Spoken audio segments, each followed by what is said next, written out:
Testing. Testing 1, 2, 3. It low-key might be because I'm not on screen. I'm not hearing. Hold on. Let me speaker. Oh, you know what?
Testing. Okay. Mhm.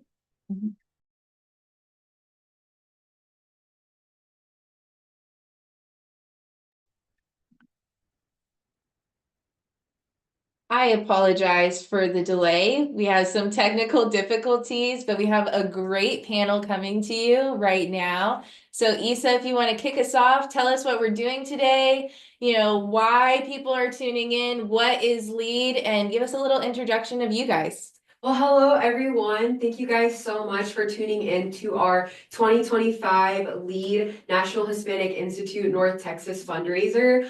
We are so grateful that you guys are taking your time and watching us today to watch our mission and what we're really doing here. So LEAD is a very important fundraiser that we do at the North Texas level.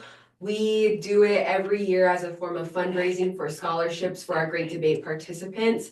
All proceeds go to these scholarships so that they can invest into themselves and they can invest into their community. Speaking of investment, that is actually going to be the topic of our panel today. So we're going to start off with some introductions. My name is Isabella Lininger. I am a senior in high school right now. I have done all three of my programs with the National Hispanic Institute. And so unfortunately, I don't have any more to do, but I will continue staffing each and every summer. And I've been helping out at the regional level a lot, being able to see the growth and being able to see participants, staff, working with staff, and it's been a great time. My name is Luna. I am in 10th grade, a sophomore in high school, and I'm going to do the L.E.A.D this summer. My name is Emily. I'm also a sophomore, and I'm going to be doing the L.E.A.D in Texas. My name's Alberto. I'm a sophomore as well, and I'm going to be doing the Texas L.E.A.D this summer. My name is Victoria. I'm a freshman, and I'm going to be doing the Great Debate. My name is Zalo. I'll be doing the Great Debate this summer, and I'm in 9th grade. Alrighty, those were some wonderful introductions. We're going to be kind of, speaking about, again, what our mission is here, what we're doing. And one of the most important and prevalent topics that we are talking about today, and that's very, tried and true to what we're doing right now, is talking about investment. So we're just going to start off by kind of talking about what investment looks like, what it looks like to each person individually. What does it look like when you invest into yourselves or in the community, and just kind of generally get us started around that. To me, investment, there's many forms of investment. There's investment in yourself, there's investment in others, but it's about putting the things that you have and sharing them with others. If you have time, you can invest your time. If you have money, you can invest your money. And it's not only putting those in others and giving those to others, but also seeing how they will grow with that and expecting something in return, not like a selfish return. Like if you give money, not necessarily going to expect money back, but you'll see people grow and give back to their communities if you give them the resources to do so. Also about Berto, I think investment is also like something like NHI, where whenever I first joined, my speaking was a little off, but I've been in it for too long, but the investment is coming and my speaking will get much better over time. Yeah, an example like NHI, like with investment, like all of the staff and team, we come, and the participants, we come every weekend to like work and improve ourselves. And really that's for our own game, because we're investing ourselves to improve like our speaking skills and confidence skills and such, so we can be leaders in the community. So that's how we invest in ourselves, as an example of NHI. To go off Luna, going off, investing in ourselves also makes it so we're investing in our community, and if we're giving the community more leaders or people to see for the future generation to see that yes, like our community is capable of doing everything and like that we're able to do, and it's a great investment because it shows that we're capable of being confident, being able to do public speaking and getting that trade off like Alberto was saying. Great answers. I think we're all really kind of thinking about investment in context of like what we do here every week. For me, I know at least I've been in the National Hispanic Institute, specifically with the North Texas region since my freshman year. I was actually what my way of getting involved was my college counselor reached out to some of the top kids in our class that were Hispanic, and we got a scholarship to go to the Great Debate from our ISD. So for us and for me, that being my story and how I was being able to get introduced to this wonderful institute, I know for me, I was able to, someone invested in me. Someone gave me the means to start my participation within this institute. And so from then on, I've came back every summer. And I think really one of the beauties of all of that is how investment is a full circle, and how investment is something that someone does for you and then you do it for everyone else. So kind of going based off of that and going off of what we've talked about, what everyone said, what do you guys think investment has been looking like in the North Texas region, in our region specifically, what we're doing today and NHI in general? We have staff and participants, people who just, started their journey with NHI and people who have done Great Debate last year. So what do you guys think about that? I see a lot of examples of investment and how that's turned out better for everybody. Last or 2 weeks ago, we had some NHI alums come speak to us, and they gave us a lot of tips on what to do, and were helping us prepare us for LEAD. They learned everything that they learned from NHI. I saw them speaking so confidently. They knew what they were talking about. They didn't stutter once. Where did they get that? From NHI. Just from last year, my speaking and my confidence has improved immensely. When I first got here, I don't think I talked to a single person the first day. Like, just the improvement, it's so real and it's so tangible. You can see it. So we just got to keep investing in ourselves. Yeah, I want to add on to that as well and say every time I staff a program, every meeting I go to, there's so much immense like character development. It is so you see it every time, staffing programs over the summer, investing your time to doing that, which our staff here, they just got done with their Great Debate. So this last year. So hope they're going to experience what it's like to staff during summer times, and they've experienced what it's like to do that during, these weeks. So I really like that response. And I think it's something within, Dallas specific, but also in general with the National Hispanic Institute, you are consistently getting better at everything you do. You are consistently having that development and things that you are consistently learning. And it's a great way and it's a great representation of investment. I also want to hear what your all's other people's experience has been with that, specifics about, okay, well, what has gotten better for me? What's been my shift in thinking maybe? What, have I learned? I know you guys kind of are still on that journey, but what are your thoughts so far? For me as a freshman, I'm starting out, and I've honestly, these past few meetings, I think I've seen, like, just looking at the same familiar faces, it kind of just, it makes me feel more comfortable and feel like I can actually speak up more. And just investing my time and coming here every Sunday and just being prepared to actively gain knowledge and talk to other people. I'm already starting to see the benefits of investing my time and my money in here. And I think it's just a great way to engage with your community and other people. Well, also for me as a freshman, I've seen these last couple meetings I've been to, I've started to build character and build more of my speech and just learn more things about me and NHI, and it's really helped. Well, I've already been in NHI for a year now as a staff, but when I joined within like 2 weeks, well, before 2 weeks, I kind of dreaded coming because it was like new. I was like quiet kid. But by the time we got to the Great Debate, I was like excited for it because I knew that I was prepared to do it and like I was confident in my skills. And I did have fun doing it and going, and the experience is just like, it's really new to someone who like doesn't usually do that type of stuff. And I continue doing it because it's enjoyable and I keep getting like a learning experience out of it and it benefits me overall. He was a great debate. I was so nervous my first like round of debating. I was shaking, like my legs were shaking. And so, but I realized that my opponent like was also like really nervous, and it made me like feel like everybody's feeling the same exact same thing. And I'm so grateful for Isa, because she's the one that recruited me, and it really is truly is full circle, because she recruited me and I'm here now and I'm gonna be recruiting people, so you can see.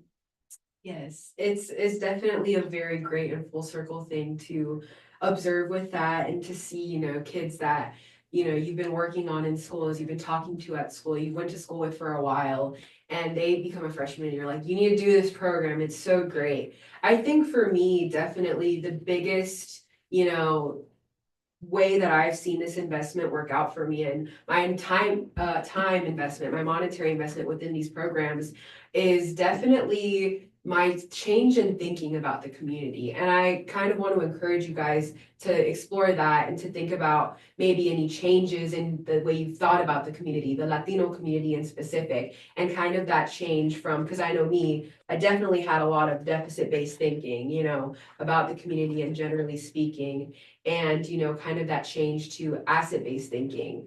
And so again, that is something that, even if you guys haven't completely, encapsulated yet, it's still something that you're starting to, change, and how that's changed, the way you interact in your everyday lives.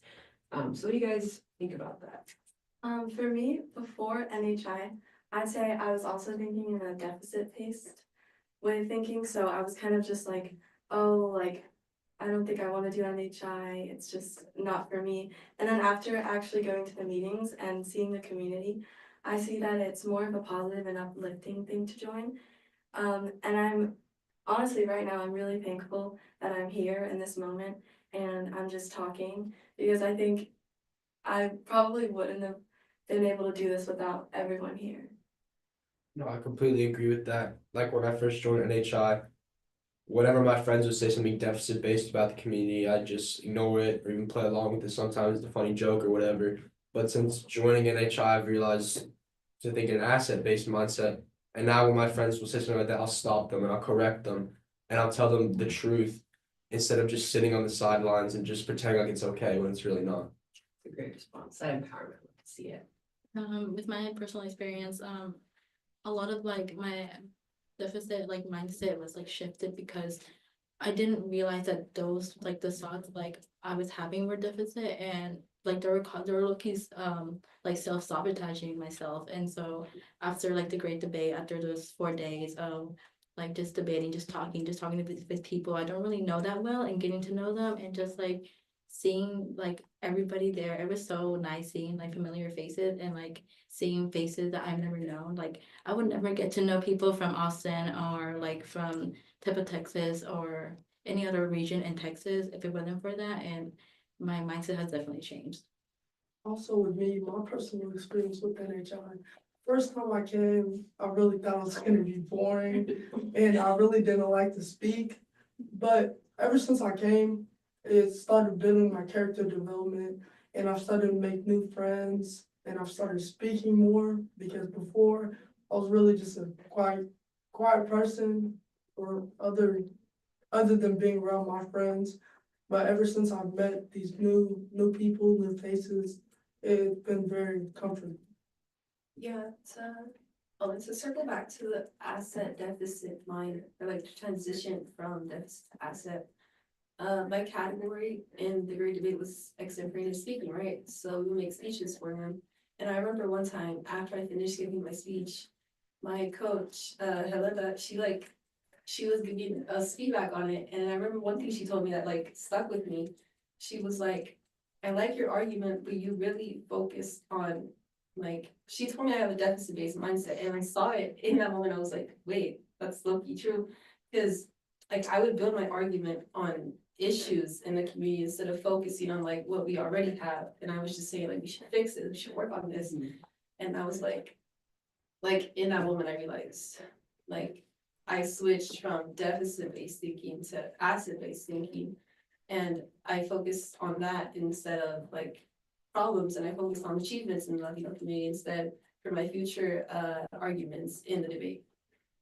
I think those are all really great points. I think the beauty of, the National Hispanic Institute and North Texas in general is that, first of all, when we come here, when we have weekly meetings, you are sitting with the best of the best within your community. You are sitting with, like-minded individuals. They are people around you who want to be here, who want to, learn more, who want to empower each other, who want to achieve well in class. They're at the top of their classes. They're involved in their community. They're involved in schools. And I think also going from, our regional level of that and then going also to the bigger program level of that, I think that is also something that is, overwhelming in a good way. And I know based off of what kind of we've been talking about here, that's something that our staff members who participated in Great Debate last year have definitely felt, meeting people all over from Texas, from Austin, from Corpus Christi, from Houston, from tip of Texas, from San Antonio, all around RGB, all around Texas. These kids are the best within their community, and there is so much beauty in being able to come to, have these conversations and have this important dialogue at that level. And I think it's very overwhelming, but in a really great way. And you realize, wow, this is great community. I'm surrounded by individuals who love what they're doing, who are really going to make an impact, who, are the assets within our community. So again, I think that's really great. Kind of going based off of that, I know for me, I do a lot of other things outside of NHI as well. But I know that a lot of the things I do participate in have been because I felt empowered because of NHI, because I've been willing to take that step to be involved out in things within the community as well. And so for you guys, what are some ways you also invest your time, time or, maybe even your money? What are some things you guys do? And maybe how's NHI shaped you to want to do that? I'll start off and give a personal example. Yesterday, we actually had a Spanish Honor Society induction. I'm an officer for that, so I was able to help set up, help speak there, giving my time. And so it's really relevant to the community at large, but it's also something that I felt, more comfortable doing after NHI. So if you guys have any of those examples, I think that would be great to share. For me, I'm a freshman in high school, and obviously that can be really scary. You're going into a new school that you don't, or at least for me, I was going into a new school where I didn't really know anybody. And with that, I kind of started talking to my friends. I said, hey, like maybe we should do something with these girls we met at school. And actually that's how I met one of my closest friends. She said, oh, like, yeah, I'm playing tennis. I'm trying out for the tennis team. And I said, like, hey, like, I can join. And just with that, practicing with her what made me realize that's how I can invest into my friendship community. And I think it's really important to invest in communities that you surround yourself with. And I think tennis for me, I used to do it a lot, and I kind of just started back up. And I think I've invested in so many ways in tennis that I haven't even thought of. Before I came to NHI, I just thought like, oh, it's kind of just a waste of time. And I was looking at it from a deficit point of view. But after seeing all the benefits that I've got, the friends I've got, the skills I've developed, I started seeing it in an asset-based point of view. And I think it's really just important to look at the benefits of investing. Thank you, Victoria. That's great to see. I love to see how, not only, I think it's really important to show how not only are we investing our time into, this organization and this community, but how the National Hispanic Institute has encouraged us to look at our things that we dedicate our time into as, assets to us, as an investment, and as something that we felt empowered to do, maybe even taking leadership positions on in the future. So yeah, great response, Victoria. A big thing for me that NHI has helped me with is advocating for myself. Before, I was just quiet when I needed help. I didn't really ask for it. I just tried to power through. But I've realized NHI, we're all a community. And last year made me realize that I can ask anybody at NHI to help me out with anything I need. And the same thing is transition to school. If I need help with studying for a test, I had a physics test this week. I went to see my physics teacher. before NHI, I don't think I ever saw my teachers for help. I was just too scared to bother them. But now I've realized that it's okay to ask for help, and because we're all family, we all help each other out. So I mean, investing in that education is important as well to get you to where, you want to be in life and, those things. So thank you for sharing that. For me personally, I played basketball all my life, but these last couple of months, they've been different ever since I joined NHI. They've been, on the court, it made me a better leader, because whenever you're playing basketball, everybody needs their point guard, everybody needs their leader. So whenever I first joined NHI, I started to become a better leader, and then my teammates started to see that, my coach started to see that.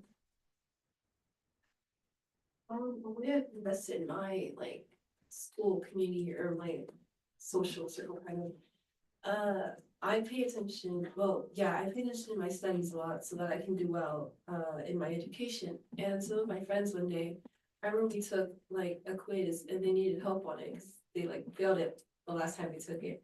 And then I decided that, I would try and help them. And when I did help them study, they ended up passing the test. And then they were like, they thanked me for it. I remember feeling like good that I was able to help them. And in the same way as being staff in NHI, I get to help upcoming freshmen to become good leaders and good speakers to become ready for the great debate in the summer. It's my personal experience. I'm in a photography club and honestly didn't know if I really wanted to do it but I took photos, I played around with the camera. I really liked like just taking photos of the environment, people in general, but I felt like it was a waste of my time. But after after a little bit, like with NHI, I realized that nothing is a waste of my time if I like it. I really like taking photography. I like taking photos. I like taking pictures of people and just landscapes in general. And so I realized that it's not a waste of my time if I truly enjoy it. Great responses, guys. We are almost, kind of wrapping it up, but to kind of get to a really important question that, is really prevalent to our community, which I would, encourage you guys to think about in context of what we're doing, here and in your life in general and asset-based thinking. Why is it important for our community, the Latino community, to invest? And that can be investing in ourselves, investing in others. Why is it important that we're doing these things and that we're having these community initiatives on a local, national, statewide level? I mean, I know I can kind of start out and explain what I think. I think that, when it comes to our community, the Latino community, I think we have definitely been told a lot of things that are untrue. I think that a lot of the times we get, participants coming in here inherently not, understanding and being deficit. And that's not something that's on them. That's something that's been kind of the norm. And so really what we're doing at this level, what we're doing at this, in this fundraiser even is, giving examples, and we're talking about these things. We're talking about, well, why do we think these things? Why are we stuck in this reality? Why are we thinking about our community in this negative manner when we've seen the great things that we've done, when we've seen the people who have, invested into NHI, AOC will always be an example who invested her time, and now she's into NHI when she was a teenager and in high school, and now she's, in Congress. So kind of what are your guys' thoughts about that? Why is it important for the Latino community specifically to invest our time, resources into these things? I think you made a great point about how a lot of us come into NHI being deficit based and how it's not always on us. It's about the people around us and how they view us as deficit based and our friends, and they'll just put it on us and then we'll just accept it. But NHI and the investment that we put into it, it builds up our community and changes that into asset base. And when it changes that into asset base and we're investing in ourselves to our public speaking, our confidence, then we can go and take that and show others that that's not the case. We don't have anything to prove, but if we can, we don't need to prove anything, but if we can show others that we're just as good as they are, then think about if we can bridge the gaps with other communities, think about how much more good we can do in the world. think on mainstream media a lot, like you see the Latino community mainly referred to as a minority, and like a lot of Latinos kind of succumb to that idea because it's just so normalized. But like upon coming into NHI, you realize that we're not a minority. That's just what like life has had us follow because it's just what we've been called. But why should we have to fall under that name that like we're lesser than? Because we're not. So it's important to invest in our community so that we can break out of that minority title and show that we're not a minority. If anything, we're like majority. Majority. So yeah. Yeah, I think it's really important just to kind of advocate as Latinos that we're not a minority, like Nina said.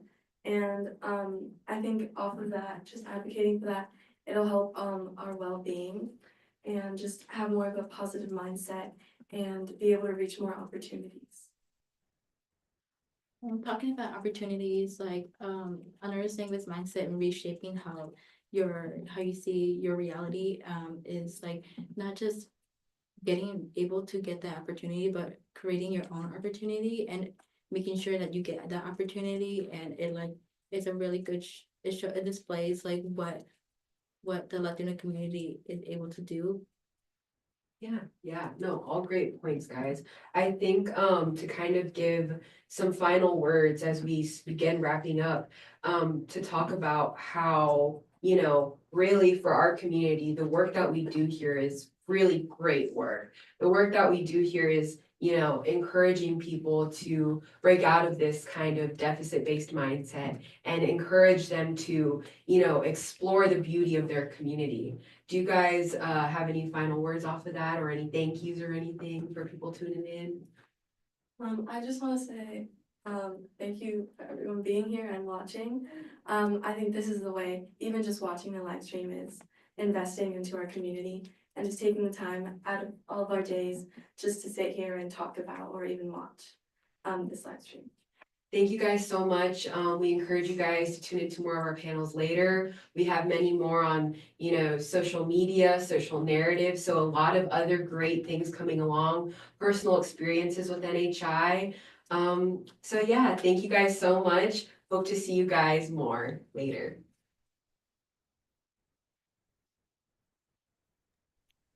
Hi, I'm Sydney Wade, and you're currently seeing our interview room. Today, me and other interviewers are going to interview participants, staff members, or future NHI alums.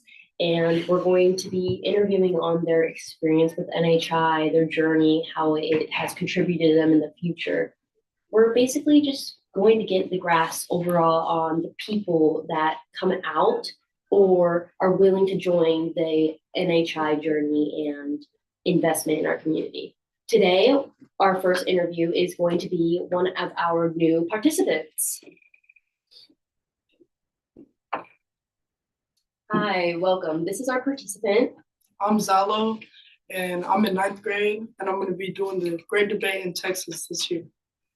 That's great to hear. When did you first hear about NHI since you're a new participant? Well, I heard about it from my friend Kingston, and he introduced me to it. My parents looked into it, and it was a really great opportunity to join. What are you hoping to take out of NHI? I'm hoping to take out speech, get better speech, because even as you see now, not a very good speaker, never have been, but yeah. I think you're speaking great. And speaking on how to benefit your growth in public speaking, how do you think NHI will help contribute to your speaking in, let's say, a professional setting? Well, just putting my time and investment into it. It will come eventually, and all the meetings on Sundays, it just helps all the things we learn about. That's great to hear. And in your panel, you discussed about investment in the Latino community. How are some ways you invest your time in the Latino in helping us grow? Well, by putting your time, effort, and money into it, and it's helpful. Yeah. Yeah. And with NHI, I know you just said that the reason you decided to join was because you looked into it and you thought it was very beneficial. Are there some other things besides speaking that you're willing to take out of it? Making new friends and having people by my side that I could call and get help from. So far, have you made any friends with NHI? Yes. Really? That's great to hear, because that's what our whole community is about. It's about bringing the Latinos together and building a great community. And remember, if you want to support, make sure to contribute.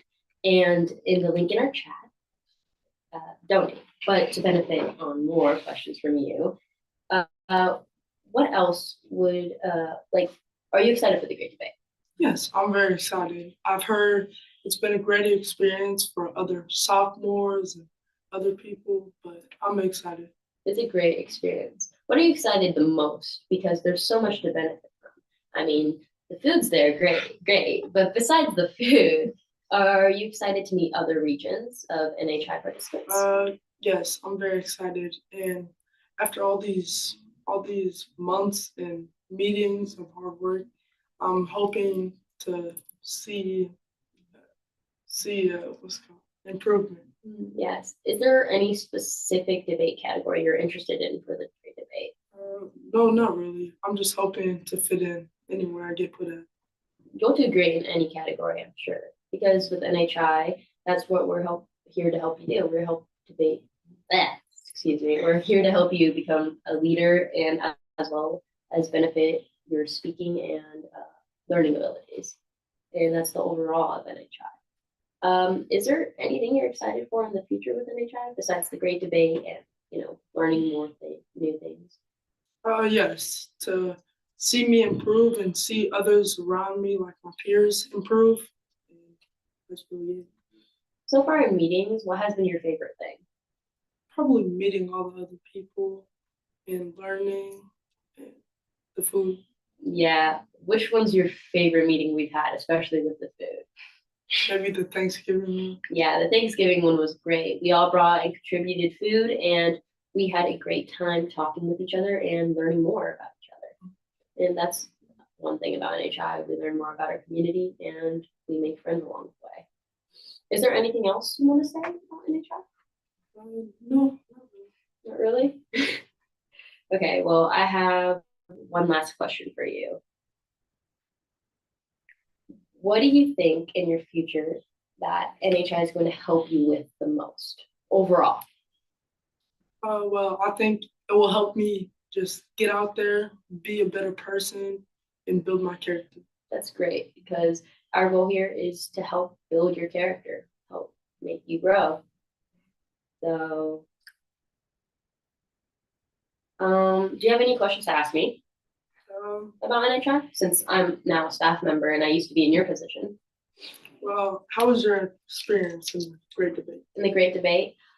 Well, I was really nervous. I mean, obviously you're going to be nervous for something like that, but at the end of the day, it's about learning new things. And with the great debate, I was able to make a lot of friends along the way, which is something I'm sure you're going to be excited to do.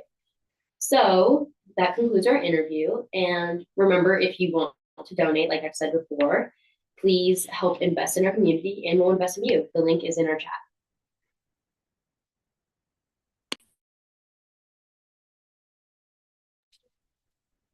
So, good morning. Today we're going to be talking about the impact of the youth on the community and their importance. And so first let's talk about the significance of the topic, why the youth? Oh, and let's introduce ourselves before we start. So we're gonna start over here. We're gonna say our name, our grade level, and what school we're from. I'm Alex Rochelle. I'm a ninth grader and I attend North Garland. My name is Leto. I'm a freshman and I attend Alumni. Hi, I'm Gracia Tarin. I am in ninth grade and I go to the Hockaday School. Hello, my name is Montserrat Cedillo, and I'm a junior at Reed High School. Good morning. My name is Brooke Perez. I'm a senior at Northside High School. Hi, my name is Lorenzo Marquez and I attend Jasper High School and I'm 10th grade.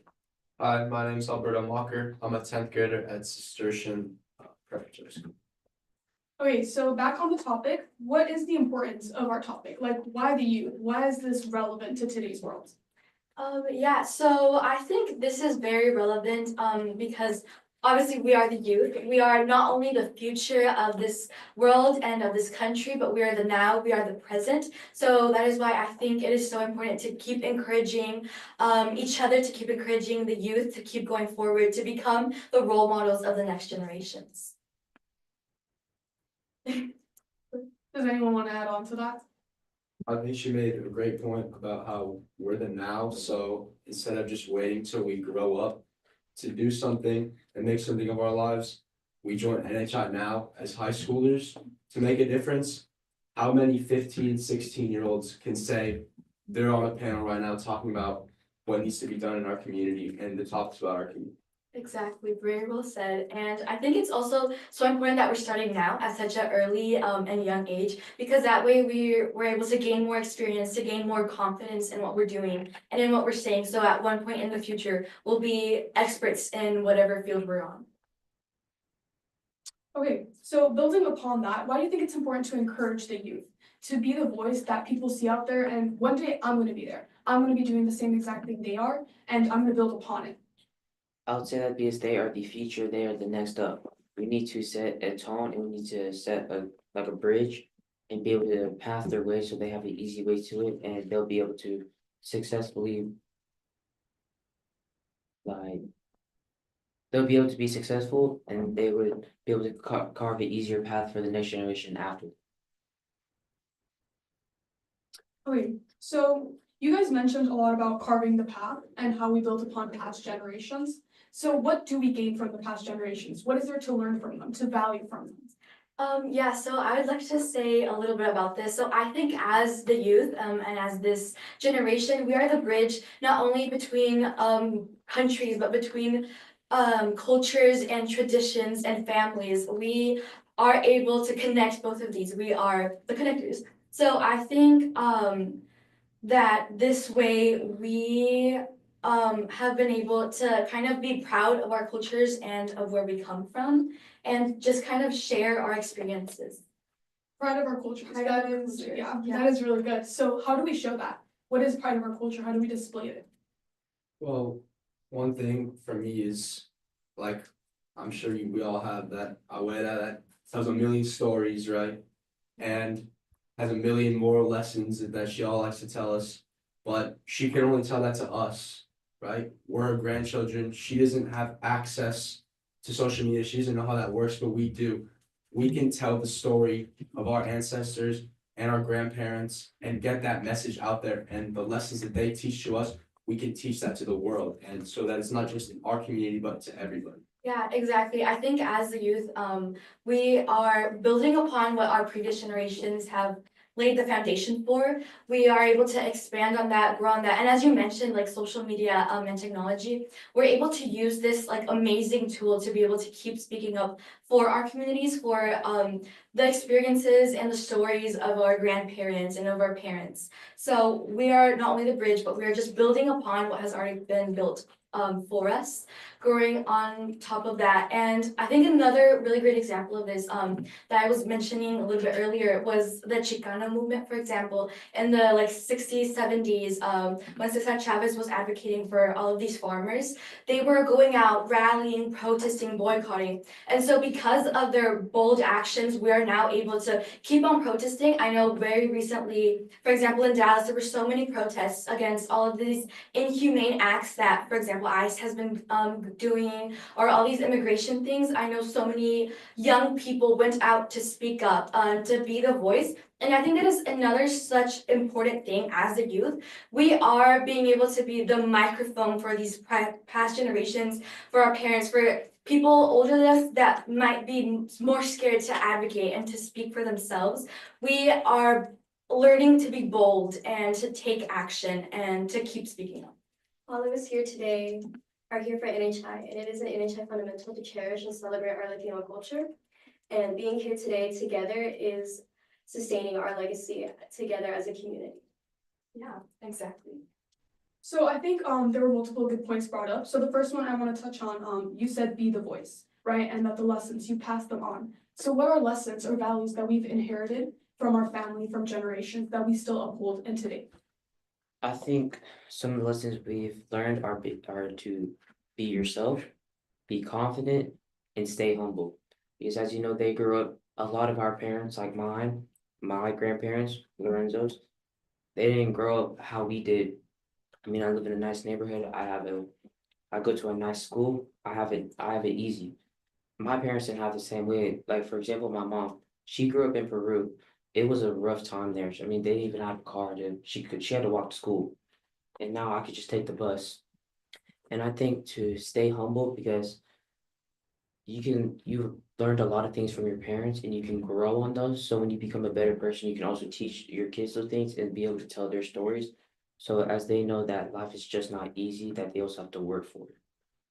I think that was also very well said. And I think I can relate to that in so many ways. I know my mom always tells me to ten los pies en el piso, to never be too arrogant. Remember your roots, remember where you came from, remember the people you grew up with, who helped you along the way. So I think the best thing that we have been able to take away from our parents and the previous generations is to stay humble, to stay connected to our roots, and that's what can distinguish us in so many ways, no matter where we are. Being proud of where we come from is definitely one of the main things. Another thing for me has been I think a lot like religion and traditions directly from Mexico. I know like Cuaresma is something that's coming up and that we're really big on. So that's another way in which I personally can stay humble as well. I know in our community, family is a big thing. NHI, one of its biggest fundamentals is treat everyone like family. NHI, we all support each other. When we were at the great debate, we were constantly asking each other out with help on our opening statements, our papers, whatever we had to do, our speeches. We treat everybody like family. This is a support system, and we can reach out to everybody else in other communities and treat them like family as well, to show them that the world is meant to be connected, not broken apart. We can be that bridge. And I think that's something that's so beautiful, is especially for our Latino community, how we are all family, we're all connected. I mean, like carnes asadas, all of these events. Yes, we're hardworking people. We work almost every day of the week, but we take our time when it comes to stay together, to stay connected, to celebrate each other's birthdays, or just any celebration, any excuse to get together and to have fun. It is such an amazing way and the most beautiful thing, I think, of our community.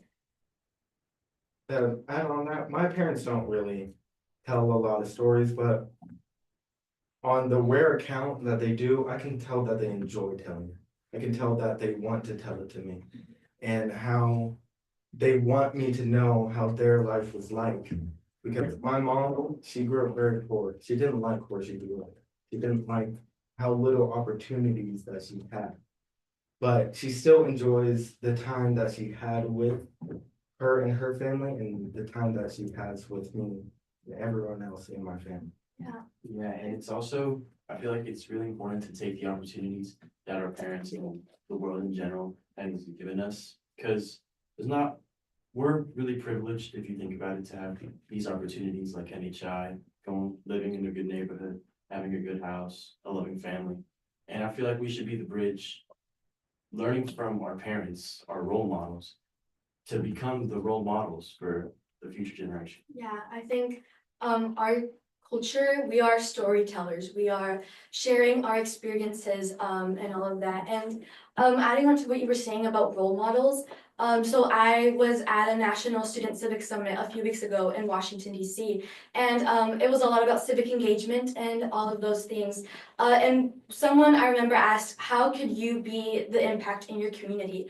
And Daryl Wright, he is the vice president of an organization that helps homeless people. I remember he said with such meaningful words, you are the impact, you are the change, and you are the role model for your community. The best way in which you can support your community is first investing in yourself, and I think that is something so important in NHI. That is the best way in which we're investing in ourselves, creating and nurturing our leadership, but as well as you be the change, because how could people be someone who they haven't seen the example from? So we are able to learn and to become that example for so many other people, for so many generations to come. My mom works at a school for Dallas ISD, and it's a very underprivileged school, but she tells the stories of, for example, Jose Hernandez, the first Chicano astronaut, Sonia Sotomayor, the first woman woman in the Supreme Court of the United States. She tells her story, my mom's own story, of how she grew up in Mexico in a very humble neighborhood, but she is now here in the United States with a master's degree in criminal justice. She is a lawyer.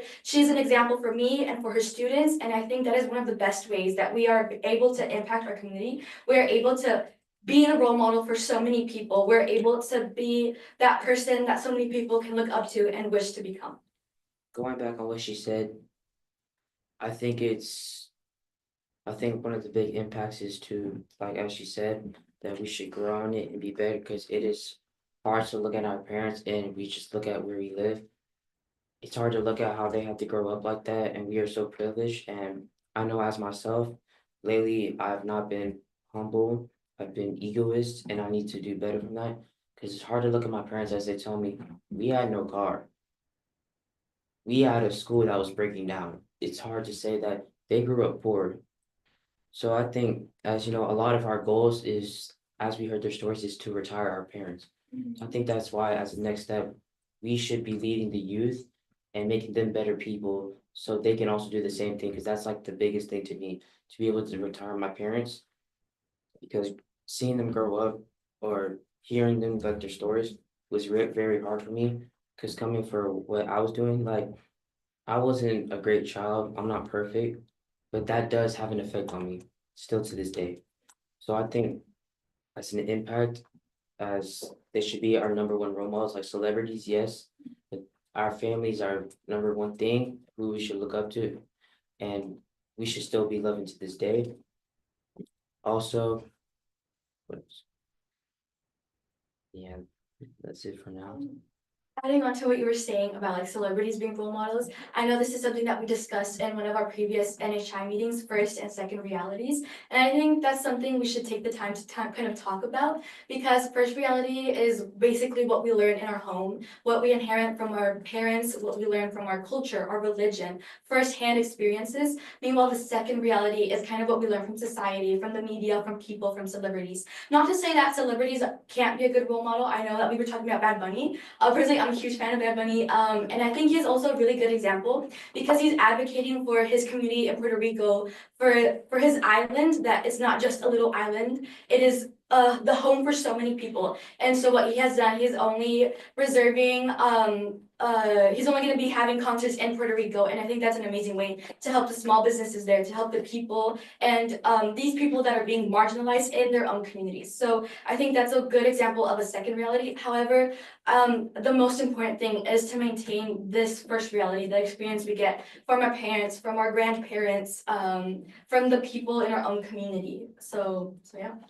Going back on what she said, Bad Bunny is a very good influence, because, like she said, he's only hosting concerts in Puerto Rico, and people from around the world are going to his concerts. I mean, they're going out of their own country to be able to see a person sing. That has a big influence on kids, and that shows to them that anything is possible and that they're able to be anything.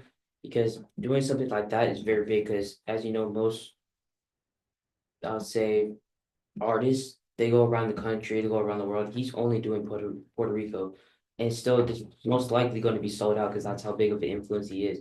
It also shows kids that they can do the same thing. So him being a role model like that is a very big thing to our community. So I think everything that you guys have said, like these impactful stories, everything, your goals, your mission. And I mean, I want you guys to take a second and realize that what you say you want to do, you're currently doing at this exact moment. Those stories you're hearing at home, you're telling them right now to millions of people, and you will eventually talk to a lot of people. And I think it's important to hold on to that and make sure that throughout everything that you do, that you remember where you came from and that that's your primary. And I just want to touch back to us, the youth, how we are the youth, how NHI, every single person in here, why are we important to the community? Like, you already guys set your goals. How are you planning on achieving them? What is the next step? So if I could go first, I was gonna say, I think I mentioned this a little bit earlier, but the way that we're doing this is by investing in ourselves. We have already mentioned school, how school is such an amazing opportunity to be able to learn it. What a privilege we have to be able to go to school every day, to be learning from some of the most amazing teachers and a really good environment. So that's one thing. Second thing is NHI itself. We've already talked about this, but being here, being present, speaking and advocating for our community is one way in which we are doing this. And then I think education, like in general, is so important. I know that lately the Latino community has been doing so amazing and being able to go to college because from statistics in 2005, only 1.2 million students who were Latino were attending college and university. However, that number has doubled to in 2021. It's now 2.4 million. So I think as a Latino community, as a Latino youth, we have been doing so amazing and staying in school and pursuing our dreams by having a higher education. I know that's not the path for everyone, but I think it's definitely a very efficient path and a path that our parents have made so many sacrifices for that we can take. I'd like to go back to the parents and how hardworking they were in order to get us here. And we should follow in their footsteps of not only being hardworking, but wanting to get to the top by wanting to be the best person that they can be, personality wise and educational. Also, I'd like to say something going back to as the beginning, like carving the path. As you know, most Hispanics, like I said, anything is possible if you put your mind to it. As most Hispanics, want to be singers or they want to be whatever they want to as put their mind to it, right? As there's not that many basketball players that are Hispanics, right? I mean, yes, there's a lot, but compared to like America and some like France, those big countries, there's not a lot like that because they've had those big influences like Victor Wembanyama. He is a basketball player. He's one of a generational talent. And in France, that's shown thousands of people that anything is possible. They can play for a country. And my goal right now is to probably make it D1 in basketball as a Hispanic myself, because there's not that many Hispanics right now in like AAU basketball. So I think as an AAU player myself being Hispanic, I want to be able to make it D1 and possibly go to the NBA, or that is my goal, to be able to show that anything is possible, yes. And as my goal, I'm pushing myself to be a better player and a better person so they can also be a basketball player themselves. Being the youth, we have so many tools at our hands. And my personal goal is to continue to connect our community through social media because we can cultivate and maintain so many friendships that we have. And being Latino youth, we can continue to build those bridges and make them stronger as a nation. We can continue to rise. I think that was very well said. These are all such amazing goals, and I know goals that we have all been working towards and working hard for. For me personally, is hopefully going to law school one day. Not necessarily, I'm not sure yet to become a lawyer or to hopefully work in Congress or something like that. But I know it's something that I've been working really hard for. I participate in debate, Model UN, oratory, mock trial, and in NHI. And I think that's obviously something we'll have in common. We're here and we are becoming leaders, and that's one of the best ways in which we're leaving an impact in our community. We are obviously the next generation of leaders. We're the leaders of now, and we're leaving an example for our younger siblings or just the people to come. Yeah, we come week in, week out, every Sunday to work. Yeah. To get better, to improve, to become more confident, to get better at speaking. I already know everyone that was here last year, tenfold is how much better they are at speaking, and how confident they are. We've already shown that we're investing in ourselves and how much better we're gonna become and all the great things that we can bring to the community and to society.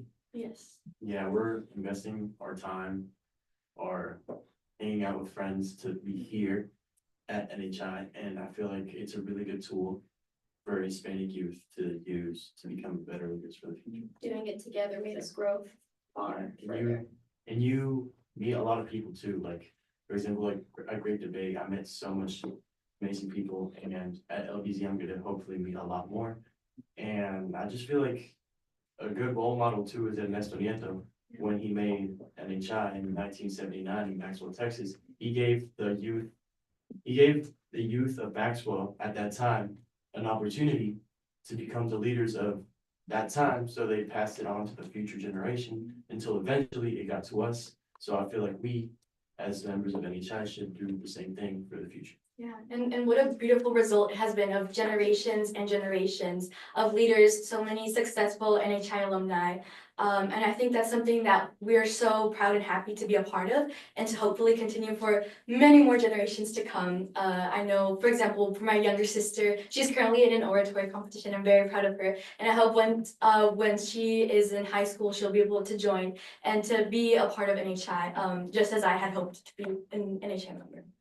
Brooke made a good point about the fact that we do this together. Mhm.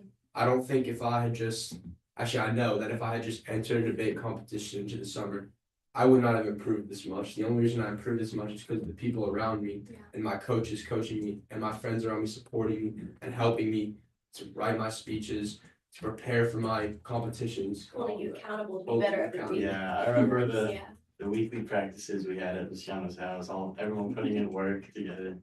And that really showed off when we went to great debate, because obviously we won two trophies in the final. So yeah, it paid off. And that's just kind of another quality of our amazing Latino community, the sense of family, of being connected, and of being together.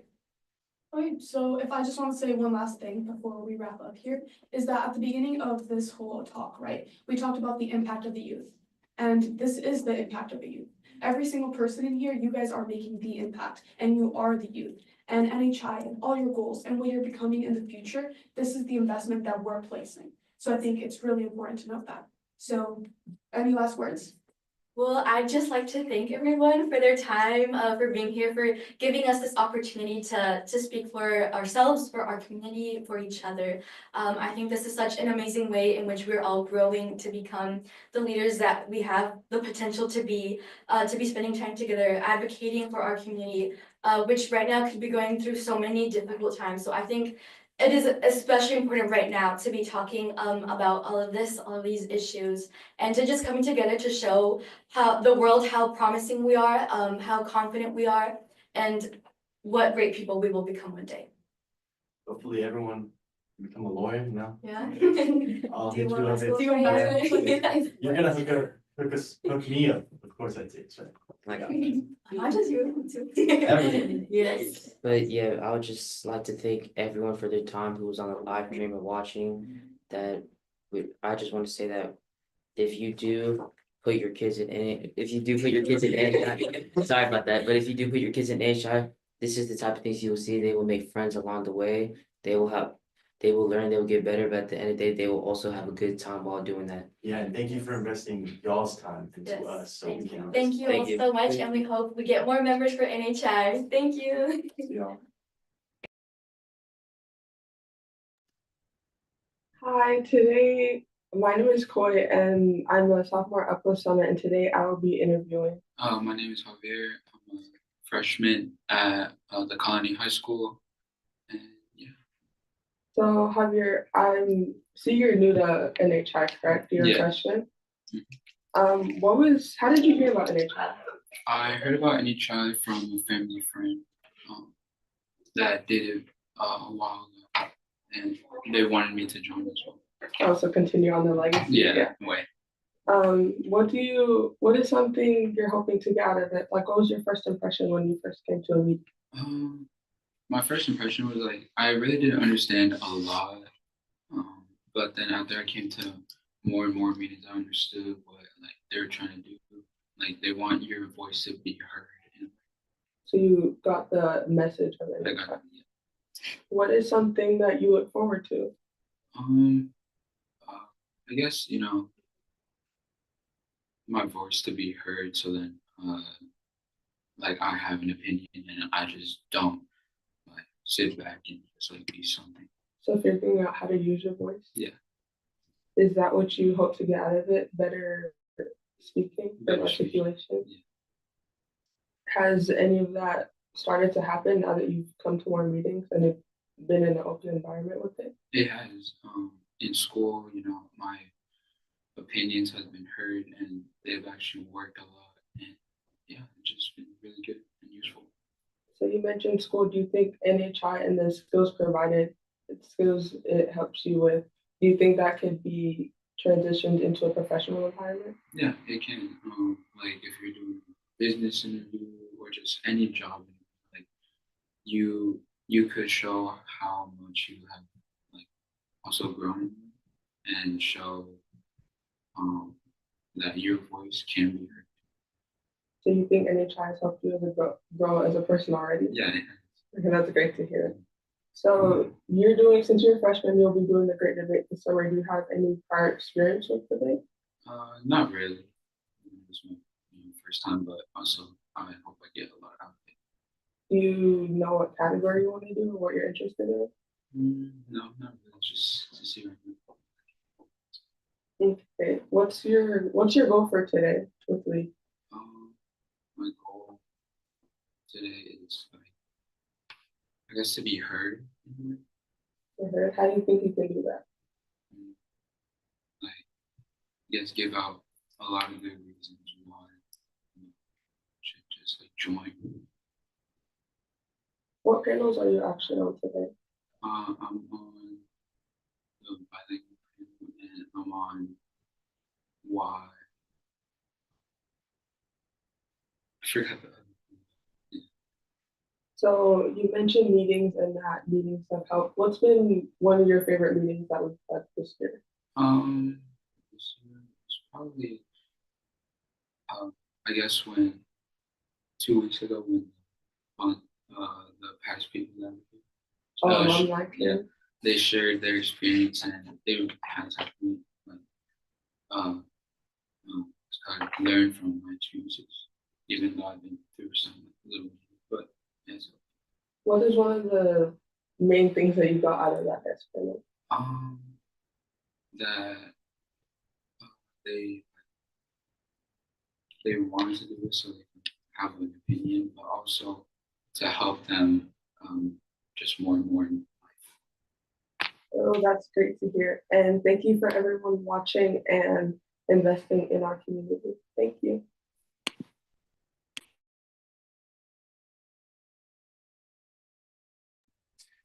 Hi, welcome back, everybody. One of the things I want to explain is how can you invest in the North Texas team? How can you contribute to make a difference and an impact in the community here in North Texas? And really, it's throughout the entire state of Texas and throughout the United States, because the kids that are going through this leadership training don't just stay in North Texas. These kids go throughout Texas, throughout the United States, throughout the world, and take leadership roles in many different ways. It's not just being elected to office, it's educators, doctors, research scientists, actors, as a matter of fact. And of course, we have people who are in Congress and the state legislature, and not only in Texas, but also in other states. So how can you contribute? How can you invest in this group?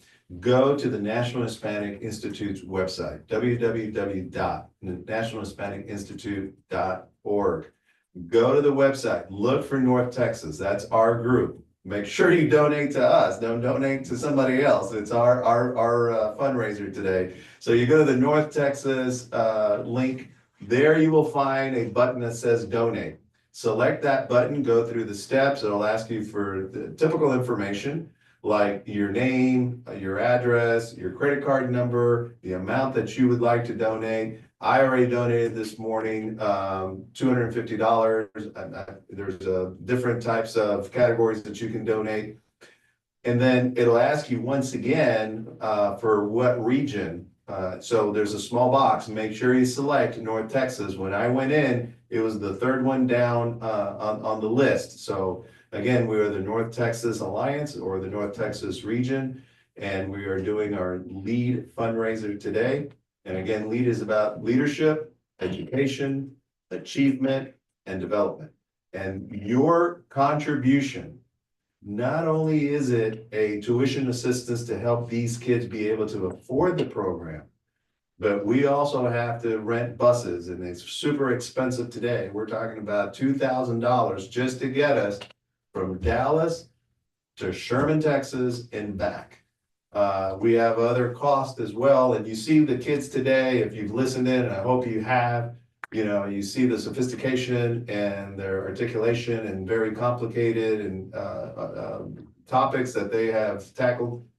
It still takes a little bit of money to be able to provide supplies and things like that, space, snacks, We have a great group of parents that you'll be meeting later today in a different panel, and they've been a lot of help, and I'm very appreciative of everything that the parents have done for us this year and past years.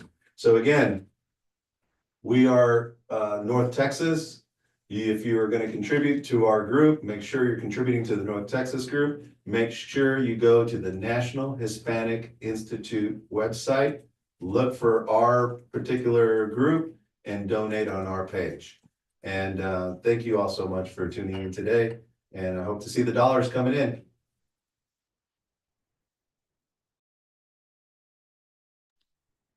Hi, it's Corey again, and today I'll be interviewing Emily.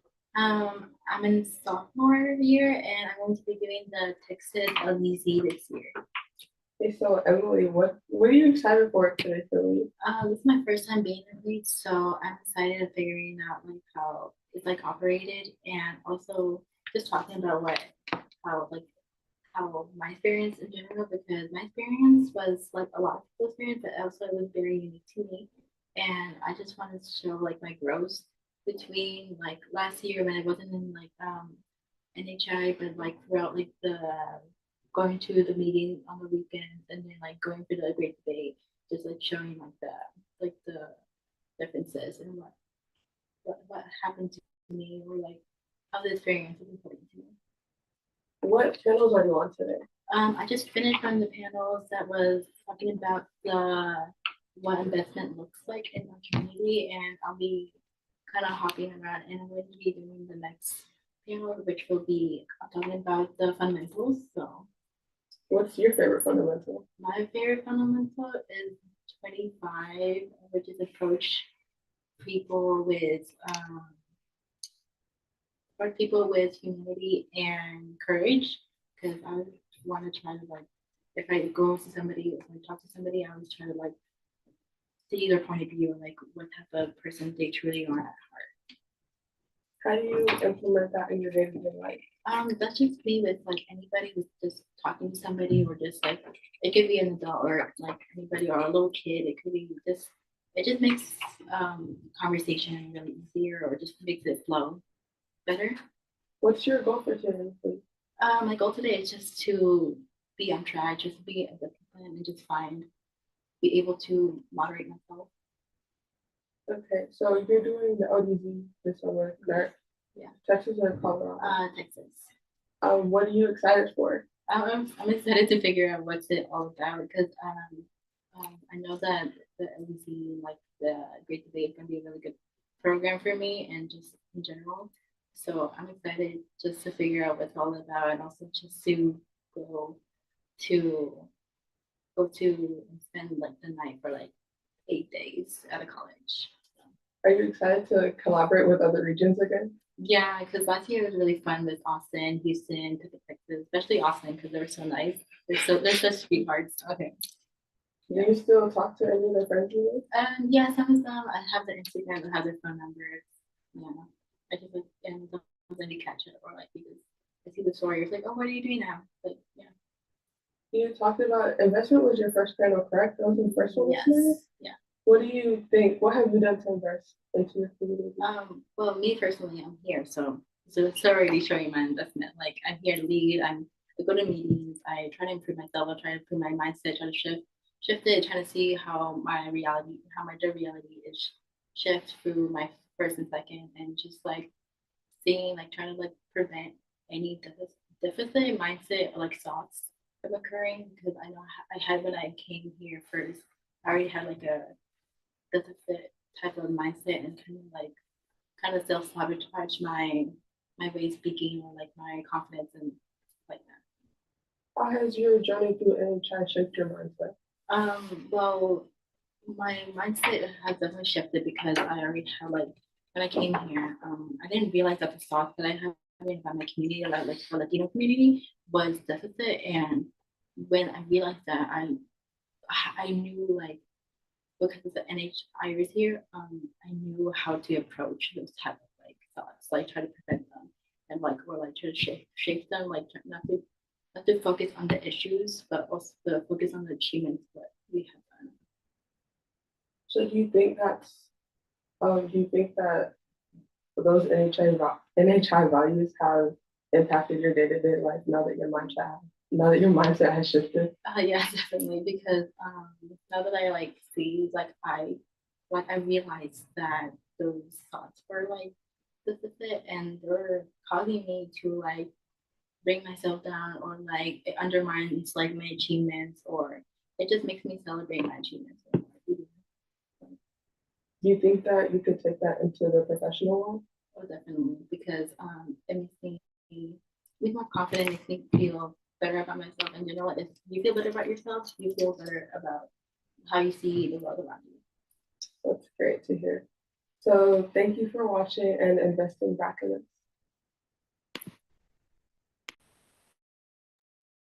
All right, so you all have heard so many panels so far, still so many more to come. My name is Brianna Zavala. I will be facilitating the Lorenzo Zavala panel. I'm gonna let these young individuals introduce themselves.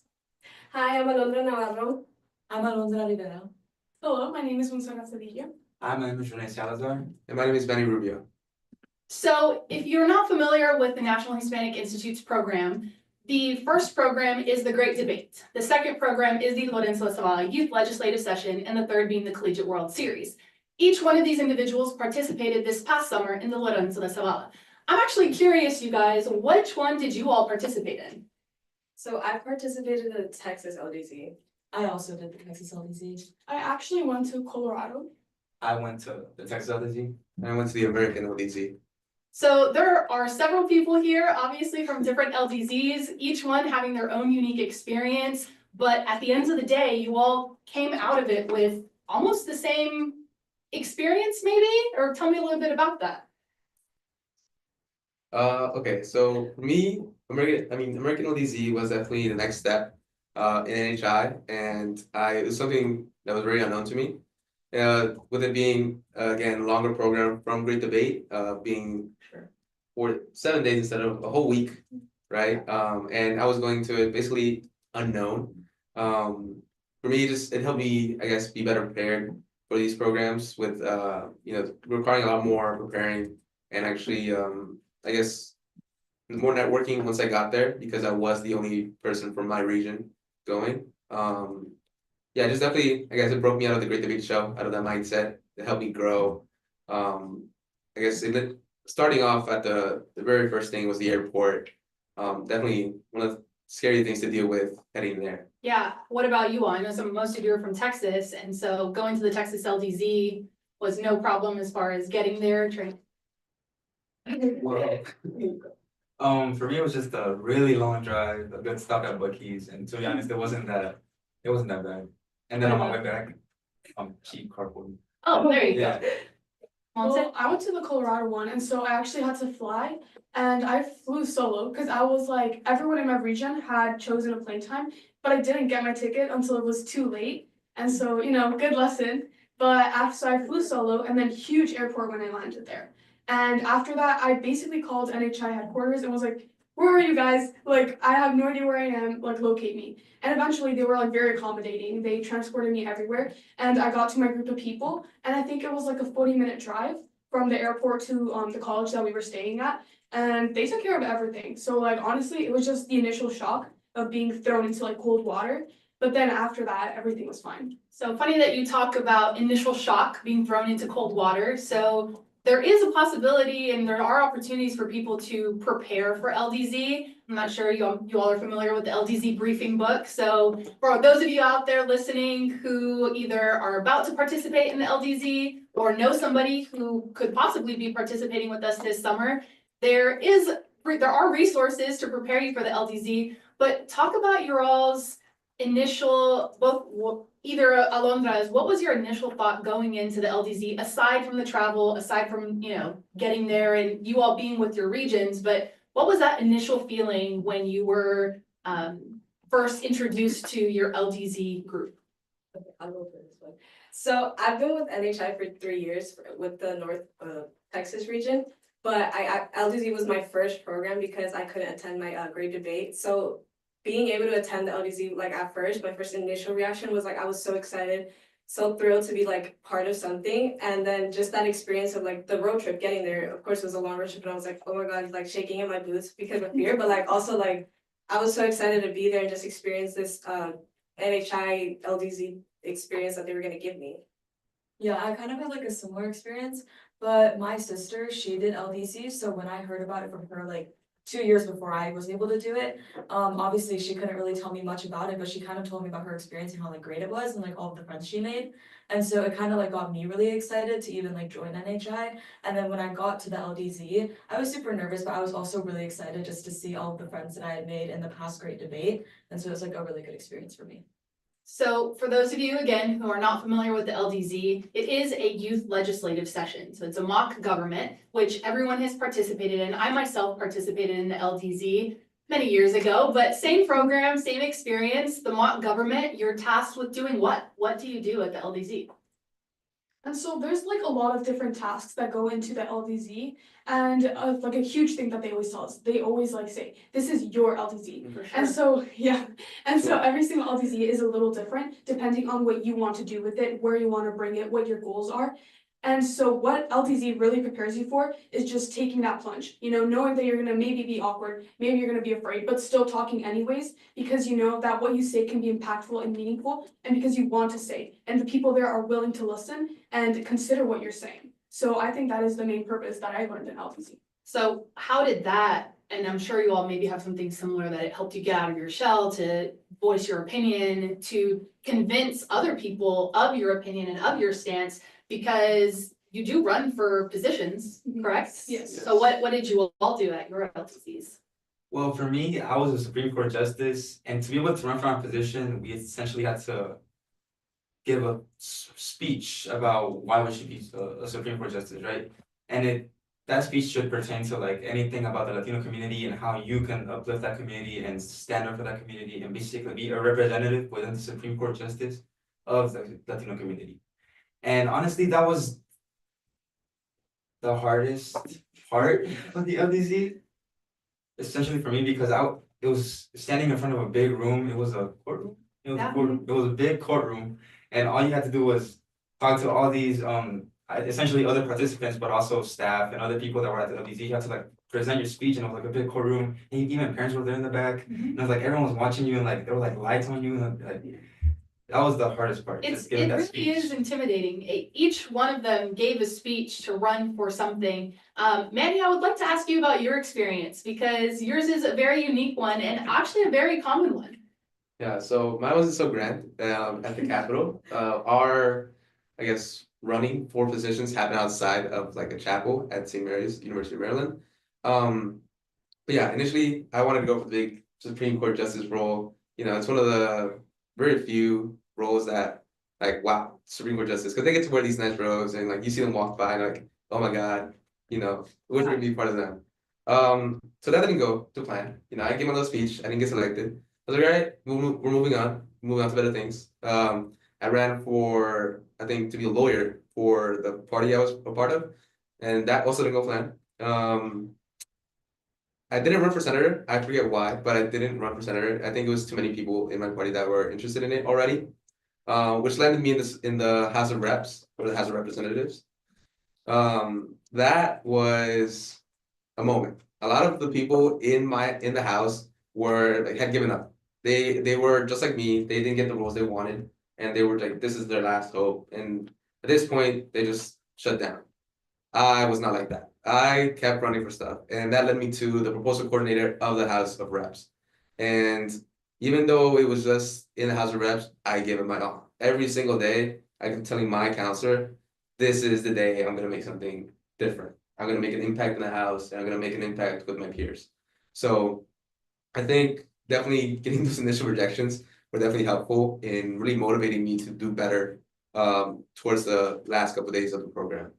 And it's a very unique experience as just for what it is, being that it's an LDZ, and we kind of briefly talked about it, but again, it's mock government, so people run for governor, lieutenant governor, speaker of the House, Supreme Court justices, senators, attorneys, And as a whole, they work together to pass legislation, to create legislation that they believe and that you all believed, because each one of you also had to write a proposal about how is it that we can identify the assets within our community and uplift them and do something with it and create community. So Manny's experience about ending up in the House of Representatives is a unique one, but similarly is Monse's ending up as A governor. there you go.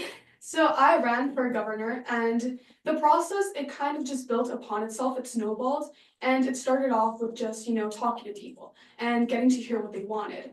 And everyone is LDZ for a purpose, to express themselves. And I started listening to all of their experiences, and I kind of compiled them for them. And I was like, okay, like I hear what you're saying, I understand it. Let me bring it forward. So as governor, the beginning process was really just networking and talking to people and knowing and getting them to know that I understand them and what their goals are. And then getting into the cabinet is what it's called. So that is a more tight-knit group that, I worked with for the rest of it. And then the primary goal after that was just communicating to everyone how the protocol was going to run from like above, what we expected, what we wanted, making sure that everyone felt that they were a part of it. And as Maddie stated, a lot of people were like very dismotivated, but then I can rely on another person to make sure that they were the ones to uplift people. And I made people know that yes, like you're in the position you are, but you know what, you can pass your own proposal. You're here for a reason because your proposal gets passed. And these people over here, they have different priorities, but you make sure that your proposal gets passed because that is what you believe in and push that forward and eventually it will get passed. So.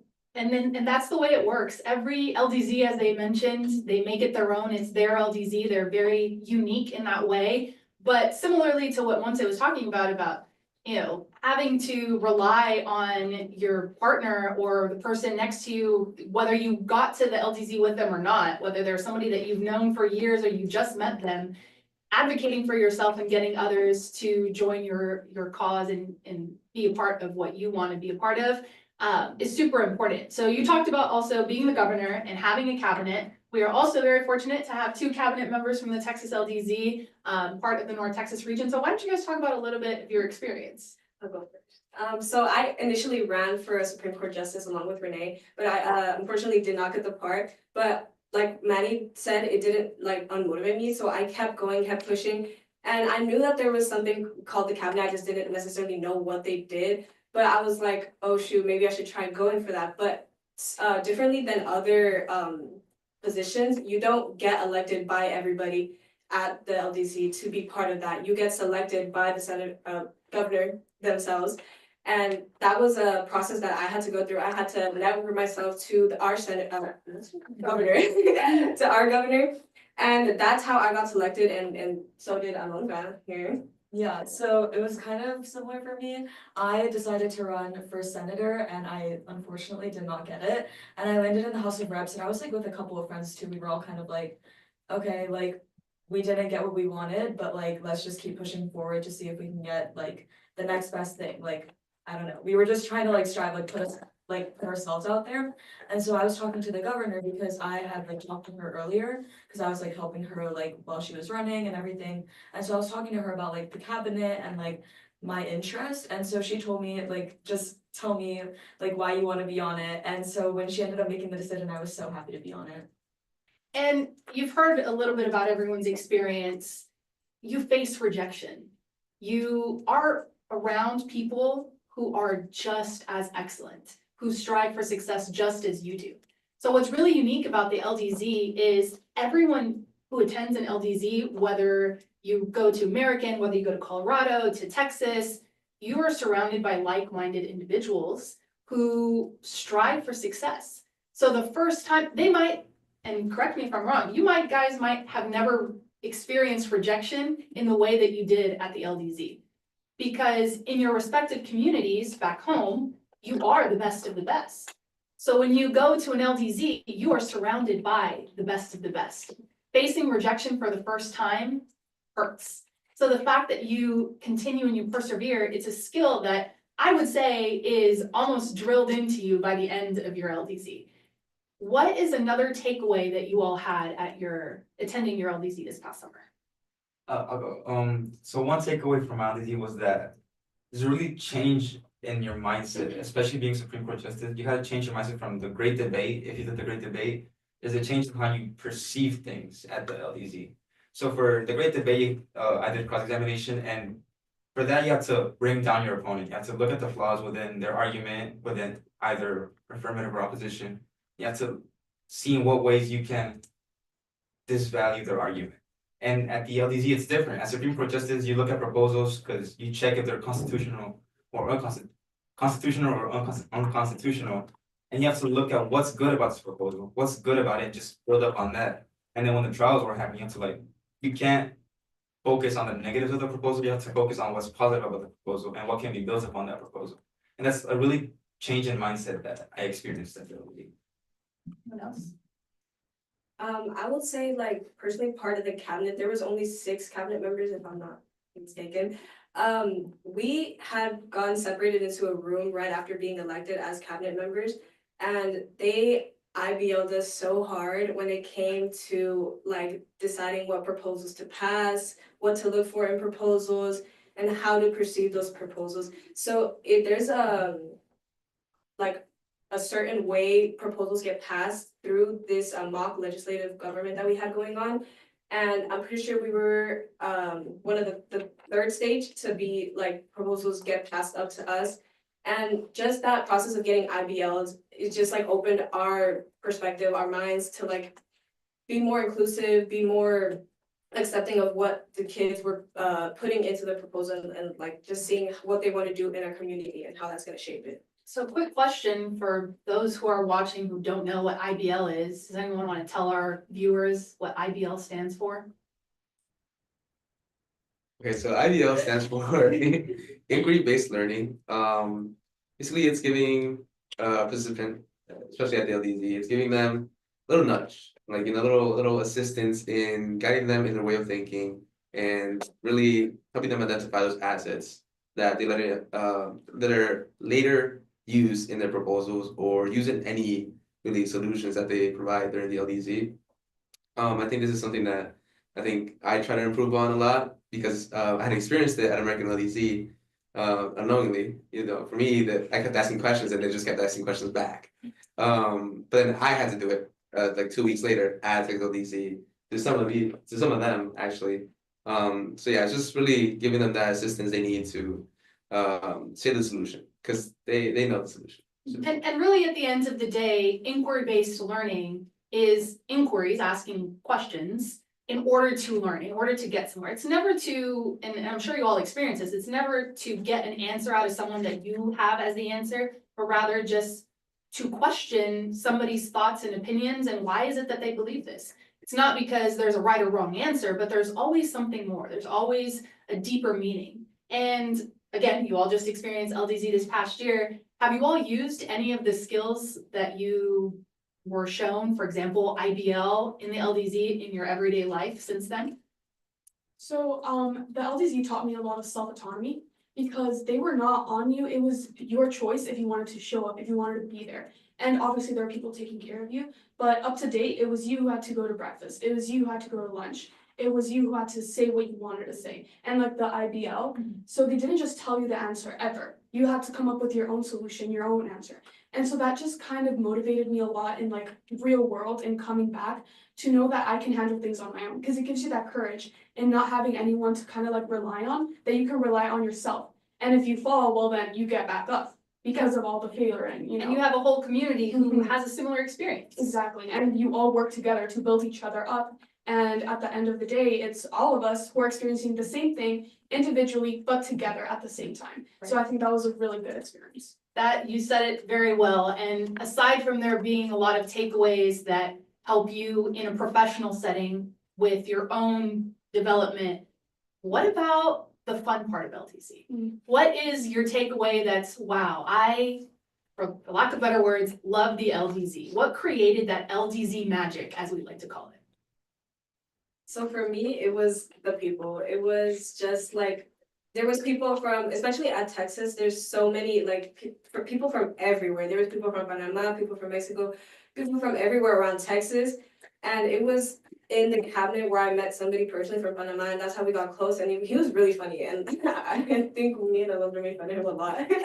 And And that was just like the most fun part, especially after getting put into the cabinet, getting to make those personal relationships with people.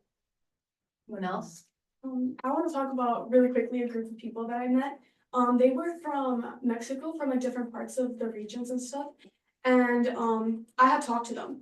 And the reason why I got governor, I honestly owe it to them, because when people were dividing, they refused to like join either side until people heard what I had to say. And so that support was so immense and they helped me so much. And I remember at the end, they were like, oh, we're waiting for you in Mexico. For whenever you want to come, know you have a place here. And I still miss them. Manny? Yeah, for me, American LDC was a little more international, but I know that getting there, since I was the only NTX person to go to American LDC, I felt very alone, very individual. But it really it really showed the sense of NHI familia that I got at American LDC when I came out of the program, and I had a whole new family of over 130 delegates, which each their own roles that I can now call family, and I know I can crash. In Panama, in the Dominican Republic, in Puerto Rico. So yeah, it gave me a whole new family, second family I already have here at NTX. The Lorenzo Zavala really is an international program, regardless of which program you go to. I also have friends that I participated in the LDZ with back in 2013 that I'm still in touch with today, that if I went to their place or their town, they would welcome me with open arms. There's just something about the LDZ magic, and it's just because of what NHI is. Aside from, coming away with it with new connections, the impact that you all have in your community just by participating in the LDZ is unlike any other. And now I'm sure as you all are prepping to go to college, if you're already not going to college or already don't know which one you will be attending, that's also another opportunity, going to an LDZ, experiencing staying at a college campus, and just thinking about the future and how you as a member of the Latino community can make it better.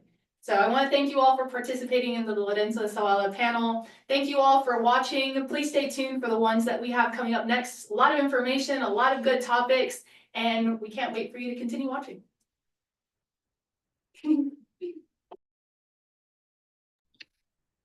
Hi, my name is Corey. And my name is Sydney, and I attend Plano East Senior High School, and I'm in 10th grade. I'm a sophomore at Upload Summit. And we're going to be talking about our journey with NHI, as well as the reason why we continue to come back. So to start off, my NHI journey, it was kind of, I don't want to say rocky, but it was definitely a unique experience. One for the most, something that I would have never thought I would have done. Our head coach, America Navarro, she reached out to me saying that she wanted me to join and see what the program was about. So we had a meeting at our school about it, and I was interested. So I went to a couple meetings, and from there, I was interested in what their program was about, which was obviously making upcoming leaders, but most importantly, finding yourself, which was the main reason I decided to stay and continue throughout the program. For me, I didn't hear it from anybody.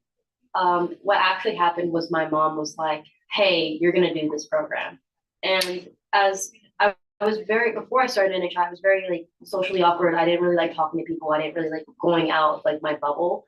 So obviously I wasn't stoked, but the first time I was here at our first meeting, I knew I was going to want to return for every other meeting. And I knew it was something that was going to not only benefit me, but also I can benefit that. I can benefit the community as well. I can invest my time. And like she said, I discovered more about myself, and I kind of got out of my bubble, which was a really good thing. And now I'm a leader, and I'm able to have really good speaking skills, as you can see with this interview. And yeah, it's just a great experience, especially with the great debate we did last summer as our first year here. The great debate was such a new experience, being away from home and doing debate, and also meeting different regions. We met regions from Austin, Houston, San Antonio, RGV. Yeah, it was great to interact with other NHIers from different places. And hearing how they came to the program. And I feel like what's talked about with NHI is obviously college opportunities and connections you have, But I think something that's not talked about enough is how it benefits you as a person yourself, because that's the main reason people recruit, or why you're recruited is because they see potential. They're investing in you so that you can eventually invest back. Exactly. They know they know that you have the potential to take part in this program, and that says a lot about who you are already. And by like putting in your time and investing and showing up, you're able to like to build yourself up so much more and become this like not new person, but like a new improved you. You have more confidence, you have more leadership skills. It's honestly great. And that's another reason why I come back here today, because I want to help new participants now, which are freshmen that are going to the Great Debate like we did. I want to help them out to build their confidence, to give them more skills on like presentational speaking in like a professional setting. And I'm just really excited to coach, especially in my category, which was extemporaneous speaking. And I think what Sydney said was having everything click for them. Something that helped click for me was actually a meeting we had 2 weeks ago where we had guest panelists who were former NHIs and alum. And they talked, one of the main things they said that clicked for me was storytelling, and how storytelling, it just connects every piece to each other and it helps bridge that gap with other people. Yeah, I agree with what Coy said. The storytelling aspect of that whole discussion was honestly very intriguing for me as like a storyteller. And by listening to that and having like a better understanding on how everybody's stories connect with each other in one way or another, whether it was like, you know, they were talking about this girl's attachment to her blue headphones and how she loved them so much, which led to another story about somebody who's attached to their Bella losing Bella losing her Apple Watch. It was just cool to see how all these stories connect with each other. And it showed how one thing could lead to another. Exactly. And honestly, that's another benefit of NHI is our large community. And we're very like family oriented. Like when you come to NHI, it's like your family away from, you know, your family. You have like this little community that you're able to communicate with, you're able to share your stories with. It's just like a family. And that's another reason that I think all of us come back is because of the people and the people we meet. Because when I first started, I didn't talk a lot and I was more self-reserved, but now I feel like I have people I could come to if I ever needed help, because I know that they're always going to be there for me because of that connection we all have to each other. Yeah, I look forward to coming here every weekend and seeing everybody's faces. So that's the end of our discussion, and you should donate. Hello, everyone. I hope you guys are doing great today. We are back at it again with another panel. This panel, we're going to be talking about something very beloved to the National Hispanic Institute, and especially North Texas. My name is Isabella Linninger. I am a senior in high school. I've done all 3 NHI programs, and I will be coming back to staff regionally and with the Institute as a whole. We're gonna go around and kind of do some introductions. My name's Luna. I'm a sophomore in high school, and this summer I'll be doing L.E.A.D in Texas. My name's Emily. I'm also a sophomore. I'm going to be doing the Texas L.E.A.D this summer. I'm Luis. I'm a sophomore in high school, and I'm doing the Texas L.E.A.D this year. I'm Sophie, and I'm also a sophomore in high school, and I'm doing L.E.A.D this year, and I participated in the Great Debate last year. I'm Luciano. I'm a sophomore, and this year I'm gonna do L.E.A.D, and last year I did Great Debate. Yeah, so everyone here except for myself did the Texas Great Debate last year. So we actually got to work with everyone here on a regional level, and I had the ability to actually coach both Sophie and Luciano here. So we're going to be talking about a lot of things with these fundamentals, but to kind of give some background information, the National Hispanic Institute decided to come together with some very important members and come up with 25 fundamentals that really encapsulated what the National Hispanic Institute is about. And the North Texas region has a very special way of implementing these and relating them back to our lives. So to kind of get started, let's just keep it a little general at first and say, how do fundamentals guide you in your NHI life? What if you have a specific fundamental that's been helping you through your NHI journey, I can actually start and say reflect, adapt, execute. Fundamental number 12 has always been my most favorite fundamental. It's a great one because it encourages you to think on your feet. It encourages you to look at maybe things that you could be doing better at, but then to adapt to that and then make it better. It's encouraging you to give those results. And when it comes to a lot of programs that we do over the summer with the National Hispanic Institute, it's very important to keep that in mind, because what we get to do is we get to say, hey, this is what we're doing, and we get to have these fundamentals guide us. So that one's really personal to me, and things I staffed over the summer. But what about you guys? What do you guys think? For me, I think fundamental number 17 has been like it become my mantra this year. If it's meant to be, it's up to me. Because in NHI, we really pay attention to participation and taking action, because that's what we do here to like affect our community in a positive way. For me, it's probably fundamental number 2, treasure, protect, and promote our culture, our Latino culture as well.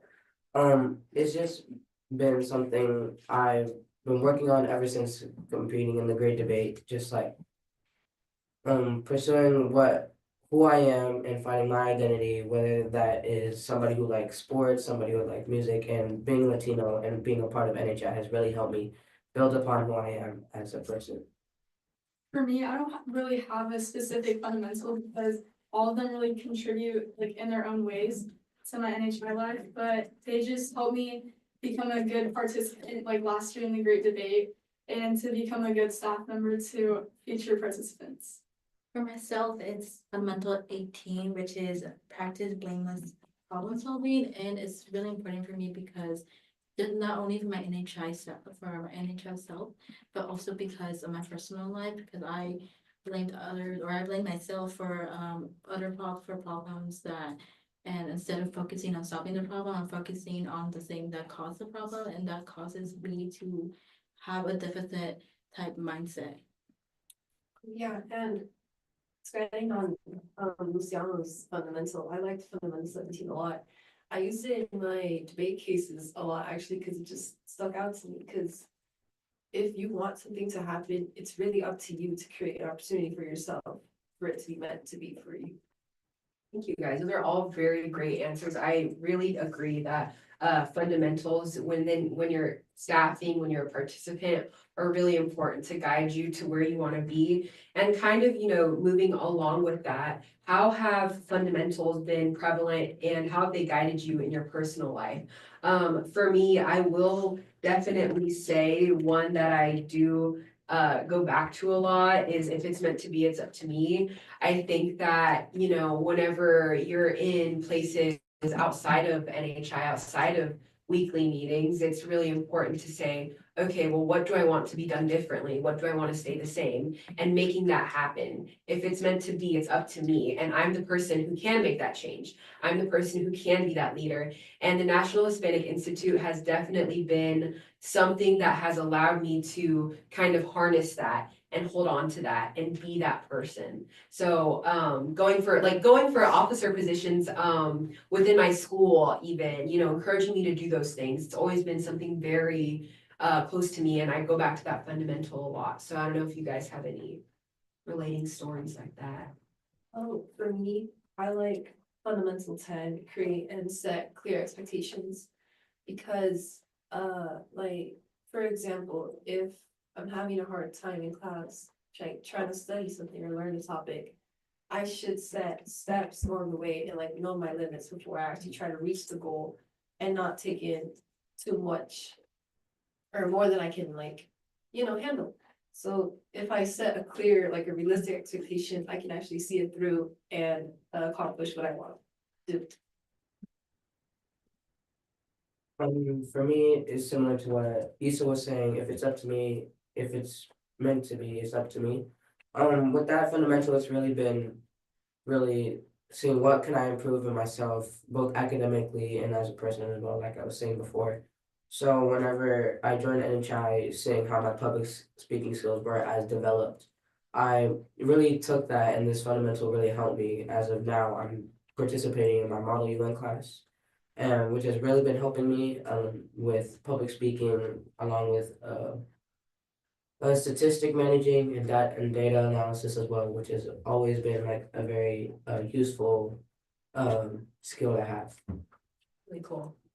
For me, I think fundamental number 2, treasure, promote, and protect our legacy is a fundamental that I use in my personal life, because our legacy in NHI is to be a leader for our community everywhere, not just the Hispanic community. And so being a leader in my personal life, like sports and NHS and Spanish club, that's a really good fundamental to follow. For me, it's coming back to fundamental 17 again. If it's meant to be, it's up to me, because once again, it's like it's what we first learned when we come here to NHI. It's putting yourself out there. It's like having the courage to step up, because before NHI, most of us here were like less confident, and we couldn't stand up for ourselves. But NHI has taught us to be that person who speaks up and shares their opinion, and I can use that in every aspect of my life, be it school, NHI, or anything else I want to do. So yeah. For me, it's fundamental 25, approach people with humanity and courage, because I said this when I was getting interviewed too, but it's a really good fundamental. It's the last fundamental, and it kind of summarizes what I want to do whenever I just interact or just have a conversation with anybody, because I always like to just to have that humanity with them, try to see a point of view from them, and it just reconnects me with the person that I'm talking to.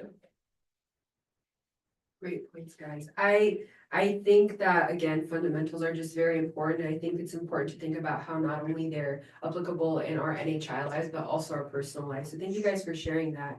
The next question, or kind of guiding thoughts we're going to be going with, is just a general, what's your favorite fundamental? This can be one that resonates with you the most. This can be one that, you just really look forward to. I know for me, I really like, this is one I've really started to implement in my day-to-day life, is fundamental number 10, create and set clear expectations. I think that, a lot of the times NHI has not only encouraged me to become a leader, but to become a good leader and to become someone who can set those expectations for people.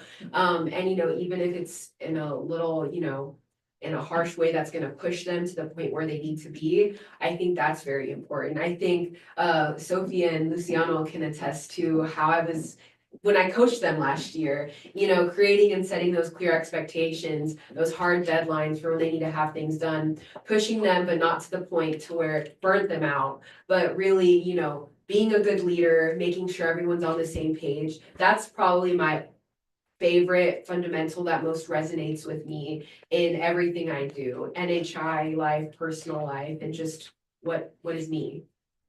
What about you guys? For me, fundamental number 6, have fun and be positive, is a really good one, because a lot of people, especially new participants, come into NHI thinking that they have to be professional and business 24/7, but you also have to have a creative aspect, and it's good to be expressive sometimes, and like to make it your own, like the third reality, make it your own. Yeah. For me, it's fundamental number 2, treasure, protect, and promote our Latino culture.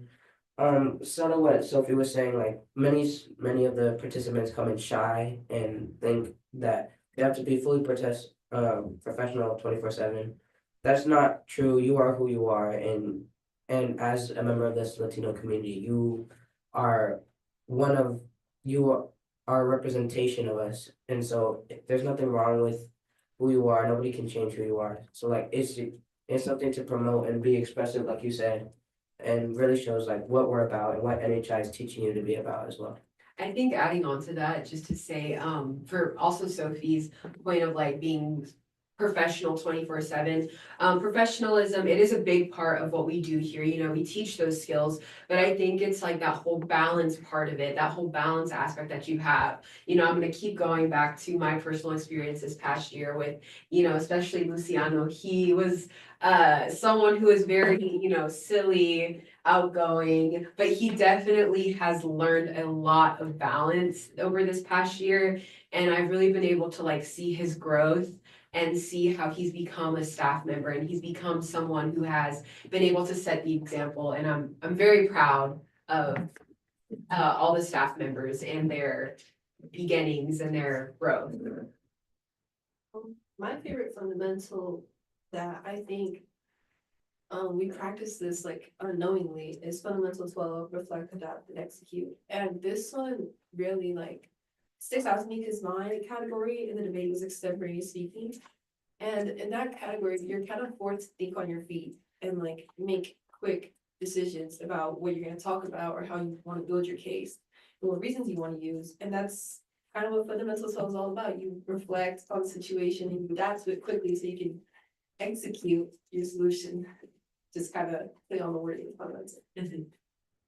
My favorite fundamental would be fundamental 19, listen generously, because I use this all throughout my grade debate. Because I was in the same category as STEM, so I use this all the time whenever I was talking or I was debating with somebody, or when I was hearing their debate, I was hearing their 5-minute speech.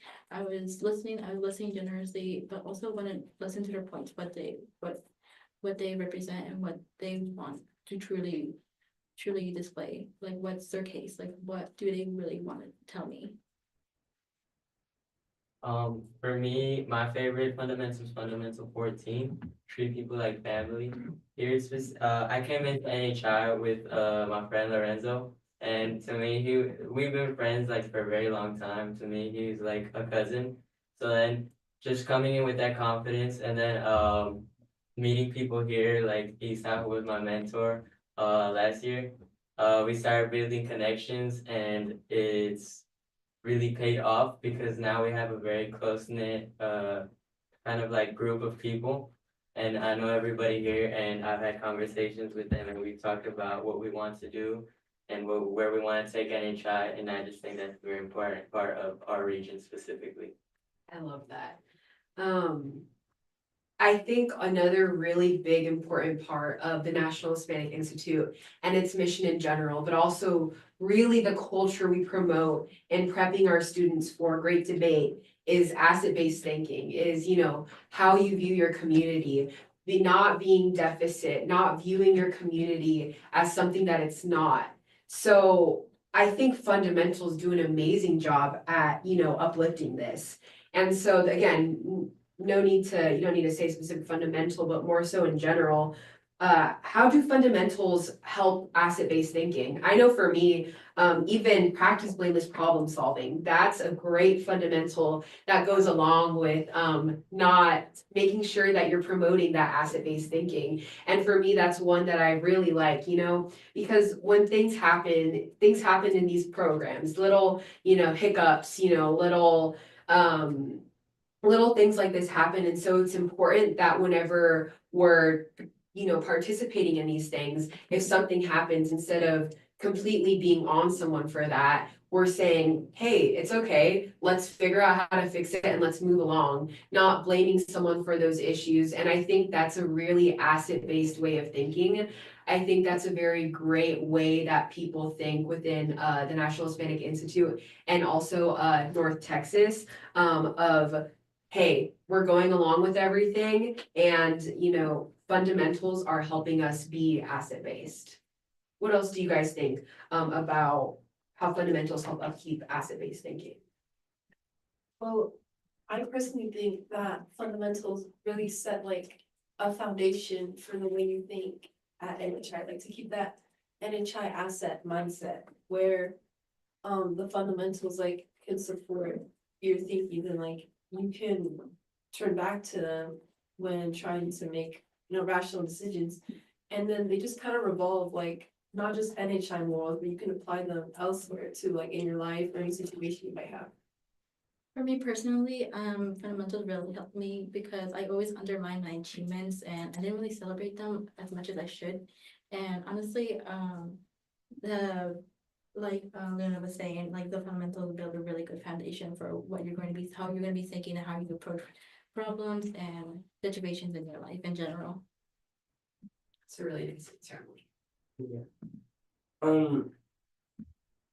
When it comes to fundamentals, they really change how you viewpoint whatever problem you face, and that's sort of what comes when you come to NHI. You take a different lens through every problem, whether you're doing CX, which is what I did on my grade debate extent. The fundamentals really provide like Luna said, a good base when talking about things like social narratives, which are like racial stereotypes, or like just every world problem it's really important when it comes to these viewpoints and what we focus on at NHI. So in my opinion, fundamentals really, they're guidelines to set you up for success, to be a good leader to everyone. And like, you can use them anywhere.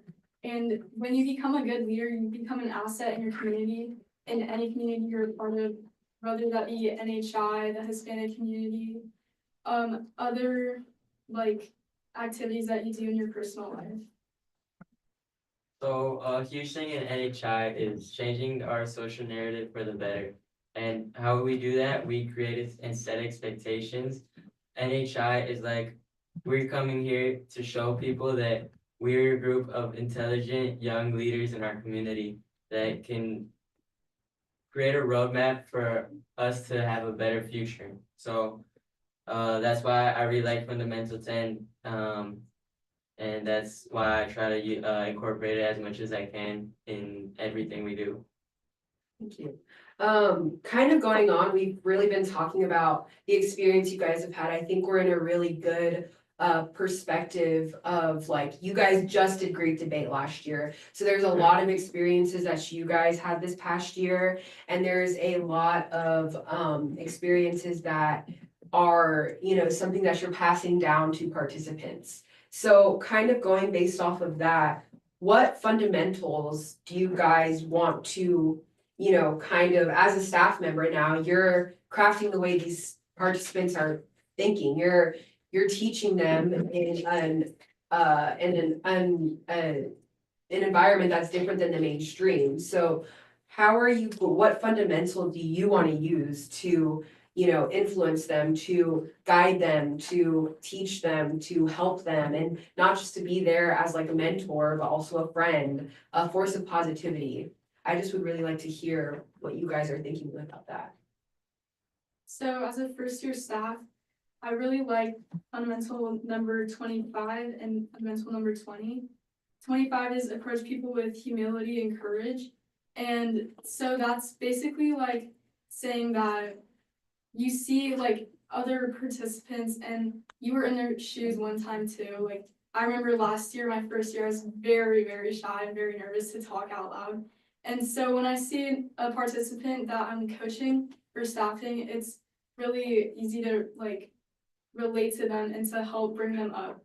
And to reciprocate support is fundamental number 20. And I'd like to reciprocate the support that Issa gave me as a coach last year to my participants this year. Well, thank you guys. Those were all very great answers. We're gonna go ahead and start wrapping up and move on to our next part of the live stream. But we just wanted to all say thank you to you guys for tuning in. And just remind you guys that this is the mission that we're here doing on our local level. These are the experiences that we're giving to freshmen that we're, really, this is what our cause is. This is what our mission is. And we just would like to thank you guys for tuning in. And yeah, do you guys also want to say thank you? Or Thank you. Thank you. Bye, guys.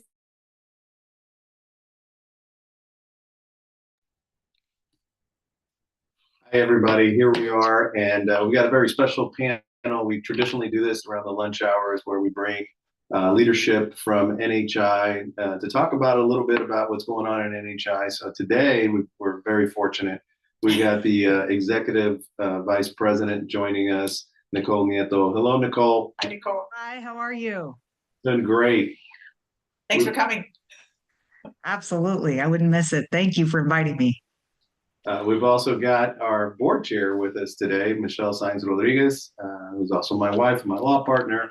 And I guess she can tell you how the program is a very big part of our lives and our family. But I'm also a member of the board of directors of the National Hispanic Institute. So Michelle, I'll let you kind of talk a little bit about how personal and how this is for us, and Nicole too. I think Nicole's been part of NHI since you were what, about 6 years old? 12. Okay, so first of all, welcome and thank you for joining us on a Saturday morning. This is a big event for our students, and this is just one small look into some of the work that the students do. And I will start by telling you that everything that you are seeing today on this webcast is being done 100% by the students. So they have figured out how to make this go live on YouTube. They have worked out all the logistics of making all the panels work today.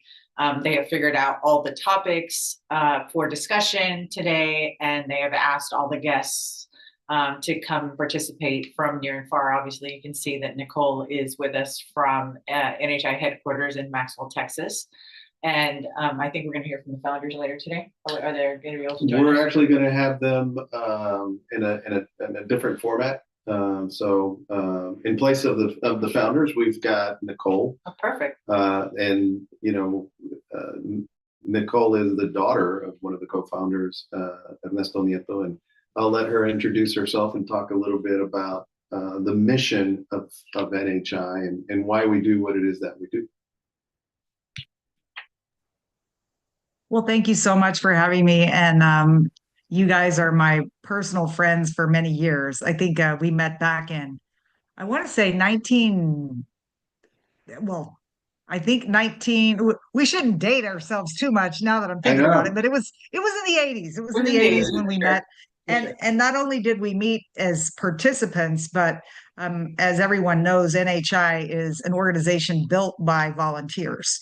And immediately after someone attends a program, the first reaction most students have, other than being sad to leave and sad to say goodbye to their new friends, is how do I come back? And so I think you guys got the NHI bug, I got the NHI bug, and that's all I could talk about. I remember after the first time I participated, and I think our work is recreating that magic and making sure that other students have the opportunity to live the kind of experience that has been put together in a very orchestrated way, a very intentional way to make sure that each person realizes their self-potential and realizes that they have something to offer. And I think the NHI mission, you can talk about, get a college degree. You can talk about aspire to go to grad school or become a professional. And all of those things are wonderful. But if someone doesn't believe in themselves and their own capability and their capability to really overcome an old version of themselves and become a newer and even better version of themselves, they can get stuck. Everyone can get stuck. And so I think really one of the most important things NHI has been able to do is create these spaces for experience. And we all know you're trying to do something new and you're probably going to not succeed every time. That's just not normal. You have to try, you have to push yourself. And in this process, versus seeing things as a failure, we try to recontextualize that to, hey, this is just one of many experiences, trial and error that you're going to have to go through to get really good at something. And it's a very entrepreneurial type mindset. It's a mindset of test things, try to improve yourself, try to improve processes, try to improve whatever it is that you're trying to do, and take that with you in your life journey. So when we started the organization, one of the things even the founders had to do was test out different possibilities. And so the idea was there a different model other than just a didactic model where it's a knowledge-based, there's knowledge that's imparted to students. Students sit, they take notes, and they learn from someone who has done this before. And what they saw was that, what about introducing a different experiential model where through game playing, through different kinds of interactive activities, could a student really advance and accelerate their learning quickly versus the old models that were being used in schools? And what they found was, in particular, the students they were inviting into the programming really, really enjoyed this different learning style.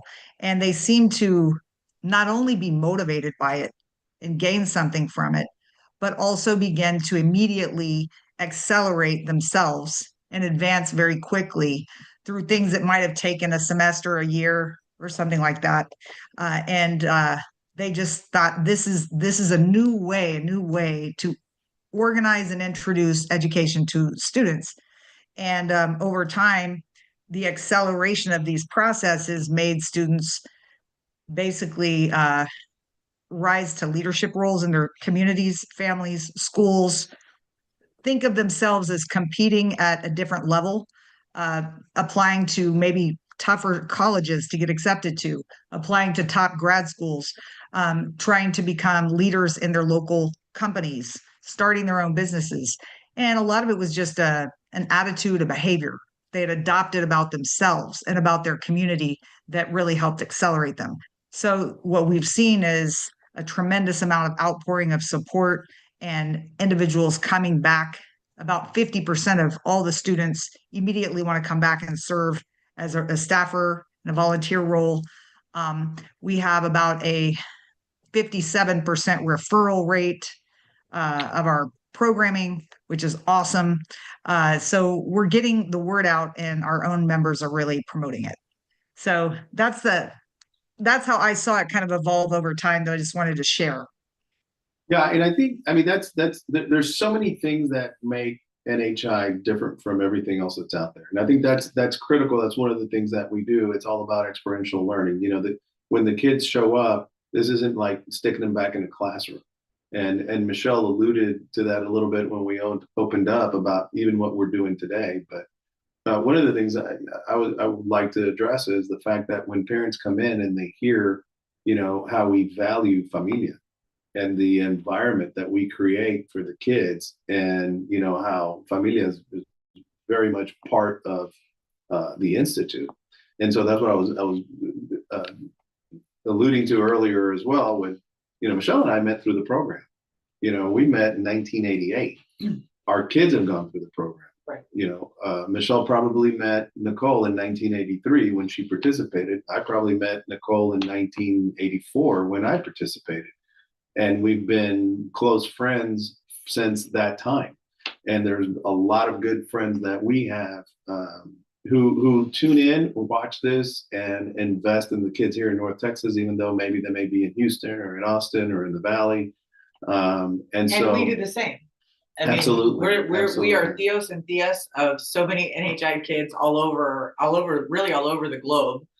Because our programs span throughout the Northern Triangle. We have programs in Panama, we have programs in the Dominican Republic, we have kids in Puerto Rico. We really have students everywhere. And so our reach is very broad.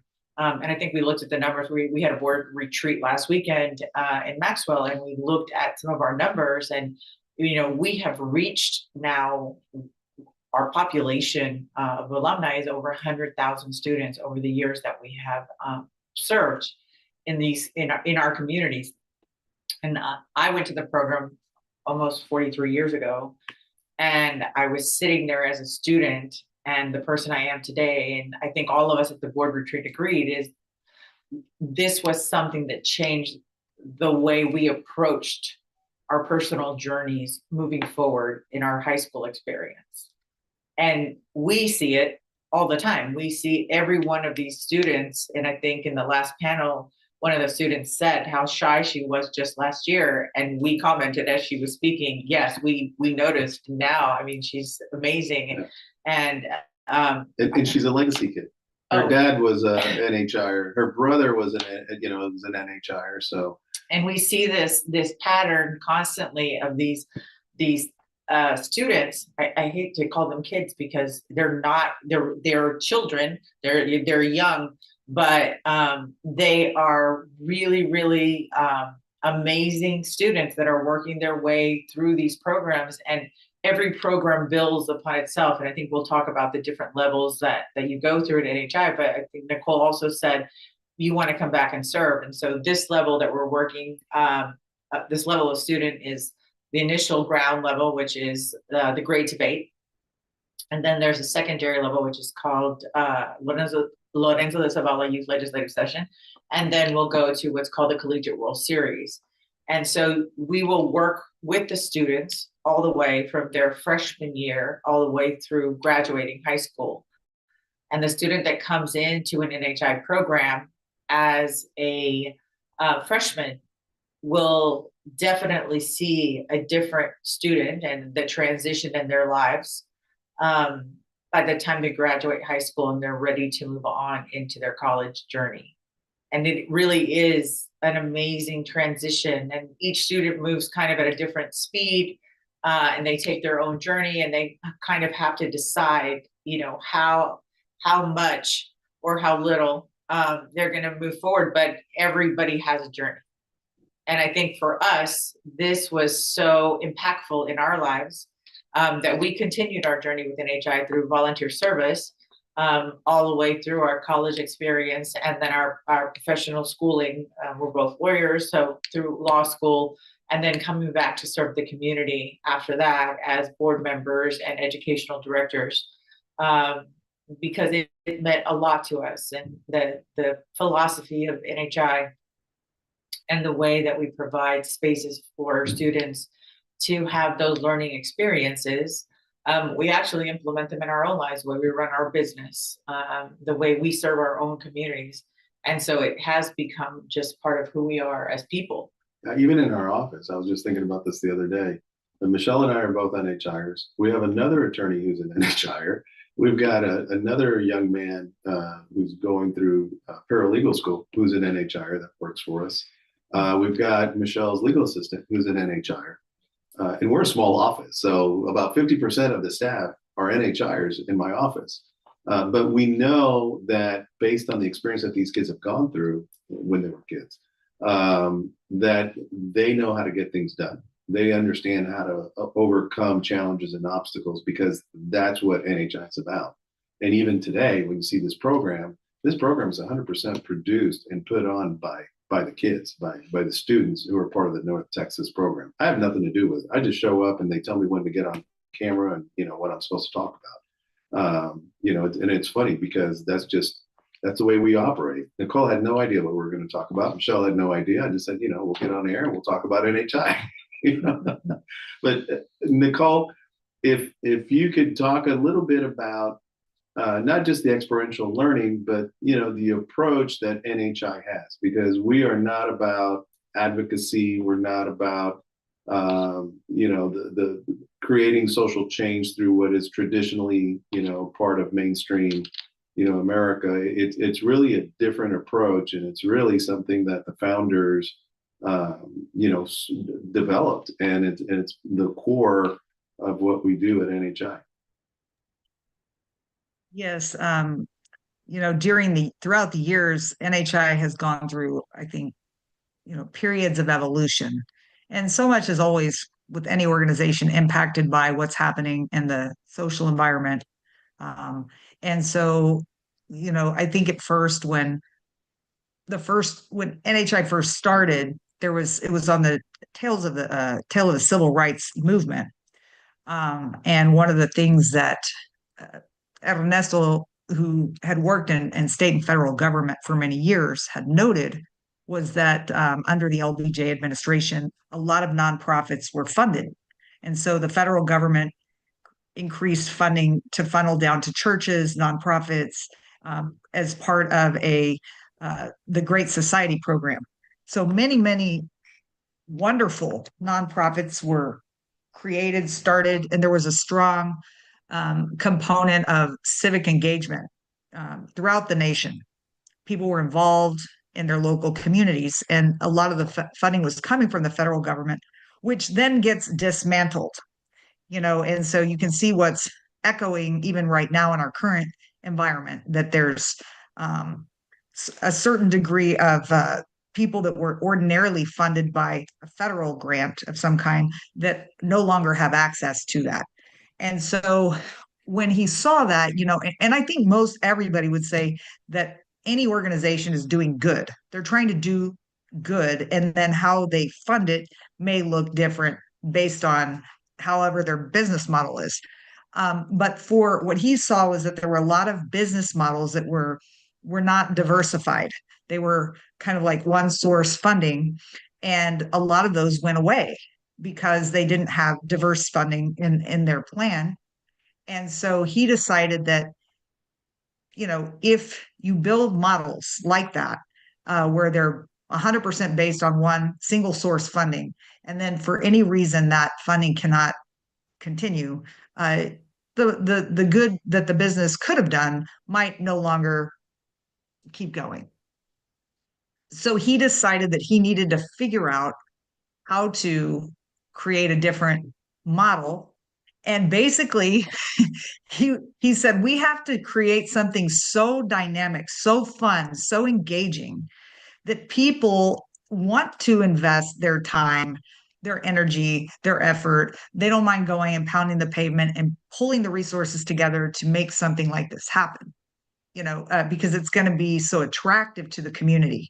The community must see a recognizable value in whatever that service or product is, to where they want to take role in making sure it keeps going. So that was the first thing, was a changed business model. So they diversified that in the foundation of NHI, and we're not dependent on federal government or not too many grants from the state. And they went more, they were a little bit more private. And then families and school districts and different things would invest in helping build the business. And so the first thing was, how do you stabilize the business and the business model? Then how do you re-engage people back in the process? So all of the 80s, I think they experimented with taking alumni, re-engaging them immediately. And so one of the great things that happened with that is that you're taking somebody who might be 16. They just did a program at 15, now they're 16, and now they're getting to experience management, leadership, problem solving, everything that we want them, but at a very young age. And so then you continue this same person each year, growing, developing their leadership skills and other capacities. So by the time they're 21, 22, they're the individuals like that you have there at North Texas, who are organizing professional atmospheres, putting together agendas, engaging the community, hosting things. And these are things that maybe under other circumstances, they may take a number of years to develop skills like this. So we're able to increase capacity of young people, accelerate their capacity, get them re-engaged, put experience on their resumes right away that's legitimate. And then these kids, became recognized by our college and university community as their favorite college fairs to go to. They would tell me, like, what do you guys do with these kids? Because they come in, they're professional, they know how to shake hands, they look me in the eye, they know how to carry out, a really intelligent conversation. They're people of content and substance. They have ideas. And this came from 15, 16-year-old engagement and Great Debate L.E.A.D, and those were the kinds of comments that I like to hear, because we're essentially shaping people to join they're essentially joining the professional class of our society, to go and carry out in a very executive manner with experience under their belt, things like this. And this is the kind of society that we're trying to help impact, a leadership level of society. So that what happened in the 80s and 90s then turns into, sometimes I say you're already doing something and then at some point you name it. So I think for many, many years, we were doing community equity building, and finally we created a name for it. And so our main basis for work in the community is community equity building. And so it is essentially identifying who the beneficiary is, engaging the beneficiary in investing in the work, and then helping that person identify how that investment is paying off for themselves. And so it boils down to self-betterment.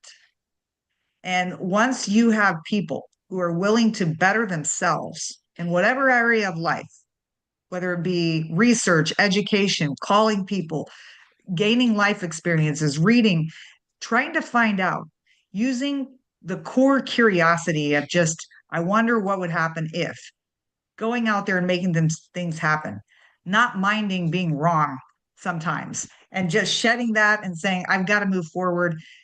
If you can get people to invest in that for themselves, it's a big multiplier. It's a big multiplier, and it can have a stronger impact. So the community equity building is a design to help people see how they can invest in themselves to better themselves and their families and their community. And it must have resilience, that they call it the residual. Maybe something we did 30 years ago is still paying off. We may have impacted a child's life 30 years ago, and today they come back and say, I remember the first time I took myself seriously, and it was at an NHI program.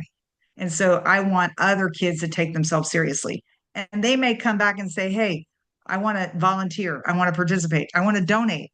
I want to multiply the programs, whatever it is, that's residual.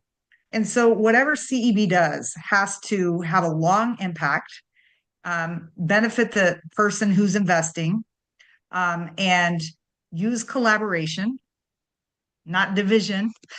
and so our NHI fundamentals, which you brought up earlier, help us with that, because we have a tendency to right and wrong and black and white things sometimes, and that can create divisions that sometimes are irreparable. So helping people take a step back, take a breath, and figure out, okay, where can we find common ground? How can we move forward? But those are learned and practiced skills that sometimes are not emphasized, or there's no place to really practice them. And so we try to make sure that our students have access to opportunities for that type of thing, so that they're really good at doing the community equity building for themselves and in their communities. So right now, that's where we're at. We've been doing it now for 45 years. But of course, we must constantly revise, improve, advance, examine. It's a work in progress. So that's what I wanted to say about CEB. Yeah, and the interesting thing about it is that what it really requires is faith in your community and faith in these kids. And it's still mind-blowing to me doing this for so many years, working with so many kids over the years and different programs, not just here in North Texas, but when I say to a kid, well, what do you think? And they look at me like, you're talking to me? And it's like, yeah, what do you think? And sometimes it's hard for them to accept the fact that we value what their thoughts are, what their conclusions are, that when we say we value what you have to say, we mean it. And we provide a space for them to feel confident in who they are and what they know. And the first thing, it's funny, I mean, I still laugh because I've had situations where I've asked the kids, well, what does it mean to be Latino? And they go, I'm like, what are you doing? They're Googling, what does it mean to be Latino? But that's the type of society that we live in today. And so I think one of the biggest takeaways from our programs is that, kids walk away thinking for themselves. And that is quite opposite, of what goes on in society today. I think, especially right now, where we're living in a very divided time, where the narrative, especially in the last few months, has been that the color of your skin has a lot to do with your value as a person. And that has come into question. And I think we're seeing kids back away from their culture out of fear, if nothing else. And so I think that the work that we do right now is extremely important, because if they come through on the promise to do away with all race-based programs, DEI initiatives, then our work is going to be more important than ever. Yeah. Well, and going back to your point, Nicole, you know, and how all this started. I mean, one of the things that we can say is, with all the cutbacks in federal funding, that's not a direct impact on our institution. You know, our organization does not rely on any federal funding, so it doesn't directly affect us, but it may affect our partners, right? So that's one of the beauties of NHI, is that from the very beginning, we've always said part of CEB is being self-sustaining, right? And you know, investing in our community and believing in our community and understanding the value of our community. And that's sometimes, believe it or not, that's one of the hard things for the kids to learn. When we start talking about the Latino community, they start pointing out, well, we need this, we need that, we got this, we got to fix this, we got to fix that. I go, whoa, everything you've said is negative. you know, so let's talk about that. Let's analyze that. And really what we do is kind of shift that mindset, right? And have these kids, instead of looking down on the community, you know, we want them to look up to the community. And so we point out all the great things that there is about our community, including being, you know, biliteracy, you know, bilingual, you know, and we are, the other day I was listening in on economic analysis. In the United States, we contribute like $27 trillion to this economy, you know, as a community. And so that is important for us to know. And again, it's about having faith in the community, having faith in these kids, and basically, you know, helping them think for themselves and kind of polish them up in their leadership skills. And it's, you know, sometimes I get, you know, people think that, oh, you know, they're supposed to grow up and be, you know, politicians, but it's not about that. You know, we've got doctors, scientists, researchers, educators, lawyers, all across the board, you know, and people in nonprofits, people, you know, who are creating their own schools, things like that. And so it's leadership just across the board. But it's more than leadership, because it's also about the type of leadership that we are challenging students to be, is a leadership that also comes with being a good human, right? It's taking care of each other. It's not the competitive leader that will do anything to win. It's the collaborative leader that cares for their fellow leader and that is looking for ways to build upon successes. It's not, I'm going to hide the right answer so that only I win. It's, I've got a good answer. Let's see if I can find a better answer if I work with other leaders to create a great solution, or to find more ideas in ways to build within my community and make it better for all of us. And I think that's the difference in our leadership style. Well, and I think if you think about it, you know, we have to provide a different alternative to these kids in terms of a leadership model. If they just emulate what we have today, if you think about, you know, even our kids who are a little older, they're in their 20s, but if they go out into the world and find themselves in leadership position and they emulate what they see today, nothing changes. Right. You know, we live in a very divisive, you know, society. And basically what we're teaching these kids is, you know, how to collaborate and how to create, not destroy, but build And up. I thought, you know, what you guys are saying is so key, because we have to battle with that even in our own curriculum. And as education directors, you know that. And so we know that there coming from a background of a particular, let's say, competitive model, and competition is very important because we do live in a competitive world. And there's a place and a time for that. Another skill set that's needed is collaboration. And so this can also be introduced to students where the way you win is through collaborating versus tearing someone down. And helping them learn to create win-win situations. It's funny because in the Great Debate, our freshman program, it is very competitive and they are kind of going black and white on many things. And so there's it's the nature of it is a competition, and we're trying to inject being sportsman-like during the competition because that's very important. But at the end of the day, there is a big competitive element to it. And then they keep going to the LDZ. And at the CWS, the only way they can advance is through collaboration. And the game rules are changed from competitive to collaborative. And it is a very tough adjustment for a lot of students to make because they're already used to having a right and wrong and a winner and a loser. And so we are introducing the gamut of kind of the skill sets that you need because you don't always use the same tool for everything in life.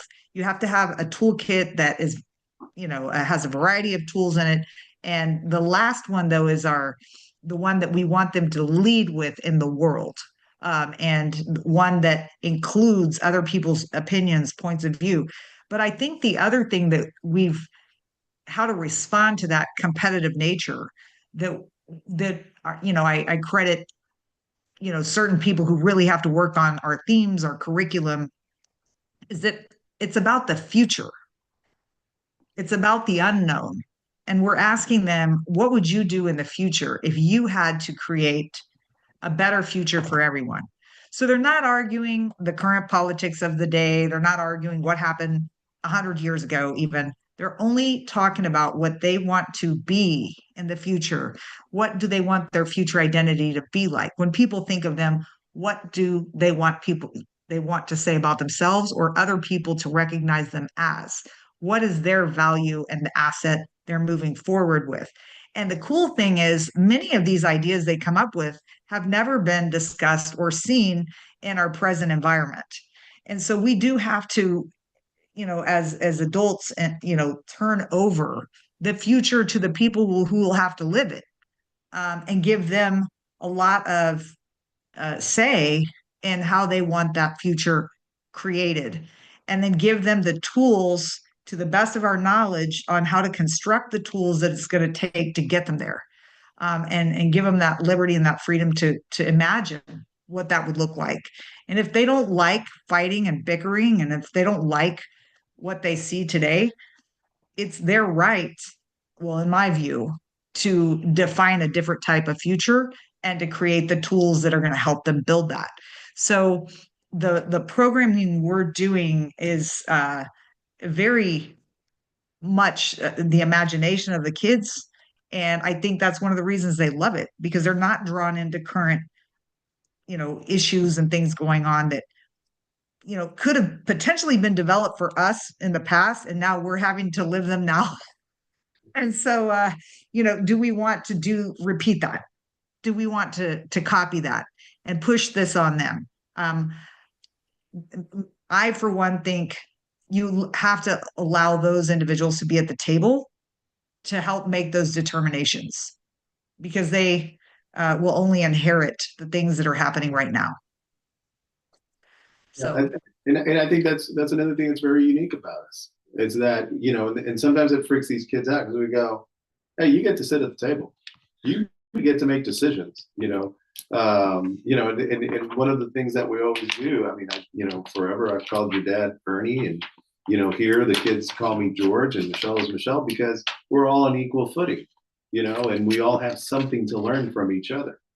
But I'm going to wrap up, and I'm going to say thank you so much, Nicole, for tuning. Thank you, Michelle. If you are watching us and you would like to make an impact and help us here at North Texas It's very simple. Just go to www.nationalhispanicinstitute.org, look for the North Texas Alliance, and you can hit the donation button. When you go through and you put in your information, there'll also be a little section there where you get to pick again North Texas. Last time I did it, when I contributed, we were the third one down the list. So just make sure that you put North Texas because we've got several different areas, different regions where they work locally just like we do. But today we'd like for you to give your contribution to the North Texas Alliance and help us out. And as I explained before, if you weren't tuned in, this helps the kids with their tuition so that they can participate. This helps us afford the buses, the supplies that we need to do the work that we do, including the cameras and the stuff and everything that we use today. There's a cost. So if you can help us out, that'd be awesome. Just whatever you're able to give, we greatly appreciate it, even if it's $5. Everything helps. Everything helps. Look Thank for the you. QR code too. I think they're going to try and put it on the screen at some point between the. I'll be next. I'll be donating next. All So right. thank you. Thank you. Appreciate it. Take care. Bye. Bye. All right. Take care. Bye-bye.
Hi, bienvenidos. I am Fabian. Welcome back. Thank you for tuning in. We hope you've had a fun time thus far. Lead Talks is a way for us to showcase the talent that we've cultured here and the skills we're developing week in, week out in our meetings led by students. As you've seen in these panels, we've got young leaders who are motivated to do more in and for their communities. And with your support, our job is to empower them. I'm joined here today with alumni with a range of NHI North Texas success stories in our communities who are doing wide ranges of work. And I want to give you a chance to get to know them and learn about what it means for an organization to put their faith in young leaders like they once did for us. Like I said, my name is Fabian Valerio. I am a graduate of TAG at Townview. I went to Stanford University and now I'm doing business development at Gartner. I was a co-head coach of Sarah in 2018, 2019. And I'll kick it off to Adam to intro. Hello, Adam Brennan, graduate of Texas A&M University. I did the NHI program as well over 12 years ago now. I currently work at Goldman Sachs as a sourcing manager, and I'll pass it off to Joe. Joe Carrion. I did the National Hispanic Institute as a coach for the oratory team back in 2005, so a good minute ago. And I now have practicing attorney and have the honor of representing my community on the Dallas ISD School Board. District 8, he is a school board president, by the way, and I recently found out he's great at charades too. I am Sara Sandoval. I was, as Fabian mentioned, co-head coach with him during our times at NHI as a participant. I graduated from Austin College, where I'm currently pursuing a master's in education, and I teach art. My name is Emily Sanchez. I am currently a senior at Texas Christian University. I graduated from Uplift Williams, where NHI recruited me from. I'm also currently representing the city of Dallas as Miss Mundo Latina Dallas, Texas.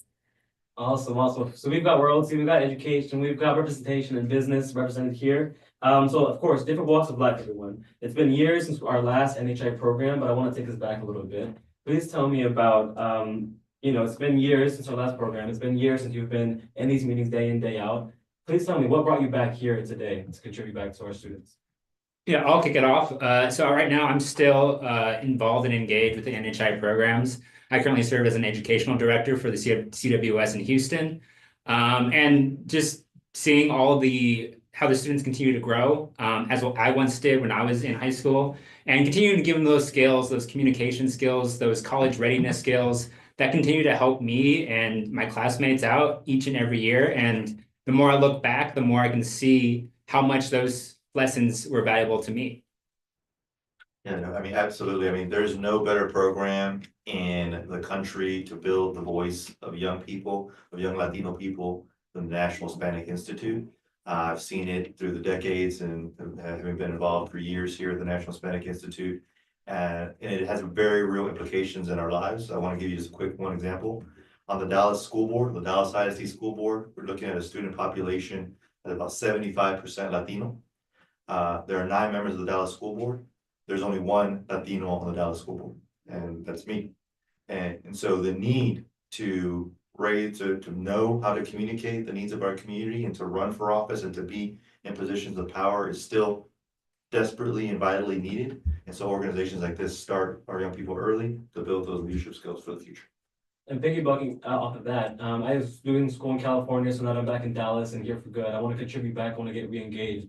And there's no better place than to work with these young, motivated Latinos who are leading in their own communities, leading in their schools, and are eager, are hungry to do more. So what better investment than to come back here? Yeah, absolutely. I have a similar experience. I truly enjoyed my years as a participant in NHI. And one of the foundations that we really nurture and learn about as an NHIer is that, you know, you're a stakeholder in your community. And so you develop these talents and skills and your voice so that you can further better your own community and really lift up those voices. And so, I mean, there's no other place I'd rather get back to, and any opportunity that I get, I kind of take it, you know, whether it's judging at a great debate or coming back to a LEAD talks as I participated in as a participant. You know, it's very valuable to better your own people. Yeah, no, I 100% agree with each and every one of you guys. I think NHI just made such a great impact in me and wanting to give back to my community, learning about my community through like data information and all of that stuff. It was just so valuable to me that it kind of opened my eyes as to how valuable it is to be part of my community and why I want to give back. Everything that I've done so far for myself, I felt like NHI has always given me a strong foundation with my speech, talking and all of that stuff. It was just so empowering. So now I'm really grateful to be back here and give back to my community. All right, y'all. So trip down memory lane. You said it was a great time for you. It was a great time for me as a participant as well. Let's dig in. Do you have a favorite memory that you'd like to share with our viewers as a participant? Oh, I don't think I can remember any of them. Well, then, most recent memory that stands out to you. We had the luxury of winning the Sherman Cup back when we were participating. So I mean, just being the camaraderie of the team, that wonderful group of young leaders in that era and time, and then being able to put in the work and actually then winning the cup at the end of our experience was a pretty special moment and something that I kind of still carry with to this day. Yeah, and I think for me, at least when I was in high school, I remember becoming the head coach of this region in 2012, 2013. And really just having that responsibility was something that was very special to me. Getting that trust, getting that support from our PAs at the time and trying to build out a team, have our coaches organized and put on events like these every Sunday so that we could try to train and mold these young minds as they prepared for these Sherman Great Debates. That was something that was truly special to me when I was coming up through these programs. Yeah, that's awesome. I remember I look back to a program that I don't know if it still exists, Elevación. And this is a program that puts our students together during the school year in November, I think it was for us. And it puts all students separated by grade level, and they come together with a big prompt, and they have to make this awesome project together over the course of a couple of days. And I remember that prompt that year was about how to make NHI better. And so with some friends, we had, of course, great memories, you know, traversing the hotel and just going out to San Antonio and exploring the city, but also really coming together and being tasked with how do you make this organization better. And I think that resembles what NHI is all about, right? Putting the power of the decisions in the students' hands And I remember to me, that felt really empowering as a, 14 to 15-year-old. For me, my most memorable would probably be like a culmination of moments because it was more of the feeling that is memorable to me. I can't really pin it down to one single moment. It's more of a throughout my experience as an NHIer, I just felt a sense of belonging and community.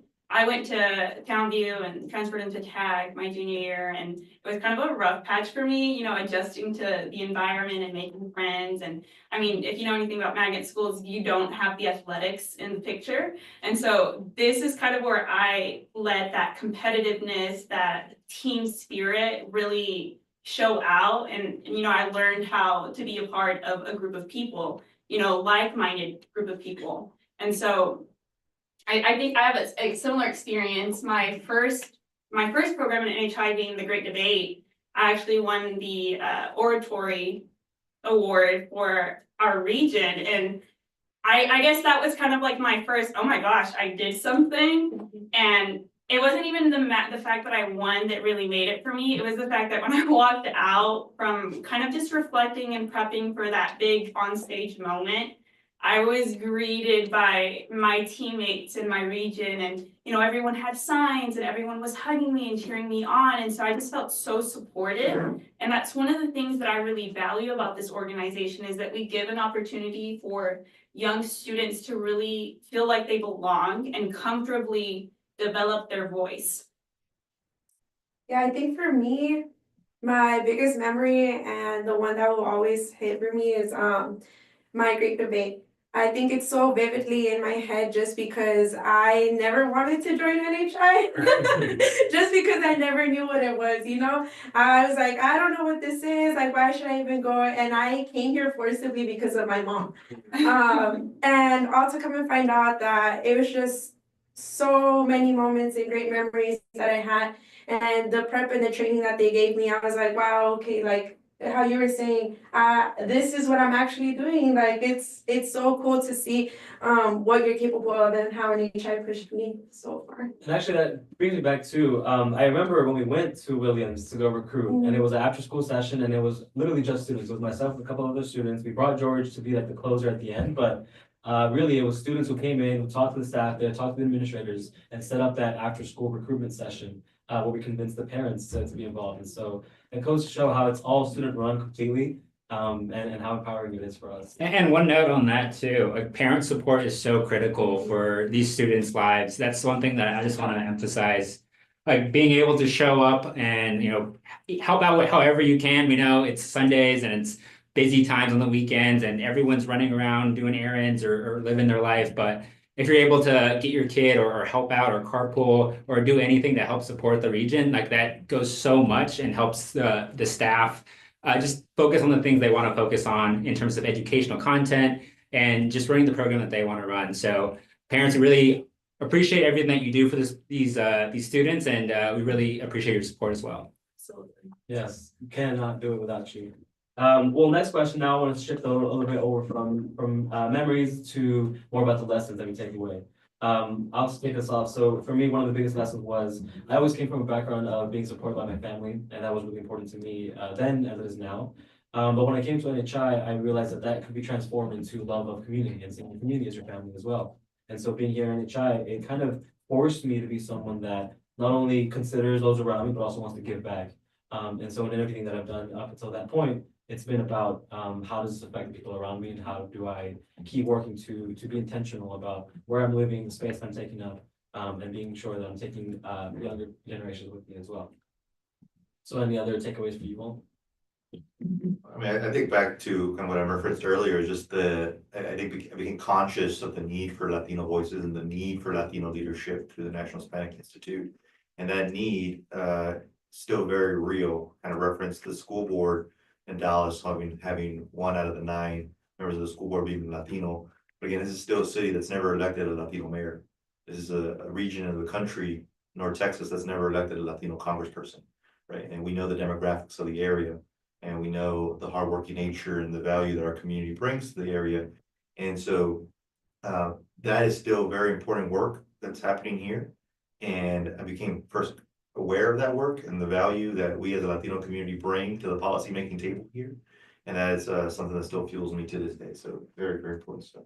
Yeah, and to piggyback off that answer, the combination of critical thinking development and civic engagement is something that's really integral to NHI, where you're learning and debating about these issues about Latinos, how it affects us, how it affects our community. And we take those lessons moving on the rest of our lives, right? When you're in college, when you're in the professional world, it becomes more and more apparent that you're living these things that you're talking about in these programs. And now it's your ability to be able to make that same change that Joe's talking about, right? To vote with your heart, vote with your mind, and really trying to understand how this world is created around you. Yeah. I definitely agree with Joe. I think bringing in like that consciousness, because I realized just how ignorant I was about my community, you know, like where I was living at and how much there was so much going on that it impacted our community. I think I gained so much consciousness and it made me want to just come and give back to my community. It kind of fueled in me to go further on to reach for those goals and those dreams that people once told me that I couldn't do. I think that's part of the reason too why I'm at TCU, you know, it's a PWI, but regardless of that, I'm still proud to show, you know, I'm a Latina there, I'm a woman in STEM, woman in business, but for me, NHI just gave me all of that fuel of, I need to go and represent the Latino community. For me, one thing that I really kind of realized in NHI is that I can make the opportunity for myself and for my people. And, you know, being a teacher and working with a multitude of, I mean, just different students, diverse students. I think one of the most important things that I do is kind of connect with them and help them to realize that same idea of, you know, making your own opportunity and making the most of your situation. And, you know, I can realize that I was fortunate as a high schooler and that I had something like NHI to really foster that voice and knowledge and awareness about my community. And so that's one of the things that I think is our responsibility as an educator, is to really show students not just the content and the material, obviously that is important, but really how to just be an individual in the trying times of today, and how to deal with things like, you know, the politics and society of today. I think, I mean, one thing for sure, I mean, I have a class of emerging bilinguals, and those are my students that right now are feeling, you know, things the hardest. And so they're not really worried about, oh, you know, my English is not as good as my classmates, or I'm not really understanding the content. They're worried about, is my family safe right now? And, you know, am I gonna have something to come back to? And, you know, it's hard for them to concentrate on things like school. And so one of the things that I really try to do for them is to make them feel as safe as they can, to make them feel like they do have a voice and that they are in control of something. Because even just a little bit of control and power goes a very long way, especially at that age. Well, once again, it's a beautiful segue to our last question. I want to bring it to today, where we're all at now. At the beginning, we talked about how we're all in different walks of life, different professions, different career fields and interests. In your everyday, day-to-day, typical Tuesday, how does NHI come up in your, you know, just day-to-day life? I think one of the largest themes of NHI is identity within the world that you live in. And being in corporate America my whole career, it's very apparent how much your identity can impact you. And that's something that I continue to think about, whether it's interacting with my coworkers, just going about my daily business, is honing back to what I value and what I think is important to me, and continuing to maintain those values. It's very easy and it's very tempting to go outside what may be comfortable for you to try to get a promotion or do this or that. But staying, having that integrity is something that I think NHI is very important that it teaches. And it's something that I'm very glad that I went through, because it helped hone my identity and made me feel really comfortable in my own skin, and really helped me create the life that I wanted to create. I'll just say, so yeah, school board member, and I'm an attorney, I'm a trial attorney, so I'm in the courtroom. I have to use my voice, I have to argue, I have to put together ideas and convey them to other people. And so I learned that, it began here. There's no other doubt about it. It started at the National Hispanic Institute, learning how to use my voice as a coach, teaching people how to use their voice, learning in the same time as a coach. how to hone my own. And so that again here, I use that every single day of my profession career. I might continue off of that. I stand in front of a classroom every single day and I use that voice that I felt was fostered at NHI, you know, I even sometimes throw in like activities that we did as participants. We played the animal game the other day. If y'all know. But so just, you know, really having that confidence and being able to convey messages to people every single day, and not only just students, but parents and coworkers as well. I think for me, I hold various different titles. So I'm president of my sorority. It's a Latina founded sorority. I currently lead a group of 40 girls, so that in itself is a lot of work. Just trying to show them that the opportunities that I've gained and the titles that I have, like it's all of the work that I've put in, but it's work that they can also put in themselves and they can show and represent their community. I'm also part of the Hispanic Women's Network of Texas, and I currently sit on the board as the L.E.A.D Alumni Chair. So that itself too, I have a lot of girls looking up to me as to, you know, wanting to aim for higher education. And I'm always trying to go ahead and like get funding for them to have them get all of these opportunities for scholarships for them to go to college. And then I'm an older sister too, so that in itself is a lot of work trying to lead on my little sister into aiming for higher education. So. Yeah, absolutely. Well, bridging all this together, I recently had the chance to work on one of the presidential campaigns doing Latino voter outreach. And all this comes into play. I mean, having a strategic vision for creating an environment of Latino empowerment, down from church all the way to businesses, all the way to educators, all the way to any sector of our Latino life that we can lead. Finding ways to put them all together and put them all behind an agenda of helping one another, making sure that we're all putting each other ahead. And so that's one thing that I learned from NHI. Knowing how to lean on the resources that we've built together as a community, learning how to use your voice, use your identity, build a brand. Those are the kind of things that we teach here in every one of our meetings, and which is why your support is so valuable to us to be able to make all these things happen. I mean, the tech that we use for these big talks, all the way down to the buses that we use to send our kids to their programs, or help them buy their plane tickets to their programs, where they get to go on college campuses and experience that life. That can't be done without your support. Of course, parents to pitch in their support every day by putting up with these kids and their hour-long meetings or hour-long meetings on Sundays. And we love to, in any way we can, give our time, give our wisdom back to these students that we see we see ourselves in them. But once again, coming back to you, coming back to our community. This is a worthwhile investment into the future, into making sure that your son, daughter, any young leader that you support has a home for them to keep building their skills, keep nurturing this love of community, this love of family, as we are here representing today. So once again, thank you so much. We hope that you have a really fun time with the rest of our L.E.A.D talks. We'll be around. We hope that you will as well. And like I said, the donation link will be put up soon and shortly. Thank you so much for your support once again. Have a good one.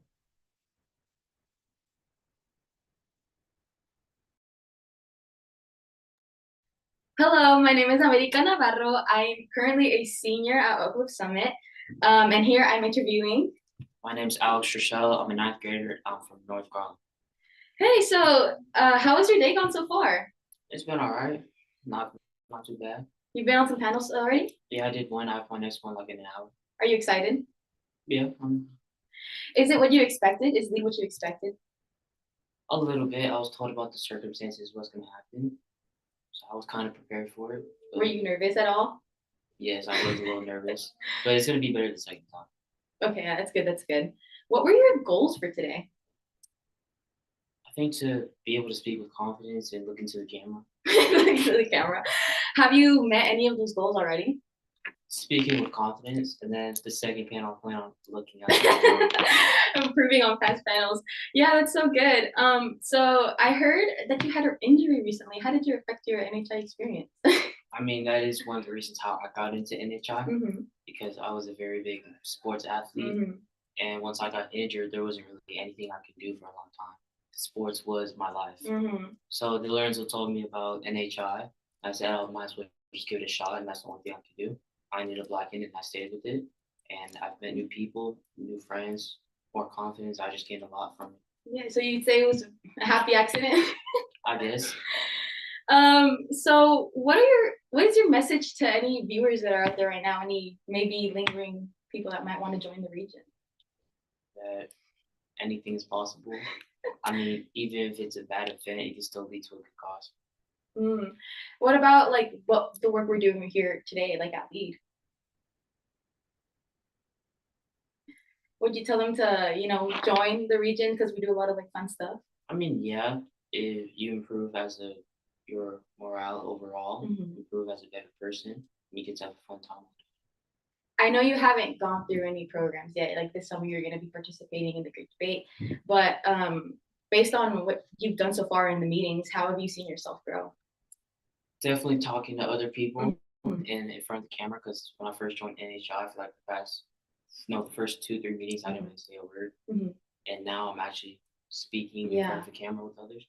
Yeah, as a staff member, I've definitely seen not just the growth in you, but in all of the participants, especially. I think it's a really brave thing and a really powerful thing that everyone is coming today to participate and lead and, help advocate for what we're doing here at North Texas. And another question I want to ask you is, for any parents that are watching right now, what would you tell them if they have any kids that might want to join North Texas?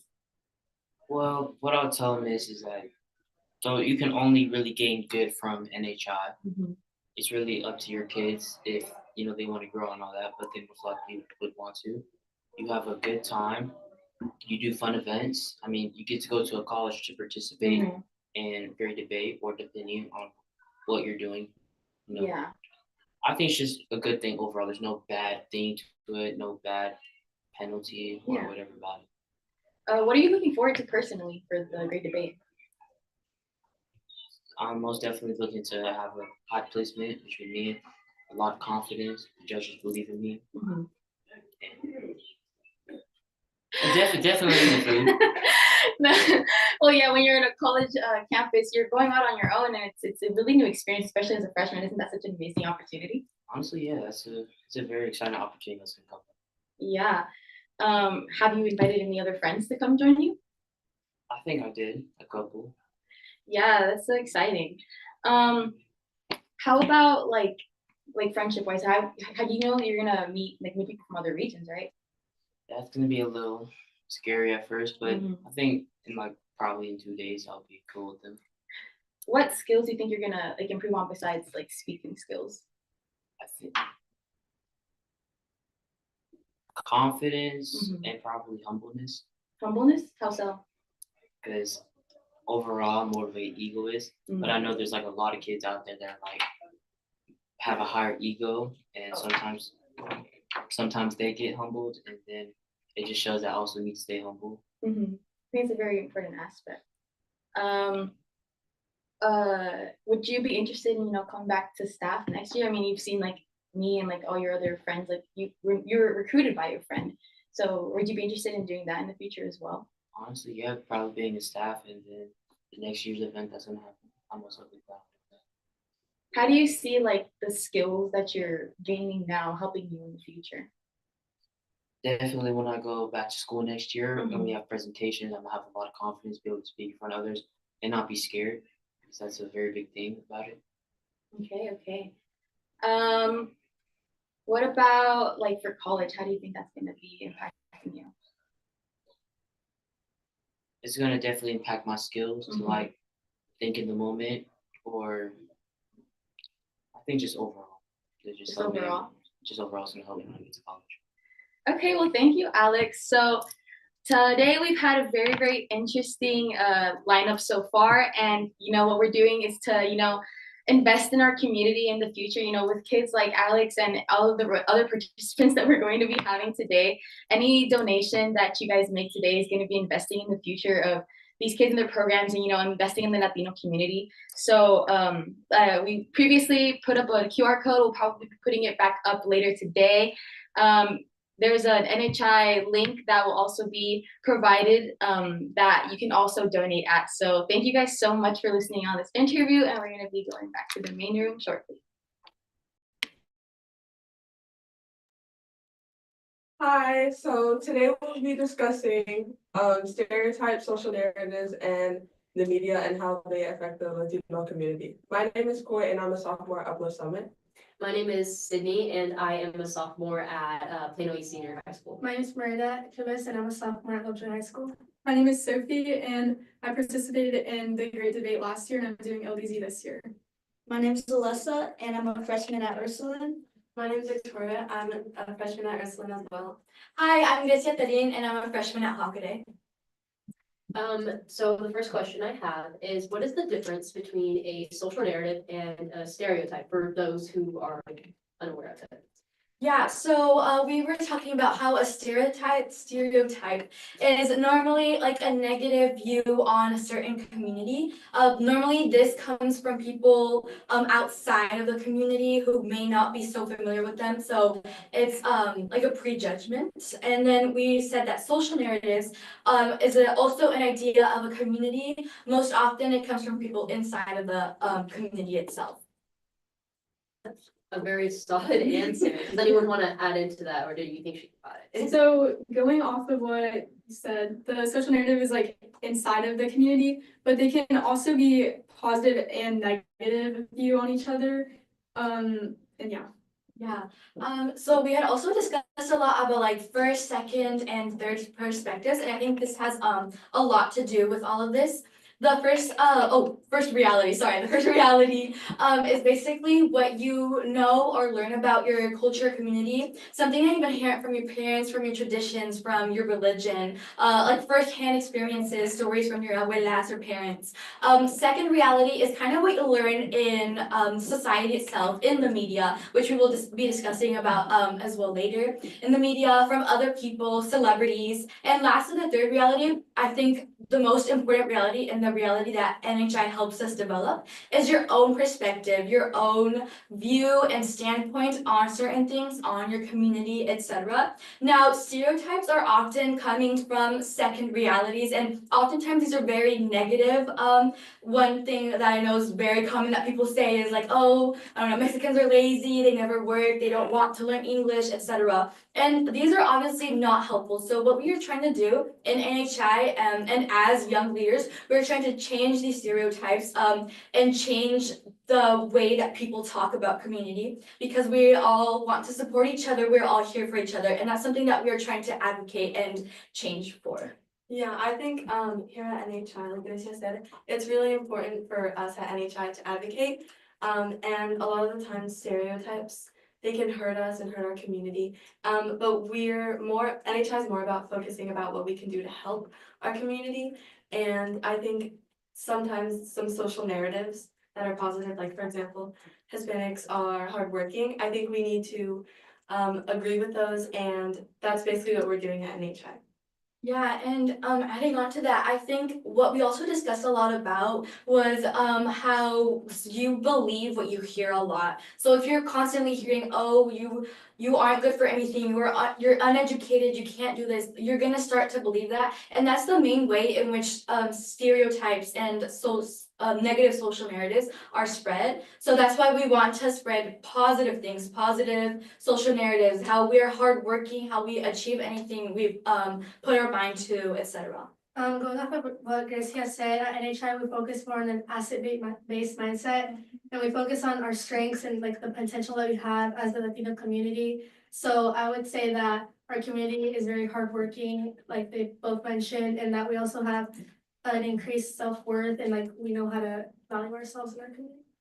Exactly. And I feel like with stereotypes and trying to stop them, obviously you want to focus on an asset-based mindset or have that, but it all starts with you and what you're doing, because you're looking at obviously what you have, but if you're looking at what you have and you're not putting anything into it, there's nothing you can do to actually change that. So you want to start with what you can do yourself. And I think that's another amazing point. I know I mentioned this in an earlier panel, but becoming that role model, becoming that person that people look up to. And I've said it before and I'll say it again, be the person that so many people want to become, because how could you be someone that you've never seen? You know, be the example that so many can follow. And by setting that positive example, you're not only becoming becoming an inspiration for so many other people, but you're also breaking so many stereotypes, so many social narratives. You're defying what the status quo is saying. And I think that is something that we as NHI members, as women, as Latinas, that we are so incredibly good at and something that we will continue to do. I agree with what Coy said.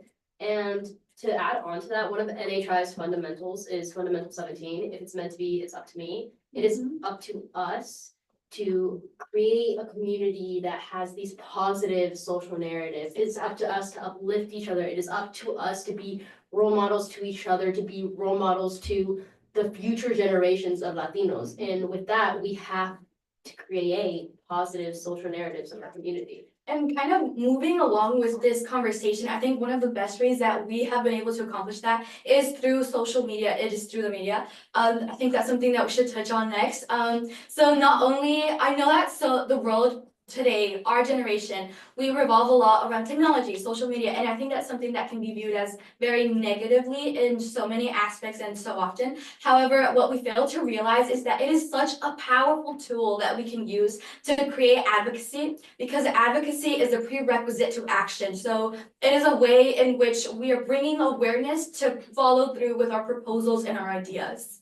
Yeah, like Gracia said earlier, social media, it's usually always from second reality, which is how other people view the people in a community. And I think as a first reality, we need to, just like Gracia said, advocate for our community, and we need to educate people, because I think a lot of times people, when they see stereotypes, they think like, oh, like that's what usually happens, right? I think us as a community, what we're doing at NHI is we're trying to uplift and we're trying to educate the people that maybe don't know, or they make mistakes about stereotypes. Going off of that, I feel like if our friends who consume maybe media and see something stereotypical, they might believe that and they might say something jokingly to us. And I feel like we shouldn't be scared to tell them that's wrong or that's hurtful, even if they don't feel that's serious, because then that's how stereotypes and negative social narratives keep on going, because people don't stop that thought. Yeah, and by positively using like our third reality and our own perceptions, we can advocate for ourselves on social media, as we can like foster a sense of belonging and create the sense that our communities are shaped by our perceptions and that we're a very strong community. Yeah, no, that's very well said. And I think we already mentioned this earlier. I forgot who it was, sorry. But like one of the most beautiful aspects of our community is that sense of family, how family oriented we are, community, being together. And I think it's a good time to remind ourselves that, and to remind other people that we're all a community. We should all be here to support each other.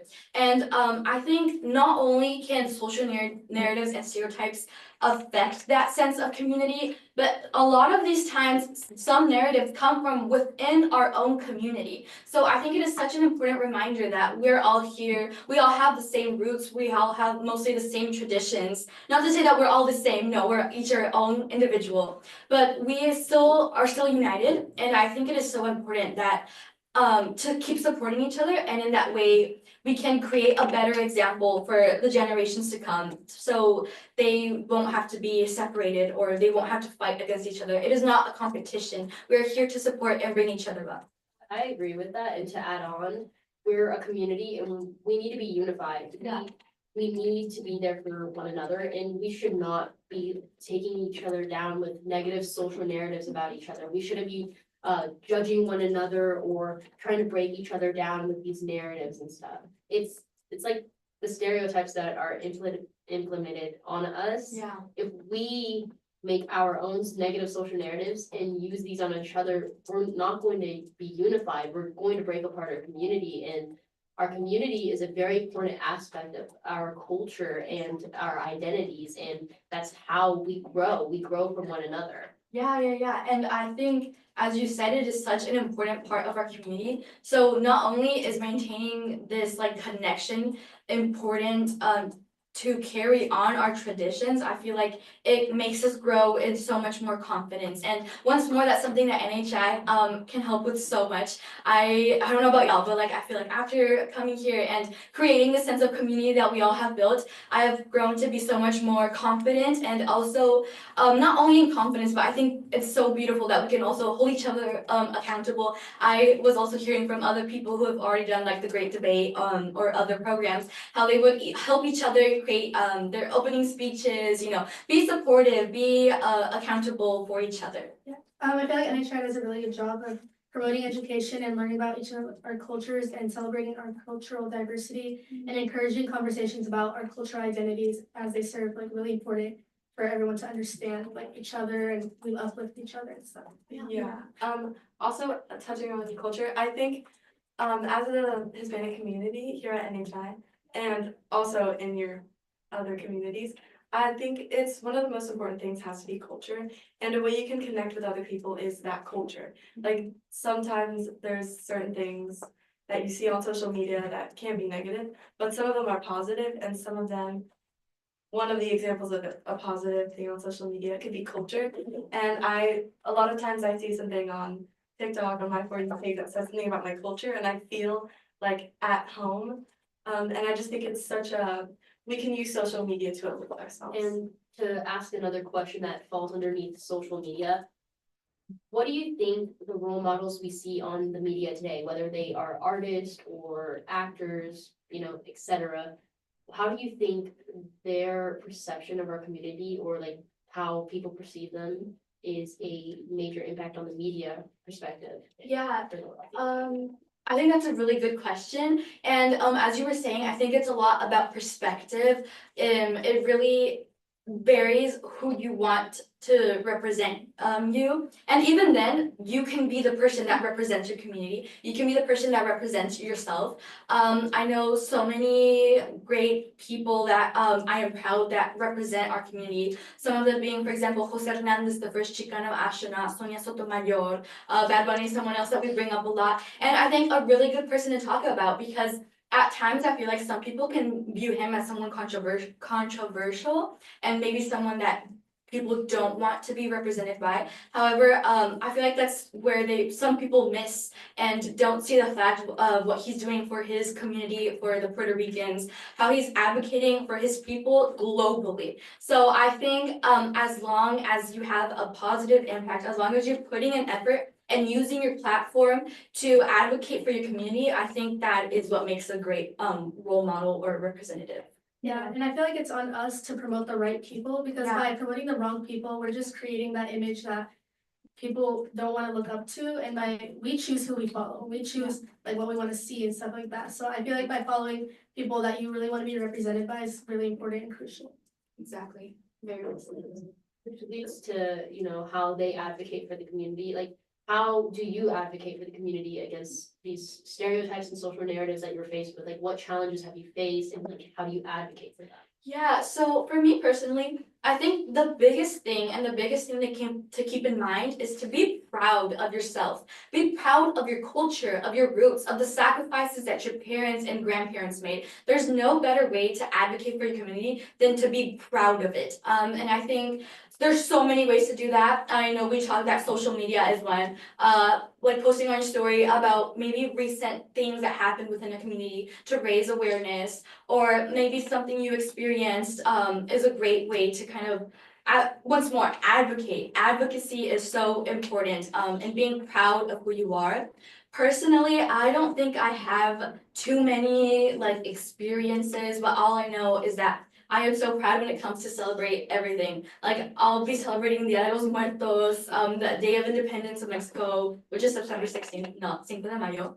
But like, just bringing your culture to wherever you go is such an amazing way to bring awareness to your community and to distinguish yourself. You know, staying humble, staying connected to your roots is one of the best ways that you can show your gratitude for your parents and for your culture. Yeah, and going off of what Gracia said, I feel like it's really important to prove to others that we're becoming the best versions of ourselves, and that we are really showing what it means to be Latino. And personally, at our school, there's not really like a lot of Latinas in our school. So we're currently trying to create a club to like empower like the role of Latinas in the community and just educate others about what it really means to be Latina. That's so beautiful. Congratulations. And like, going back to what Gracia said about social media being a very powerful tool. So through NHI, you learn how to be a good leader and an asset in the Hispanic community. And so using those skills that you learn here at NHI, you can bring that asset-based mindset and thinking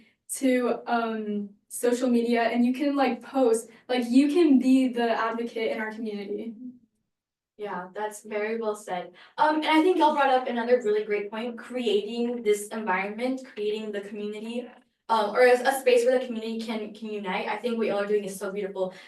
Bringing together all of the Latinas. I know at my school, we do have the Latin and Hispanic Student Union, and it's something I am so proud to be a part of, just as I am proud to be a part of the National Hispanic Institute. These are environments in which we feel safe, in which we feel that we can speak and use our voice, not only to use our voice in these programs, but to go on with this further on, to be able to go beyond like our school or one certain community. We are a community that is all over the world, and the roles we're taking today are so important.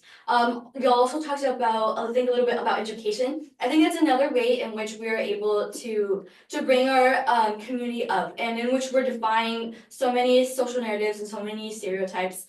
I know a lot of people may not even have the opportunity to go to school, but what we're proving is that no matter your circumstances, no matter the challenges or anything, you are still able to continue with your passion and with what you want to be.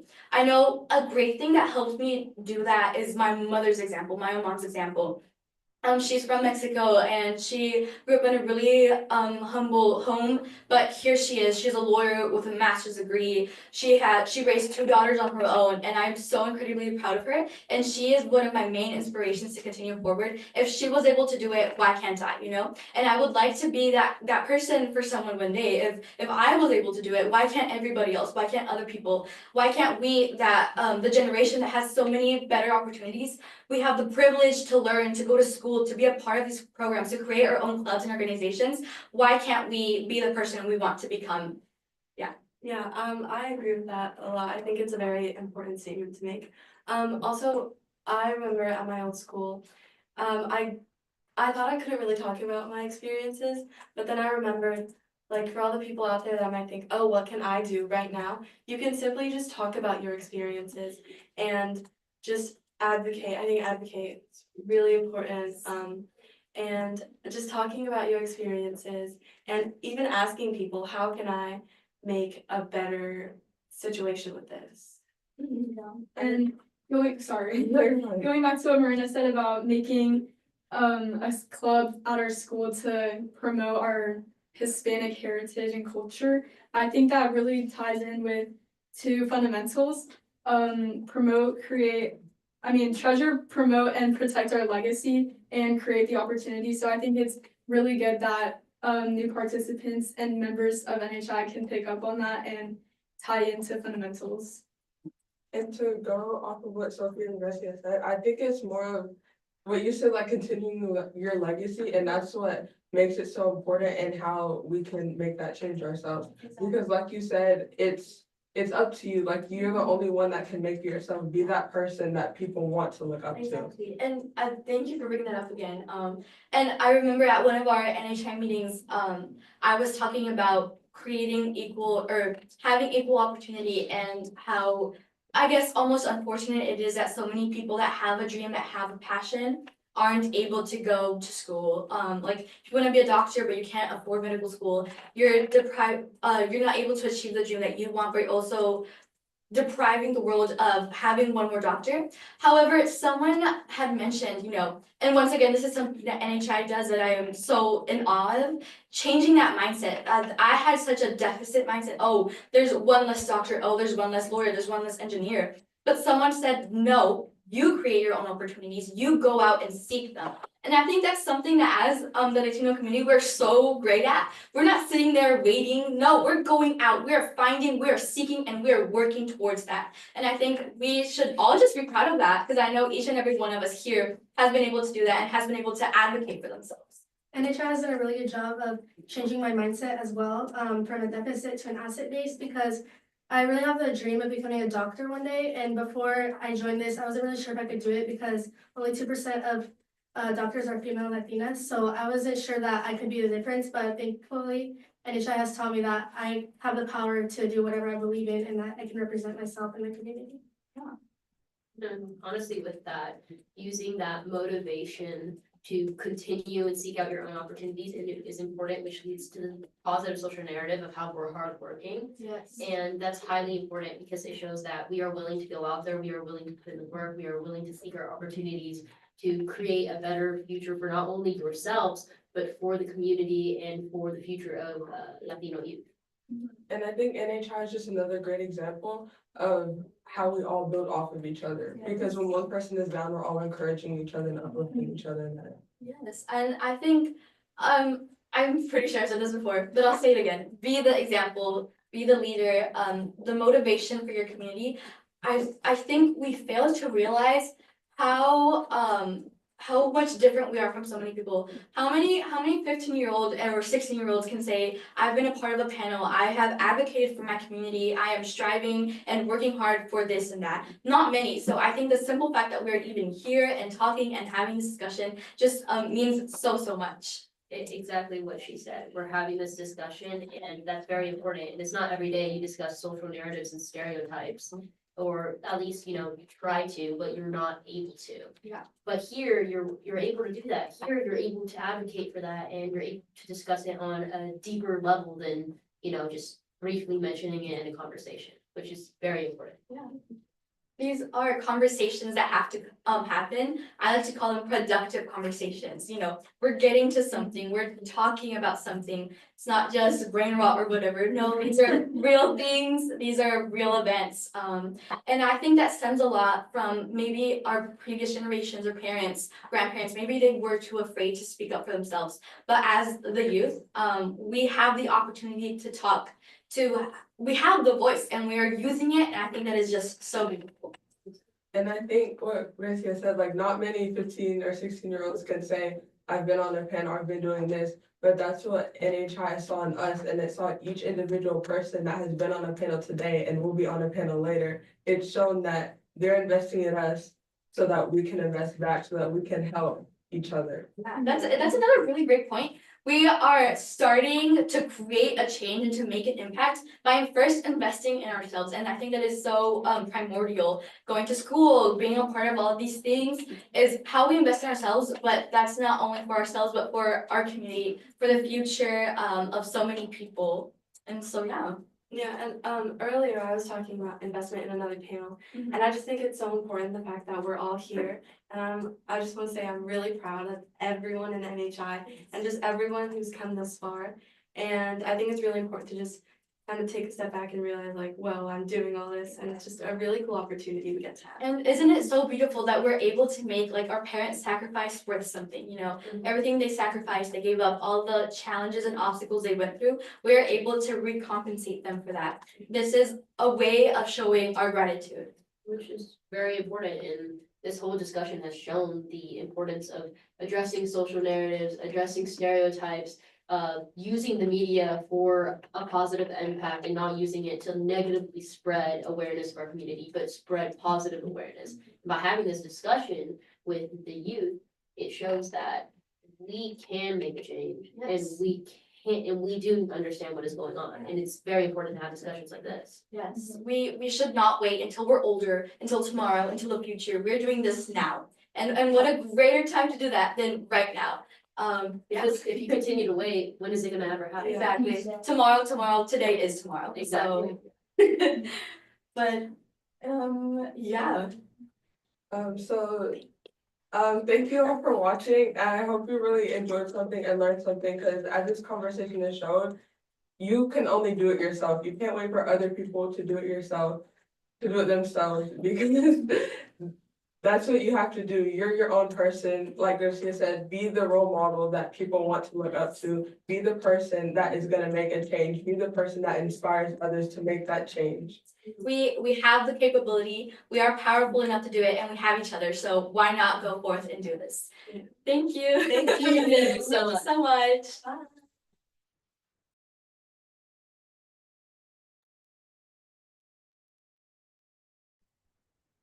Hi, my name is America Navarro. I am currently a senior at Uplift Summit, and today I'm interviewing Edgar Castillo. Hi, so I've heard you participated in NHI in the past, so I just wanted to know what programs have you staffed? I have been a long staffing of the Texas LDZ. So I did my first Texas LDZ as a staff member back in 2014. 2014. So how was that experience staffing just all those I mean, it was great. I did my first one with my brother at on, and then I kept staffing ever since. I was obviously a junior counselor out of high school. I graduated in 2014, and then I kept with it ever since. Yeah, I know. I have experience. I just staffed the Texas LDZs last summer as a junior counselor as well, so I'm excited to it's fun coming back. Yeah, definitely. How have those experiences shaped your life outlook? I mean, I think it's helped me be a good critical thinker, number one. It's also helped me interact with people in an intellectual setting. I think it's also helped me engage with the youth community in a variety of capacities. And so, yeah, I think overall it's been a huge help. Yeah. And I heard, from the grapevine that you have a pretty interesting job. So how has that experience also shaped that? I mean, I would obviously say that it's been a huge help. Especially in in an interview process. Being comfortable to express myself and explain all of the assets I would bring to, a job. Whether it be, something small or something, as big as where I work now. So yeah, it's definitely a wonderful thing to have under my belt. Yeah. So speaking as a senior, for all the other senior staff that we have here working with us today, how has NHI LDZ staffing in general shaped your college experience and getting into college and being in college in general? I think it's been a huge help. Like I said, it's been able to give me the ability to think critically, like I said. But I think beyond that, I studied engineering, so being able to ask myself questions to be able to help define a problem, number one, but also using those questions to also be able to solve those problems is something that I think has been a big help. And so NHI has definitely helped, with that process.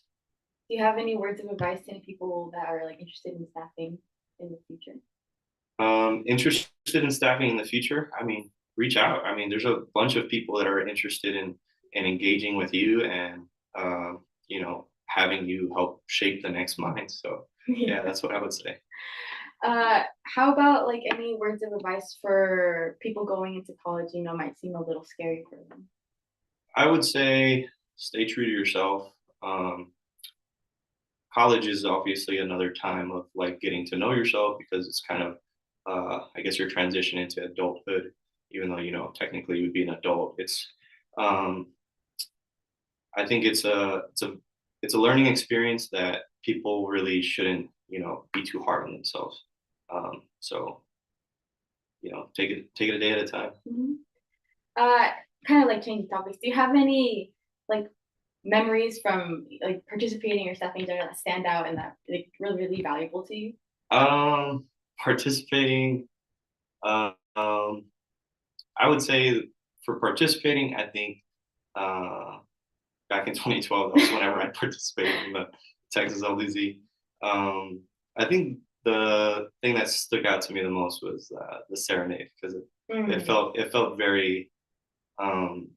I felt more connected with a lot of the males, and I just felt like it really solidified the theme of the program, which is family. And so I really felt closer to a lot of the people that I got to, interact with.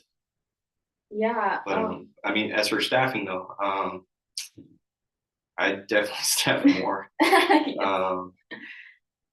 I don't think I could say one specifically, but I think over the years, just making a lot of friendships with um, a lot of people that I, staff for, Yeah. now it kind of, came to learn under me. I think that was probably the more impactful thing, getting to kind of, you know, mentor from a different, I guess, side of the, like mentoring side, because first it's like mentoring as a participant, staff to participant, and then it's mentoring from a staff to a staff perspective. And then, later on, after I had like a number of years under my belt, having the ability to mentor somebody that was just starting out, I think, after they come back, the next year it was kind of different because then it's like the next stage of mentoring. So yeah, I think that's probably the better part of the experience for me. How did you see like your mindset change from being a participant to staffing? I don't think it was like an easy process. I think every year I was learning, and as I said, you kind of need to not be so hard on yourself. So, I mean, you're gonna make a bunch of mistakes. Yeah. George Michelle can Yeah. attest to my goofball moments, but I think just being able to learn from it and provide that as advice the Yeah. next time for someone that I mentor is, I think, best thing. Yeah. What would you say to any parents out there right now that might think about putting their kids through the LDZ? I think it's a really good idea. Number one, it's going to be a good experience for your kids to have because it's going to help them understand how to deal with peers, adults, students that they're going to be mentoring. It's just going to add a lot to their character overall, and I think that's a good thing. And so, yeah, that's what I would tell parents.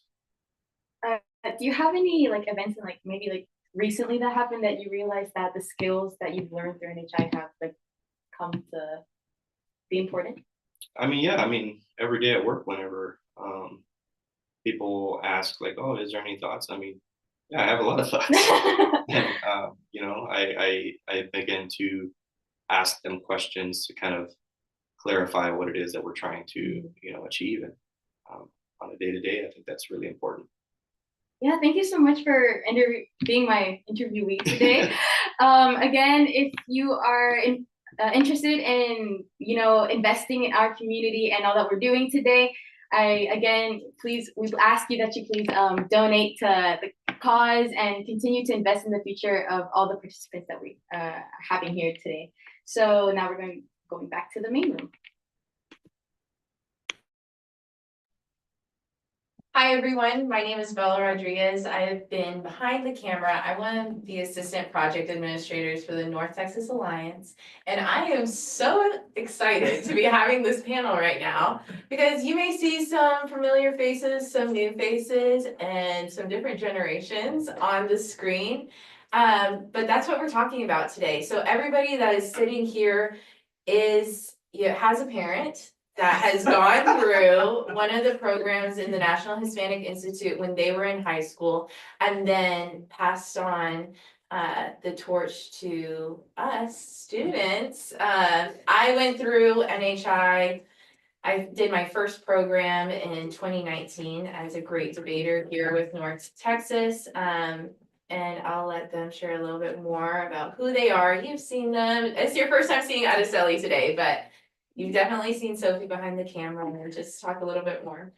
So I participated in the 2024 Great Debate last year, and I'm planning to participate in LDZ this summer. Same as Sophie, I did the 2024 Texas Great Debate last year, and this year I will be doing the Texas LDZ. And then our parents, let's hear a little bit more about your NHI years, journeys. Oh, I am the OG. I actually participated in the 1983 Texas LDZ. And I have been around for many, many years. I wear lots of hats in this organization. I am the chair of the National Hispanic Institute Board of Directors. I am an education director for Texas LDZ. But I think my most important job is I'm a mom to two NHIers. Those are, I refer to them as my biological children. And I literally have probably thousands of NHI kids that I claim happily. Go ahead. Oh, okay. My name is Adam Castillo. I'm an LDZer from 1990 and went to the LDZ in New Mexico. That was my first time actually going out of state for anything, and it was quite an experience. They didn't have great debate, at least maybe it wasn't offered to me back then, so I wasn't aware of that. But I'm kind of jealous that now they have it. That's what I say all the time. Such a prep for LDZ. Yeah.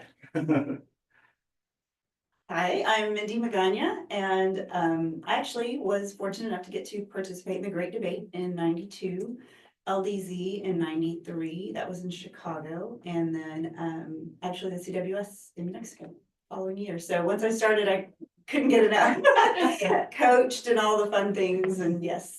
So when my daughter got to be a high schooler, that was a must. Like, you have to do this program. Thankfully, she agreed because there's been a lot of things I've said, you need to do this, and I get the look, you know.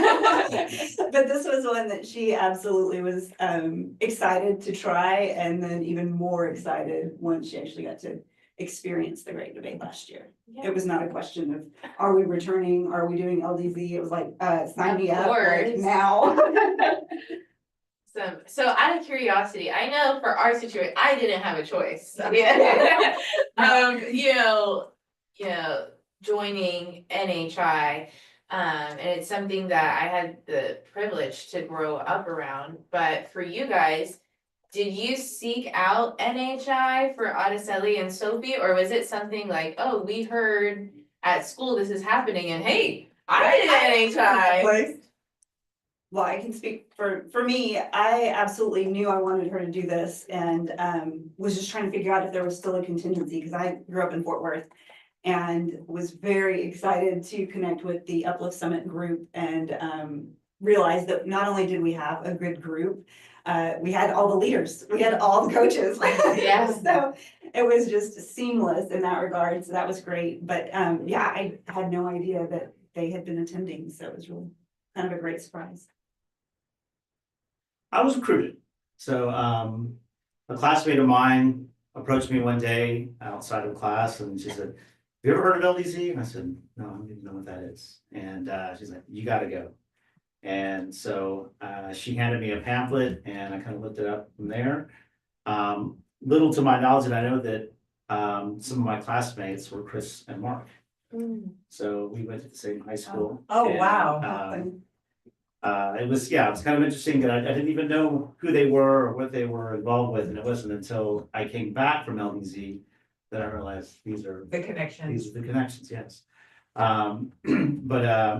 Yeah, I mean, it was just about somebody networking me to get there, and that's really what kind of sparks the whole LDZ from there for many people, from what I understand. And then how did you find out about it for your daughter? So my son, I had totally forgot about LDZ, and I feel really guilty about that, because it wasn't until the end of his sophomore year that I told him about it. And so he missed Great Debate, but he got to LDZ, and he loved it. It was a great thing that he came back, and he was just energized, and he made a lot of friends, and they've stayed in touch. And you know, we got to go to Houston, Dad, to go meet so and so to reconnect with them, and so it's been a great journey for him. He even started an LDZ chapter at Allen High School. So he's been, very active, and I'm very proud of him for the achievements that he's made through LDZ and NHI. And so we kind of recruited Sophie, and I'm going to admit she wasn't too excited about it. Like most freshmen, so yeah. She's she's more my athlete and in terms of, that social interaction with people and networking, that's not her thing. And I get it because I was exactly that way. And I have to say, if it wasn't for going through NHI, I mean, I definitely would have been this shy boy as an adult as well. And so I really wanted to see her not go through that. And I think that's the number one thing that we hear. That's the number one characteristic that changes in most of our programs, whether it's you start at the freshman program or you start, for me, it was the LDZ program. And I always say I found my voice through NHI. Because when I walked into the first program, I was very intimidated. I was very awkward. I come from the Rio Grande Valley, where there are not a lot of tall people. Honestly, there aren't. I was the tallest, I guess we didn't call it bullying back then, but I guess looking back, that's what it was. I walked around and people called me a tree because I was the tallest thing that existed. And I was just very different than most of the kids. I was taller than every boy, every girl, and every parent that existed in the valley. And that was just, that was the thing, right? And I felt very uncomfortable in my own skin because of that. And somehow through this process and that journey that I took in NHI, I found my own voice and I began to accept myself as who I was and what I was going to be. And what I learned later in life is that being tall has really served me through my college process, through my career. It has really served me in a positive way, and I've embraced being tall. And so it's something that we hear all the time. That voice that I was shy and now I can speak and I'm not afraid to speak.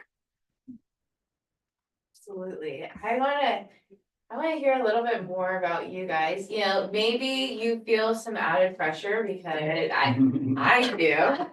I have parents that went through the program, and so for me, when I come into this NHI space, I'm constantly thinking and reflecting on one, what is my why, my personal why as to why I'm here, because I know how I started. But why do I continue to come back? And on top of that, what legacy do I want to leave behind? And this is called the legacy panel because it starts with our parents, but then they have paved their own path in NHI with those experiences, with those lessons, taken that where they are today. And for us, we're kind of in the process of molding that. So I want to hear a little bit more from you guys of why you continue, because both of you guys continue to come back. When I talked to Adeseli last year, you had just joined. So I'm just interested to hear more about the legacy you want to leave behind. Okay, so in my opinion, I don't think there's any added pressure. He said I'm good. Having parents in NHI, because not like in a cocky way, but more as like in a sense that I can learn from what they've done and how they've contributed to NHI and how I can contribute to and use their contributions. That's awesome. Absolutely. So I suppose the legacy I do want to leave behind is I want to make sure, first of all, my little brothers, and then eventually kids will keep going through this process and continue to become, youth leaders for our Latino community. So that's awesome. What do you guys think? What were some of your biggest takeaways from your experience in NHI? And how does that apply to what you're doing now? Sure. Well, for me, I echo what a lot of, people experience, which is, especially as a female, 30 years ago, as a teenager, you didn't have much of a voice. And there were a lot of things that were happening that you couldn't really discuss or talk, or, I didn't personally. I was very introverted. I was always very studious, and that was my thing, right? I'm going to get good grades. I'll play sports, I'll go to college. But NHI in general just opened me up into a whole different way of thinking and being able to just meet people and go talk to strangers and not be nervous about that, but to embrace that. And the fact that, yeah, being Hispanic, almost, I will say for me personally, I was in a predominantly white environment, almost felt like a negative at times, even amongst my own family. And so it was a complete game changer for me mentally to get around all these beautiful people from all these different countries, native speakers and just people that really embrace their culture and were proud to share that. And that for me was like the biggest thing I wanted to take away from it, is to be proud of who you are and to learn to speak and represent yourself and not let anyone tell you how you should feel. I feel like that's really important right now, especially in this narrative that we're seeing in the country. The country has been in a divided time, regardless of where you stand on things. We're seeing an attack on cultures across the board. And so I think that a positive narrative on who we are as a people is extremely important right now, and that we were able to carry it forward through the generations. Because I know that being bicultural is one of the best characteristics that I have in the way that I was raised, the beauty of knowing two languages. And when we go to our programs, a lot of the students are afraid to speak the two languages. They don't want to, or they don't want to learn the two languages. But I know, especially for you, I know that being dual language has really helped you in school. It helps me in my career. Obviously, I'm an immigration lawyer, so having that ability to speak to my clients in their native tongue has made a huge difference in building confidence between me and my clients. So I think that's another beautiful aspect of having, understanding where you come from, understanding your history within your own family. I think that's important. And I'm so happy you brought that up, because actually our next panel is all about the assets of our culture, and especially how the beauty of being bilingual in language. So you're going to be hearing that. I believe it's our next panel. And you'll hear some of our Spanish speakers. But yeah, absolutely. What about you? Do you want to speak a little bit more about what you took away and from your experience in NHI and how you apply that now?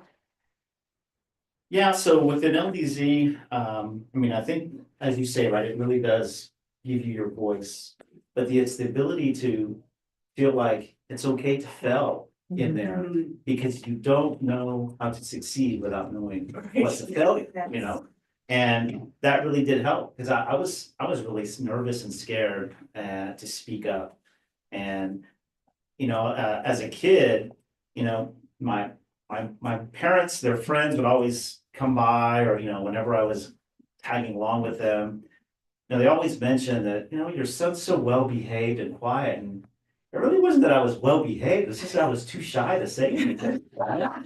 And it wasn't until, and I feel like that's kind of like a cultural thing within my family, or maybe within our entire culture, is that we live with guilt and we're okay, we accept it, and we don't need to speak about it. We don't need to, voice our opinion about it, right? And kind of hold it in.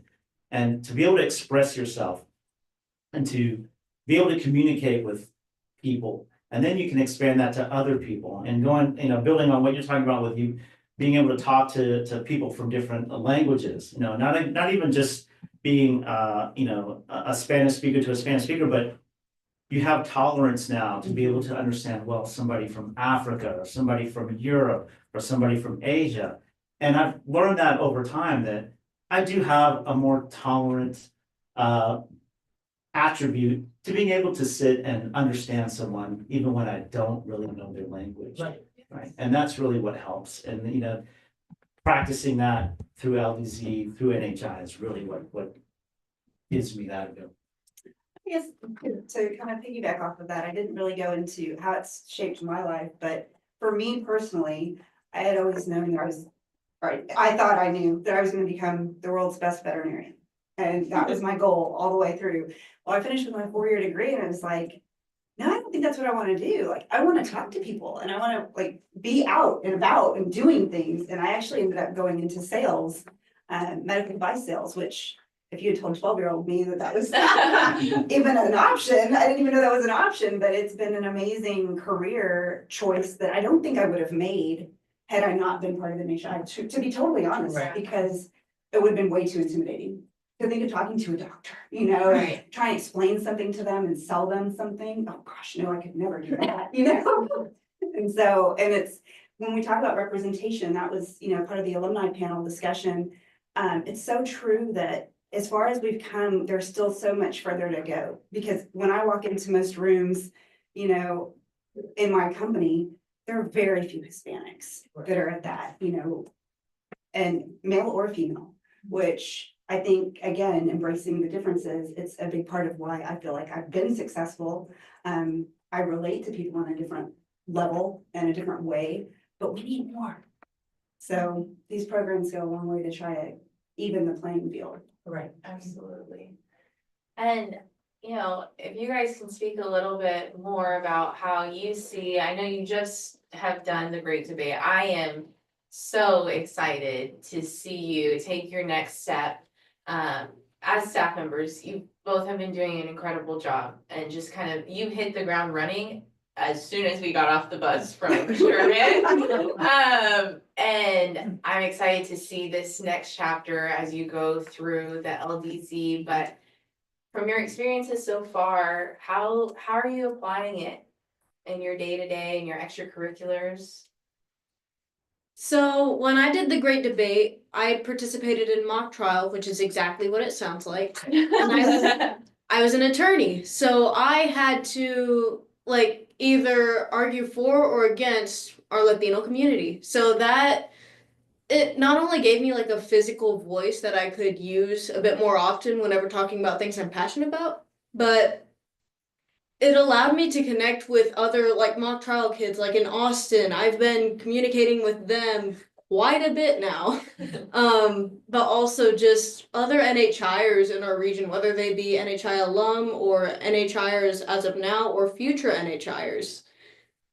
It's just a whole nother level of connectivity that no other program can truly offer. Always be recruiting. Yes. So for me, when I participated in the Great Debate, I participated in the category of oratory, and you make up a 5-minute speech, and basically it was like something you're passionate about and like how that affected the Hispanic community. And so that really taught me how to express my feelings and stuff that I really believe in and that I'm passionate about. And coming into NHI has like really changed my perspective on things, because now I find myself doing things that I never would have imagined. Like I just submitted my application to NHS and helped other people submit theirs. And I also recruit. And when my brother came to me saying that I should join NHI, I was like, what are you talking about? Like, why would I want to be in this? And like, why are you trying to get into this? But like, now I understand where he's coming from, because it's just like a really great opportunity and experience that can really change your life. Yeah, for sure. And I'm excited, you know, it's gonna help you as you're continuing to navigate high school. And you're gonna be hearing from our seniors, and I can say I'm a college student, and so, and in fact, I'm a transfer student as well. And so having to navigate being thrown in the deep end of going to college, and then figuring out the transfer process and, you know, just attending university in general. If it wasn't for NHI, I wouldn't have the same connections that got me to where I am today. I wouldn't have a professor on campus who did LDZ with my mom, who is a board member, who I know that I can rely on. And just the grit to take on life's challenges and learn from them, embrace them. If it wasn't for my time in NHI, and especially my time here at North Texas, because I know we push you guys so much. I think you guys have it really hard here, only because you number one, you have two old school NHIers in your region, which is George and myself. Then you've got their kids here, which was George, Nicholas, and Bella. And then you have a bunch of alumni parents, which are, you know, addition to the original. You have Brianne as your PA, which is another lifer. Which, and if you guys know, I'm sure. Basically, Brianna's my child. But Brianna is the queen of IBL and questioning. So she helps, everybody dig deep, and it is challenging. And so you guys are getting it from all different directions. But it's all part of the experience. Thank you guys so much. Brianna's behind the camera yeah, right she's now. there. And quick question, actually, whether you choose to have kids in the future, do you plan on continuing your family's NHI legacy? Easily. Would you? Yes. Absolutely. Right answer. Right now.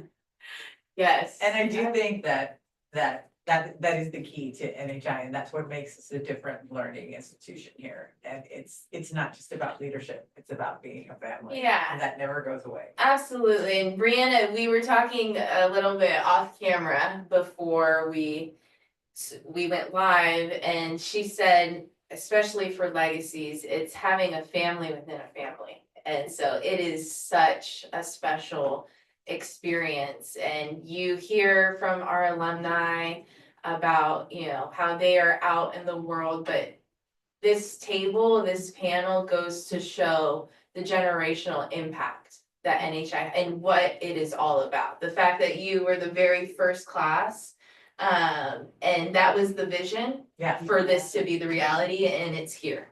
And it's amazing to be a part of, it's amazing to witness, and it's an honor to continue. So I just want to thank you guys so much for spending your Saturdays with us. Exactly, spending your Saturday with us. Yeah, all of the support that you guys as parents provide to this region, it takes a village to make it happen, and you are absolutely a part of that. So thank you to everyone who is hanging in there and still watching. We're going till 6 o'clock, so don't go anywhere. And please donate.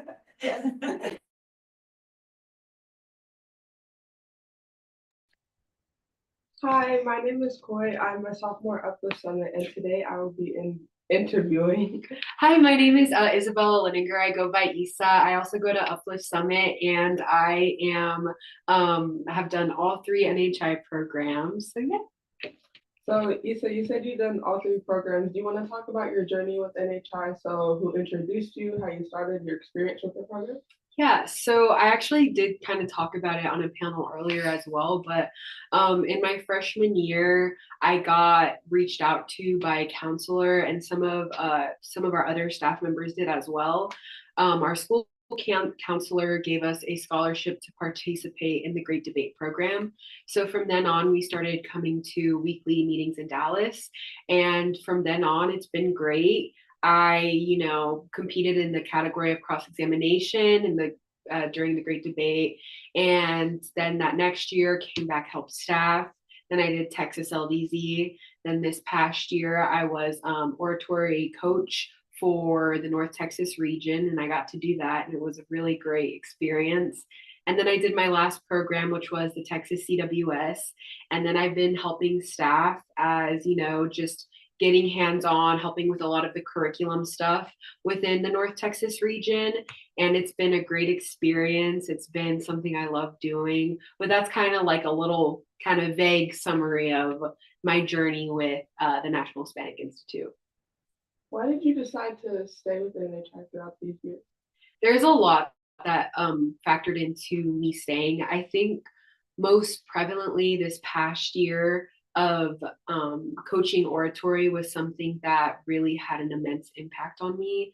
So I was able to kind of be a mentor figure for about 4 students, and we grew really close and they've been on panels today, and really just being able to see their growth has just been so amazing. It's been something that's encouraged me to, come back every week, and seeing them like go into being such great staff members.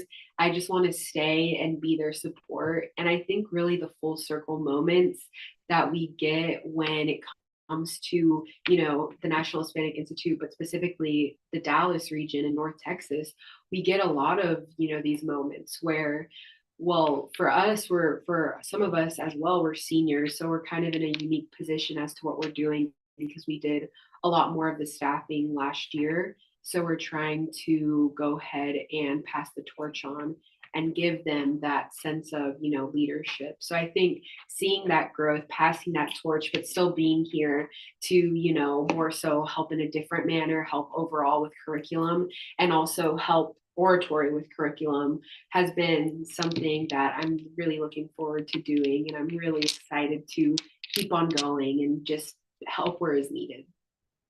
So you are a senior, correct? Yes. Do you know what college that you're gonna attend? Yes, I'm planning on attending the University of Texas at Austin. Go Longhorns.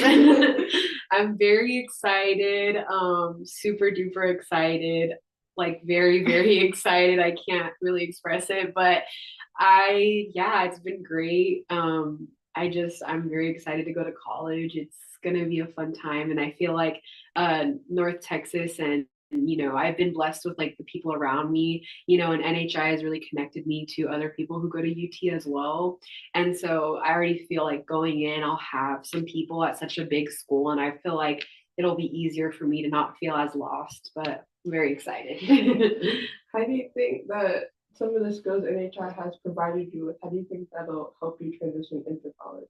I think, again, like I said, kind of, but I'll expand on it, but like at programs you meet, it's weird, we have a lot of people from A&M and a lot of people from UT, and it's when you go staff programs outside of your region, you meet a lot of those people. And so for me, I've been able to get put in contact with those people, I've become friends with them, and even if maybe they're graduating or something, I still get to hear their experience. So I think really that networking opportunity from NHI and North Texas has been really big. It's been something that I've been able to, really take advantage of. But I think generally speaking about like the actual skills, I think I am someone who is very ambitious. Well, I know I am, and someone who's very sure of myself and who I am and what I want in the future. And I've always kind of been like that, but NHI in my first program and the leadership journey I've been on has just made it to where I'm 10 times that. And I feel like it's something that's helped me so much. Like I know what I want to do, and I have goals and I'm going to reach them either way. So I really think my ambition has, not only been something that's helped me, but I've seen it help my other friends, and I've seen it help them in their ambition and their career goals. So I think that's something very, very important that NHI has given me. Do you have any advice for upcoming NHIers? I do. So starting off, let's look at the regional level. I think, when it comes to staff members who are going to be, like Coy, who's going to be kind of taking more big positions, I think my biggest piece of advice is to be sure of everything that you're doing and think about every single thing that you're doing with participants. I think that's really important because, this is their first time they're getting introduced to anything NHI. They're walking in scared. They're walking in like, oh my gosh, what am I doing here? Is this my place? So I think for all staff members, meet students where they're at. If you have a student who's all this experience in public speaking, you got to push them a little more to get that content side out. But if you have a student who can't even talk, you still meet them where they're at. You still meet them to the point to where that they could build upon what they already have and what existing skills they have.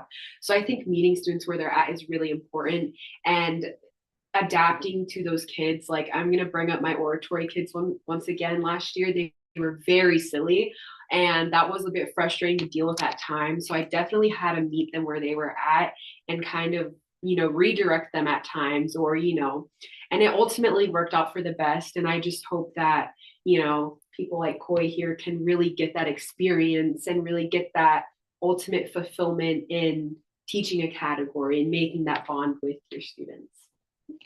A question I have personally for you is, for me being a participant last year and now being a staff this year, how do you think I can shift my mindset to that staff mindset? I will say that shifting your mindset from a participant to a staff member is really important. But it's also really hard because, it was just a year ago, Coy, or like beginning of Coy's freshman year, our head coach from last year, America, was inviting Coy to meetings, and so meetings for our school level for recruitment and stuff. And so I think it's something that's very difficult to do because it feels like everything last year was just like, we're trying to cram all this growth in a year. So I think really what's the most important thing that'll help you shift that mindset is reflecting on the experience that you had as a participant a lot and saying, okay, here's what I liked from this. I really like this. I really liked this. I really liked this. And it's okay to say, I didn't like this. And it's okay to say, I didn't like how this person did this. I mean, don't say that, but you can think it, and then you can say, okay, well, what am I going to do? What am I going to do to make that change? And I think whenever people like something a lot or they don't like something a lot, they get really passionate. So then use that passion to make that change, to communicate, to be that difference. I think that's very important, and that's something that has definitely helped me a lot with everything. Well, thank you so much for this interview. It was very helpful. And please make sure you donate. There will be a QR code on the screen that you can donate. Yes, please keep donating to our mission, guys. It's very important so we can keep on this investment with people who are going to do our great debate this year. Hola a todos, estamos muy felices de que pudieran estar con nosotros en esta conversación y esta es la conversación bilingüe. Primero vamos a empezar a introducirnos a todos. Hola a todos, me llamo Miranda Cobas y mis padres son de San Luis Potosí, en México y de Monterrey. Me llamo Sebastián, mi papá es de Michoacán, México. Me llamo Lorenzo Márquez y soy de Medellín, o mis papás son de Medellín y Pereira, Colombia. Hola a todos, yo soy Grecia Tarín y mi mamá es de León, Guanajuato. Yo soy Valentina Guiñaga y mis papás son de Jalisco, México. Yo soy Alisa y mis papás son de la Ciudad de México. Buenas tardes a todos, mi nombre es Monserrat Cedillo y mis papás son de Juárez. Buenas tardes, mi nombre es René Salazar y soy de la frontera. Me llamo Javier y mis padres están de Guerrero. Si hay algo que noté cuando todos estaban nombrando de dónde eran sus papás, es que no importa de dónde eran, era que hay algo que todos tenemos en común, que hablamos español. Así que eso viene a mi primer pregunta para todos ustedes. ¿Cómo ha impactado el hecho de ser bilingüe en tu vida personal? Bueno, pues el ser bilingüe me ha ayudado de varias formas, pero en mi vida personal, por lo tanto, yo he podido comunicarme con mi familia y no solo con ellos, sino también poder ayudar a tanta gente. Estaba contando la historia que el otro día estuve en la tienda y estuve ayudando a mi mamá a traducirle porque tenía que cambiar algo del vehículo, pero también había una chica allí que no podía hablar inglés y que se quería comunicar con la cajera. Sin embargo, por esa diferencia de idiomas fue muy difícil. Entonces, cuando me vio a mí poder ayudarle a mi mamá y a traducirle, también pude ayudarle a ella. Entonces, yo creo que es una de las cosas más hermosas, que el español no solo me permite ser orgullosa de mi cultura, no solo me permite hablar con mi familia, sino me permite ayudar a tanta gente. Y para mí, lo más que voy creciendo, estoy valorando más mi idioma y mi cultura, y para mí me ayuda a entender que el español es un elemento de mi de identidad cultural y es muy importante de saber español. Sí, debido creo que es la conexión entre los dos mundos, es en el que ya sabes nuestras raíces, la tradición de dónde venimos nuestros padres y en donde estamos, las oportunidades que vienen, es el puente que conecta a los dos. Bueno, y Monse, yo creo que tienes un muy buen punto. El español es tan hermoso que podamos hablar dos idiomas, ser orgullosos de nuestras culturas, poder representar a dos banderas. El español es una de las maneras tan hermosas, como dije, de poder hacer eso y de poder lograr eso. Pero también no nada más podemos usar el español para explorar nuestra propia cultura, pero también lo podemos usar para explorar diferentes culturas. Por ejemplo, Lorenzo es de Colombia y yo soy de México. Y hablando español nos conecta a los dos y podemos conectar nuestras culturas. Sí. Y eso es también, o sea, no solamente en las Américas, pero también en España y después en África con Guinea Ecuatorial también. O sea, es todo el mundo. Sí, es una manera, una manera donde podemos romper la barrera y crear como un puente que pueda alcanzar a ambos mundos. Me encanta todo lo que acaban de decir. ¿Pueden compartir una experiencia en cuanto el hablar español les ha abierto una oportunidad? Pues yo en la escuela tengo una clase que comunicación es profesional y hay un niño que se llama Luis y es de Venezuela y no saben mucho inglés, entonces toda la clase nos pasamos hablando español y así hice un nuevo amigo en mi clase. Y también lo que dijo Lorenzo, para mí en mi escuela hay una niña que viene de la Ciudad de México y no habla inglés para nada y ha dicho que ha batallado de encontrarse amigas y comunicarse con las personas de la escuela, pero con hablar la misma idioma que ella, he encontrado una nueva amiga y he conectado con ella.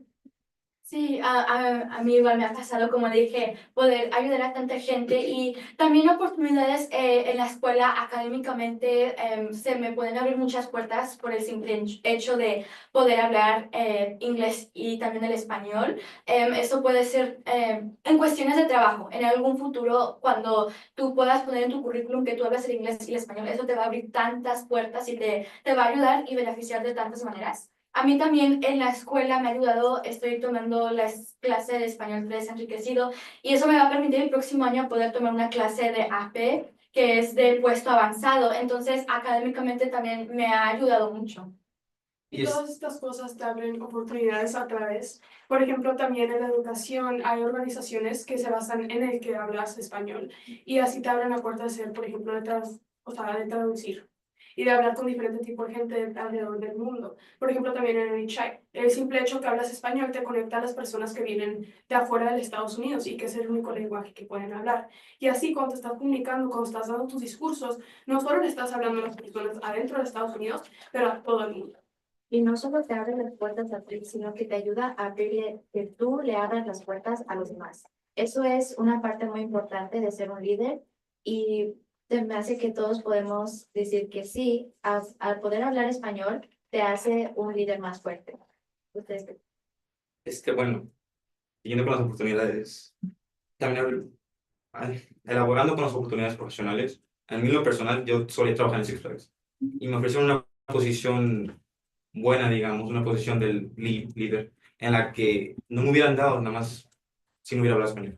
Porque me podía comunicar con trabajadores y me podía comunicar efectivamente con personas que a lo mejor no sabían inglés o que no lo hablaban tan bien y eso me permitió y me abrió puertas, digamos. Y es un gran ejemplo de cómo te abre las puertas. Y lo que dijo Valentina, de ser un líder, también hablar español, también y conectarte con muchas personas, puedes observar las diferentes opiniones y perspectivas que tienen y creo que es muy importante de un líder que valore todas las opiniones de los demás. Y también volviendo a las oportunidades profesionales, por ejemplo, a mis papás les pagan más solamente por hablar español, así van a hablar con las personas que saben inglés y español o solamente español. Y estoy también seguro que a ti, René, te pagaron más, obviamente, con esa posición en Six Flags. Sí, y combinando un poco de los dos, no solo ayuda con las oportunidades académicas o también en los trabajos, también es una forma tan hermosa de ser líder como había dicho Valentina. Yo creo que el ser bilingüe nos permite alcanzar a una audiencia mucho más grande y eso puede ayudar de varias formas, porque, bueno, en sí la comunicación te ayuda para poder aprender más de mucha gente, de todo el mundo, como estaban diciendo, de España, de Colombia, de México, de donde sea. Aprendes tanto de otra gente y aparte puedes representar a tanta gente más. Yo en lo personal se me hace muy bien que yo pueda ayudar a gente que quizás no hable en inglés, porque yo creo que el simple hecho de que quizás no hables una lengua no debería ser excusa de que te rechacen por algo, no te dejen hacer cosas. Yo creo que siempre todos tienen la oportunidad y siempre tiene que haber ayuda en todos lugares, en inglés y en español. Así más gente puede triunfar más, puede lograr más. Y yo creo que es algo como personas que somos bilingües, tenemos un poco de responsabilidad de asegurarnos de que nuestras comunidades sean escuchadas, porque somos bilingües y tenemos esta oportunidad. ¿Por qué no aprovecharla y por qué no ayudar a más gente? Sí, y muy bien dicho, Grecia. Y a mí también, o sea, yo sé que NHA es, o sea, es para ser mejores líderes también, pero también si lo piensas, también nos está preparando para la universidad, porque vamos a diferentes universidades para competir, para el gran debate. Y también ser bilingüe es muy bueno ponerlo en tu aplicación para cualquier universidad, porque eso demuestra que tú puedes comunicarte también, como quieren todos, con varias personas. Sí, porque el ser bilingüe nos permite ser tan rico en cultura y en bonanza, para poder ayudar a los demás. ¿Ustedes qué les dirían a los papás que están viendo esto? Que deberíamos normalizar a ser bilingüe, o sea, de decirles, oye, ustedes también deberían enseñarles a sus hijos a hablar español, porque no nomás te abre puertas, sino esas oportunidades, pero te ayuda a comunicarte, los negocios y la colaboración. ¿Qué les dirían ustedes? Pues honestamente yo les preguntaría que no hay razón para no. O sea, ya estás ahí con tu familia, ya estando en la comunidad, ya sé que es muy difícil tratar de mantener tu cultura y aparte tu lenguaje en un mundo que es completamente difícil y diferente de lo que tú conoces o de donde naciste. Y entonces, porque el lenguaje no es nada más una forma de comunicación, sino es la cultura y el lenguaje expresa toda la historia que viene detrás de esa cultura. Porque como hay lenguaje, eso expresa las diferentes comidas, las diferentes actitudes, son las diferentes maneras que las personas piensan. Y así como te puedes comunicar a diferente gente y te puede dar muchas oportunidades a través del mundo, también te da conexión entre diferentes personas y te da conocimiento y puedes entender la perspectiva de muchas más personas. Yo creo que las dos han dicho cosas súper importantes. También les diría a los papás que no les quiten esa oportunidad a sus hijos de poder expresarse en dos lenguas. Yo creo que es algo tan hermoso. Y un ejemplo que voy a dar es Selena Quintanilla. Por ejemplo, yo creo que varios conocen su historia, pero ella no hablaba inglés y eso fue porque su papá nunca le enseñó, porque en aquellos tiempos les daba vergüenza hablar dos idiomas, era algo que se avergonzaban, pero yo creo que los tiempos han cambiado y que es tan importante, especialmente ahorita, ser orgullosos de nuestras raíces, ser orgullosos de dónde venimos, de dónde vinieron nuestros padres, nuestros abuelos, es sumamente importante. Entonces, lo que sucedió es que Selena Quintanilla nunca aprendió español, pero lo que ella hizo es se comunicaba con gente de México, de otros países, con sus canciones que estaban en español. Entonces, ella fue un claro ejemplo de cómo rompió barreras y unificó a todos con el simple hecho de poder hablar y cantar en español. Sí, y también, o sea, a los papás, devolviéndonos a los papás,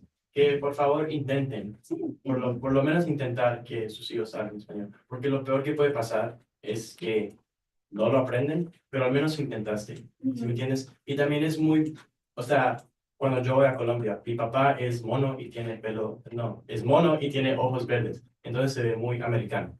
Pero cuando él habla en español, toda la gente es, wow, hablas español. Porque también a mí, o sea, las personas de Colombia creen que yo soy americano y que no hablo español, pero también es muy bueno. Y también, como todos han dicho, nos da muchas oportunidades. Y también otra oportunidad, yo sé que tú, Sebastián, también hablas otro idioma, ah, que nos es inglés o español, aprender hasta otro idioma que, que pone la barrera entre cuánto puedes expandir tu conocimiento del mundo aún más. Yo creo que es muy bien dicho y algo que también había comentado. Ya el hecho de ser bilingüe, ya conoces el inglés, ya conoces el español. ¿Qué te está deteniendo a poder aprender más idiomas, aprender a expresarte en diferentes lenguas? Entonces yo creo que sí. Y también dijiste algo también muy interesante como los estereotipos o cómo normalmente juzgamos a la gente por el simple hecho de cómo se ve. Porque, oh, quizás tienes la piel un poco más clara, eres gringo o como sea, pero yo creo que el idioma y los lenguajes no tienen barreras. Eso puede ser universal y no creo que la apariencia de alguien debería de tener como tú piensas de ellos. Sí, definitivamente tenemos que normalizar ser bilingüe y poder celebrarlo. Y también eso de romper la pared es súper importante. Yo lo vi hoy porque antes de venir aquí estuve enseñando a adultos a hablar inglés porque querían tomar esa iniciativa de aprender otro idioma. Pero una cosa que noté es que el maestro solo hablaba inglés y pues todos los que estaban rodeados ahí del maestro hablaban español. Y en cuanto vieron que yo hablaba español, o sea, se les alusaron los ojos porque dijeron, oh, nos sentimos más cómodos hablando español. O sea, estamos ahí para aprender inglés, pero creó como una empatía y la aumentó entre nosotros. Así que te quiero preguntar, Elisa, ¿tú qué ganas al hablar español? Bueno, con, con hablando español, puedo hacer una conexión con gente que no tengo nada en común, pero solo que los dos hablamos español, porque una vez unos peruanos de otra escuela vinieron a mi escuela para ver cómo es Dallas y todo eso, y no eran muy buenos en inglés, entonces yo estaba encargada de cuidar a una niña y que yo hablaba español con ella y traducía como todo lo que estaban hablando sobre. Y luego ya yo tengo una amiga peruana y todavía estamos hablando y es una oportunidad de hacer más amigas y amigos y conexiones. Qué bonito, me encanta eso. ¿Y tú, Javier, qué piensas? Ayuda mucho para conectar con unas personas que no sabes nada. Y un ejemplo, ahorita en high school, tenía un compañero que no habla de inglés, sí, y ahorita estoy traduciendo todo lo que el maestro está diciendo para poder ayudarlo. Y ahorita estamos amigos y estamos hablando mucho y está ah, bien conmigo, sabe que puedo comunicar con él. Y también algo que yo he notado es que estoy muy agradecida que todos aquí en MHI, y personas de mi escuela y personas de la comunidad están manteniendo la cultura viva y para las futuras generaciones con solo hablar el español y con comunicarnos y tener esa conexión. Agregando eso, nada más digo que cuando conoces a una persona, nada más tienes más cosas en común que cosas que no tienes en común. Y cuando los dos hablan español, eso es otra cosa en común y eso crea una conexión especial con una persona. Digamos en un cuarto lleno de personas que hablan inglés y luego tú te conoces a una persona que habla español.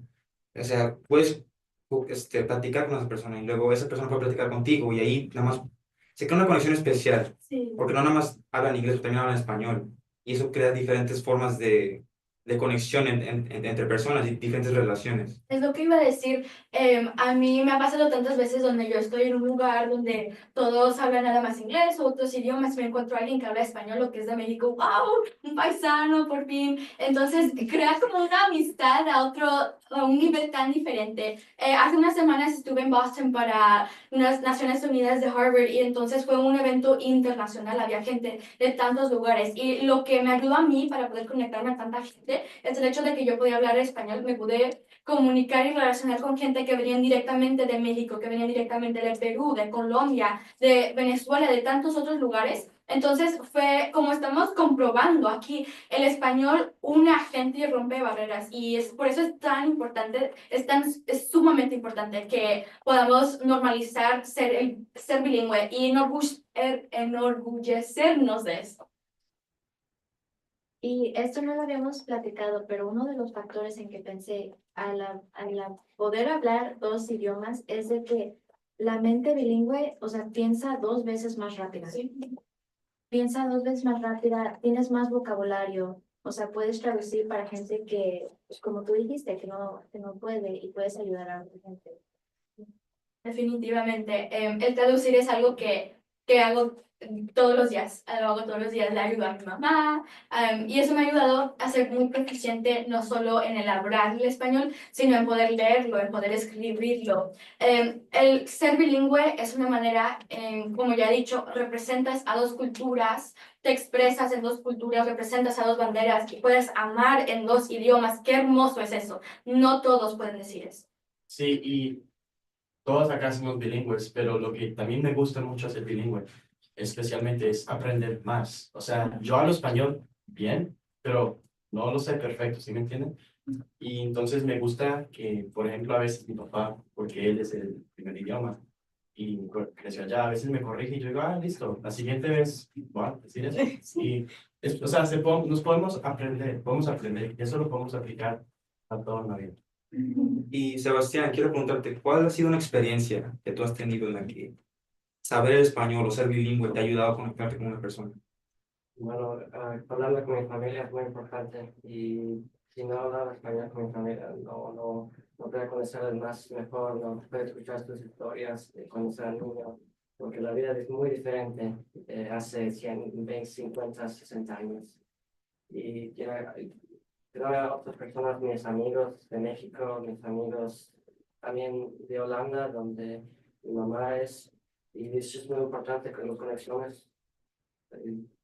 Yo creo que Sebastián trajo un muy buen punto. Estamos no solo conectando a diferentes países, a diferentes culturas, sino a diferentes generaciones, porque nuestros abuelos, nuestros padres, ellos no contaban sus historias en inglés, se expresaban en español, su idioma nativo, su idioma nato. Entonces, por eso es tan hermoso, sigo diciendo eso, pero es que es en serio, es tan hermoso poder expresarnos de esa manera y poder seguir contando las historias de nuestros abuelos, nuestros papás, de sus historias, de lo que pasaron, lo que sufrieron, para poder contarlos a los demás. Y por lo menos yo sé y estoy segura de que cuando yo tenga mis hijos van a aprender el español.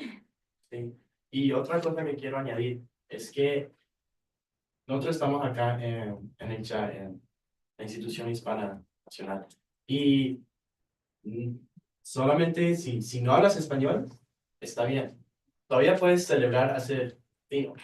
Obviamente el español es otra cosa que puedes celebrar, pero acá todo el mundo también está bienvenido. Si hablas español o si no hablas español. Y luego, aparentemente, para conectar con la cultura no tienes que ser parte de. Acá en NHI, o sea, hay de todo y puedes aprender, o si quieres aprender español, esta es una buena institución en donde te pueden aventar y aquí, pues, aprendes, porque todos hablamos español y todos nos ayudamos, porque somos una comunidad entera. Y entonces, aparte, no tienes que tener vergüenza de equivocarte, y no tienes que tener miedo, porque así aprendes, y lo haces mal una vez, y la siguiente la haces bien, y así vas aprendiendo más y más, y construyendo tu lenguaje. Yo creo que es un excelente punto. El Instituto Nacional Hispano nos ayuda a conectarnos aún más. Estamos aprendiendo a no darnos vergüenza de expresarnos en los idiomas. Y aunque no sepas un idioma, estamos creando una comunidad en donde todos nos apoyamos, donde todos nos motivamos a seguir aprendiendo, a seguir perfeccionando, porque en realidad siempre vamos a tener un poco de fallas. Vivimos en un lugar donde el idioma predominante es el inglés. Entonces van a haber fallas, pero lo más hermoso de ser parte de este instituto es que eso no nos da vergüenza. Vamos a fallar, sí, pero aparte de eso vamos a aprender y vamos a crecer. Sí, y yo quiero añadir otra cosa. Más que una comunidad, somos una familia. Sí, Estamos sí. ahí para nosotros, no sé, o sea, todo el mundo comete errores, pero con esas personas que están acá hoy conmigo, me ayudan y yo les ayudo a ellos, entonces es muy bonito, entonces los queremos a ustedes que también se unan parte de nuestra familia. Exacto, muy bien dicho. Sí, es un gran programa para contribuir hacia la comunidad latina últimamente, porque eso es para lo que nos están formando, hacer los futuros líderes de la comunidad. Bueno, y no solo eso, no ser los futuros líderes, sino somos el ahorita, somos los líderes del ahorita y del presente. Y desde una edad tan temprana como estamos empezando a aprender, a desarrollar nuestras habilidades y nuestras técnicas. Sí, volviendo al ambiente, los ambientes educativos y laborales, algo lo que me motiva es que solo el 2% de los doctores son latinas y mujeres y volviendo también a lo que dijo Grecia de poder representar dos banderas, es algo que me motiva mucho para poder crecer ese porcentaje de doctoras latinas. Muy bien dicho. Sí, nos enorgullece poder representar a mucha más gente. Y yo sé que que un día ojalá pueda ser abogada o trabajar con leyes para poder combatir contra las injusticias.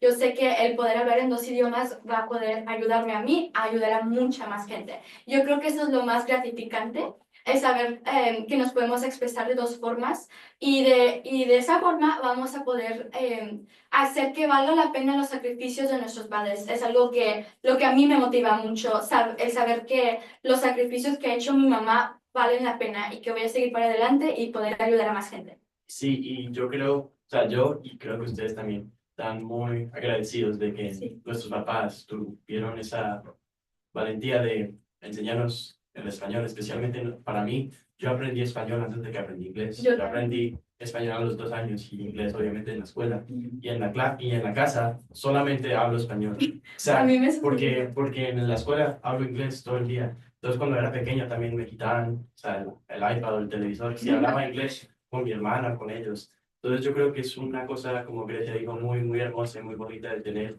Y no hay o sea, todo lo que viene del español es positivo, no hay nada negativo que viene del español. Y si hay, pues obviamente lo estamos tratando de cambiar ahora, estamos tratando de cambiar las narrativas sociales contra los hispanos y el status quo también. Entonces, sí, es una cosa muy bonita. Al mantener el idioma, el español vivo, estamos manteniendo la cultura viva, estamos manteniendo las historias de todos nuestros familiares, las tradiciones, todo. Y como lo dijo muy bien Lorenzo, de que, o sea, al aprender español no hay nada negativo. Nada más hay positivo y pues sí, creo que todos estamos muy felices de lo que hemos logrado y de lo que hemos estado contando hoy. Y queremos Por favor, traigan sus contribuciones y ayuden a apoyar a estos excelentes estudiantes que estamos aquí representando la comunidad. Estamos muy agradecidos y felices que han estado con nosotros todo el día y que siguen aquí. Muchas gracias por ver y por favor ayuden a contribuir. Queremos ir a luchar al gran debate o el programa que estemos participando en durante el verano. Ya que cada cara que ves aquí son los líderes de nuestro futuro, no, de hoy, de hoy. Tú puedes hacer el siguiente, entonces, únete. Te damos la bienvenida. Muchas gracias. Muchas gracias.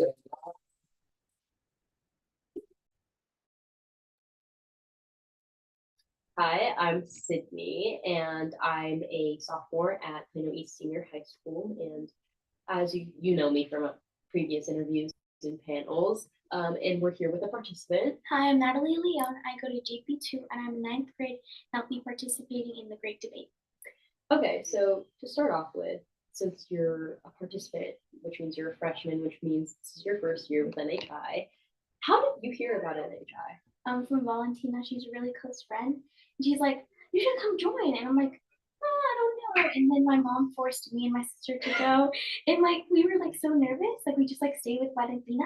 And then when we immediately like walked in, everyone was so nice. They came up to us, talking to us. And I'm like, whoa, like this is amazing. Like I didn't think this would happen. I had a similar experience. My mom was like, you're gonna do it. But thank God that I did. Mm-hmm. So what do you look forward to with NHI and participating? To gain much more confidence because I'm doing theater and I want to be an actor. And like what I need for life is to be more confident, more like motivated in myself. And I feel like this program will do exactly that. Because you're right, this program is building leaders and helping you improve your confidence because presentational speaking. What are you hoping to get out of NHI besides, presentational speaking and more confidence? Can we come back to this? Yeah, of course. Okay, so we know today's lead, and that means our participants and staff are going to be participating in panels. What panels have you done or are going to do later on today? I'm going to do later on today at 4:30 to 5, the impact on youth for NHI. Oh my God. I'm in that panel too. We're gonna have a great time with that one. Why did you choose NHI? Because that's like a major question that ties back into like you hearing about NHI. I didn't get to choose. My mom. Yeah. But then like coming back more and more times, like I want to do this. This is more fun. I'm excited for Sunday. I get to go see my friends that I made. Yeah, it eventually becomes your decision. So yeah, I completely understand what you're saying. How would you describe North Texas Alliance, our region of NHI, to any other youth that are going to participate next year? I'm not quite sure how to answer this question yet. No, that's valid since you're new. Well, so far, what has been your favorite exercise or like meeting you've attended? Like, what's been your like most memorable moment from that? So 3 weeks ago, I came and I was with Monse. We got in a group, and they told us to make a house. So, but we only got like of cards, like to make a house out of cards. And, like there was no tape or nothing. So like there's like an edge right here, and we put the cards like in there, and then we made a house. Then after that exercise, they're like, okay, you can grab anything. So you ran to the room, we got like a whole bunch of stuff. The other team got like a case of water bottle and said it was a moat. Like, okay, flashing, I guess. But our group, what did we get? We got like a bunch of paper and like this house, and like once they came over here, she came with some diamonds, and we're like, oh my god, this should be like treasure. And like then also like I made boats out of like paper, and she's like, now we like came out and like started ripping all the paper, making designs and everything. I'm like, oh, she loves me. You're like, I feel so bad. And since this is your first year and you're looking forward to the great debate, of course, what are you looking forward the most? Like, have you heard about it? I heard about it from Valentina, and what I'm really excited is for the food. I'm a foodie. I love food. But also to meet new people. Like, cause she said she made so many new friends, and she's like still in contact with them. I'm like, I want to make new friends. That seems like so much fun. Yeah, it is super fun getting to know the other regions and making friends. I myself have made friends with some people from the Austin region and the San Antonio region. For our next question, do you feel prepared for your panel today? Are you excited for that? Yes, I feel really prepared because last night we had a Zoom meeting. I recorded everyone talking, even Coy. Like I had my phone up to the camera, and like when Valentina was speaking, I had my phone up to there. So I had it. Yeah, so I had it on everyone. Coy didn't see, or Michael didn't see, so I just had it there. And then last night I just went back and like wrote everything I needed to do. Then I wrote back like the main points of it. That's great to hear how you're very organized and structured. That's going to come in very beneficial in the future for you. Do you have any questions about the great debate from me, who was a participant last year? What was your favorite part? Oh, that's really hard.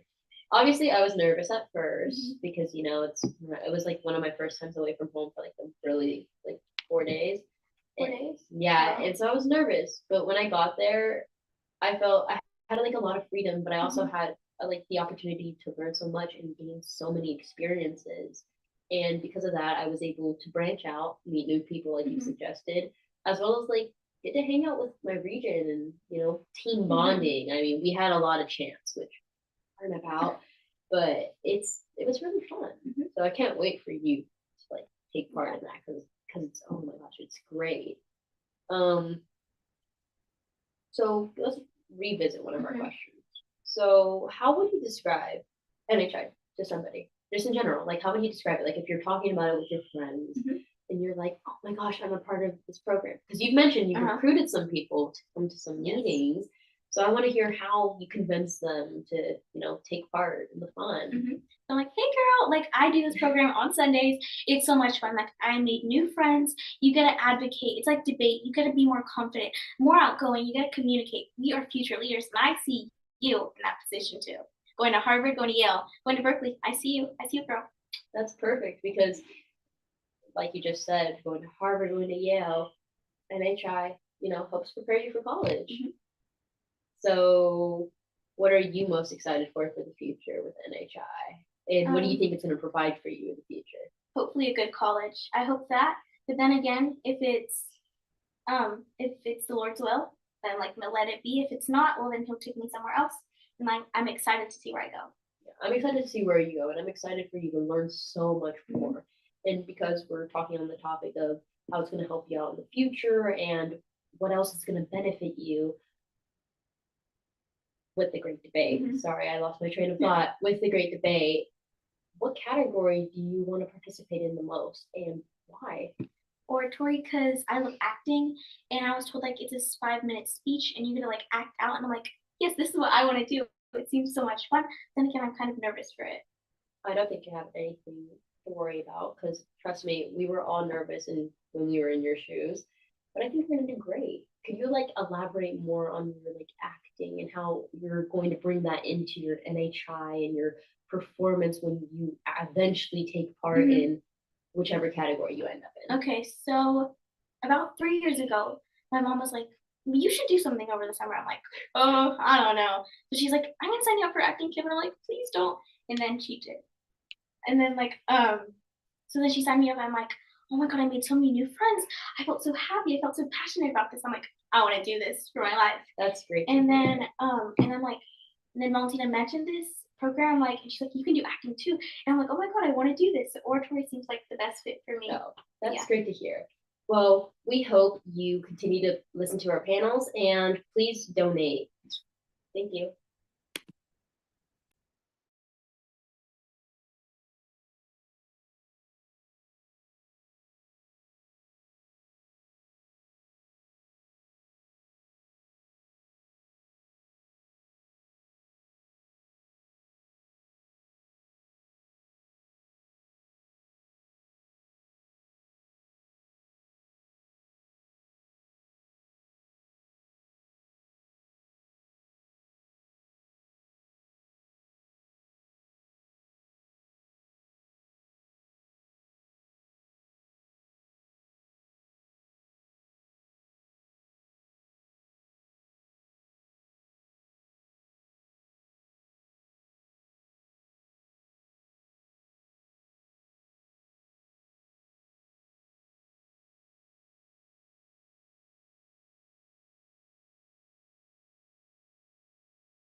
You may have.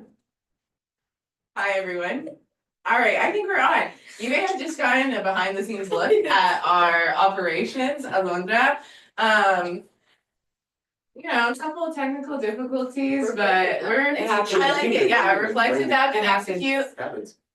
Looks like we are back on track.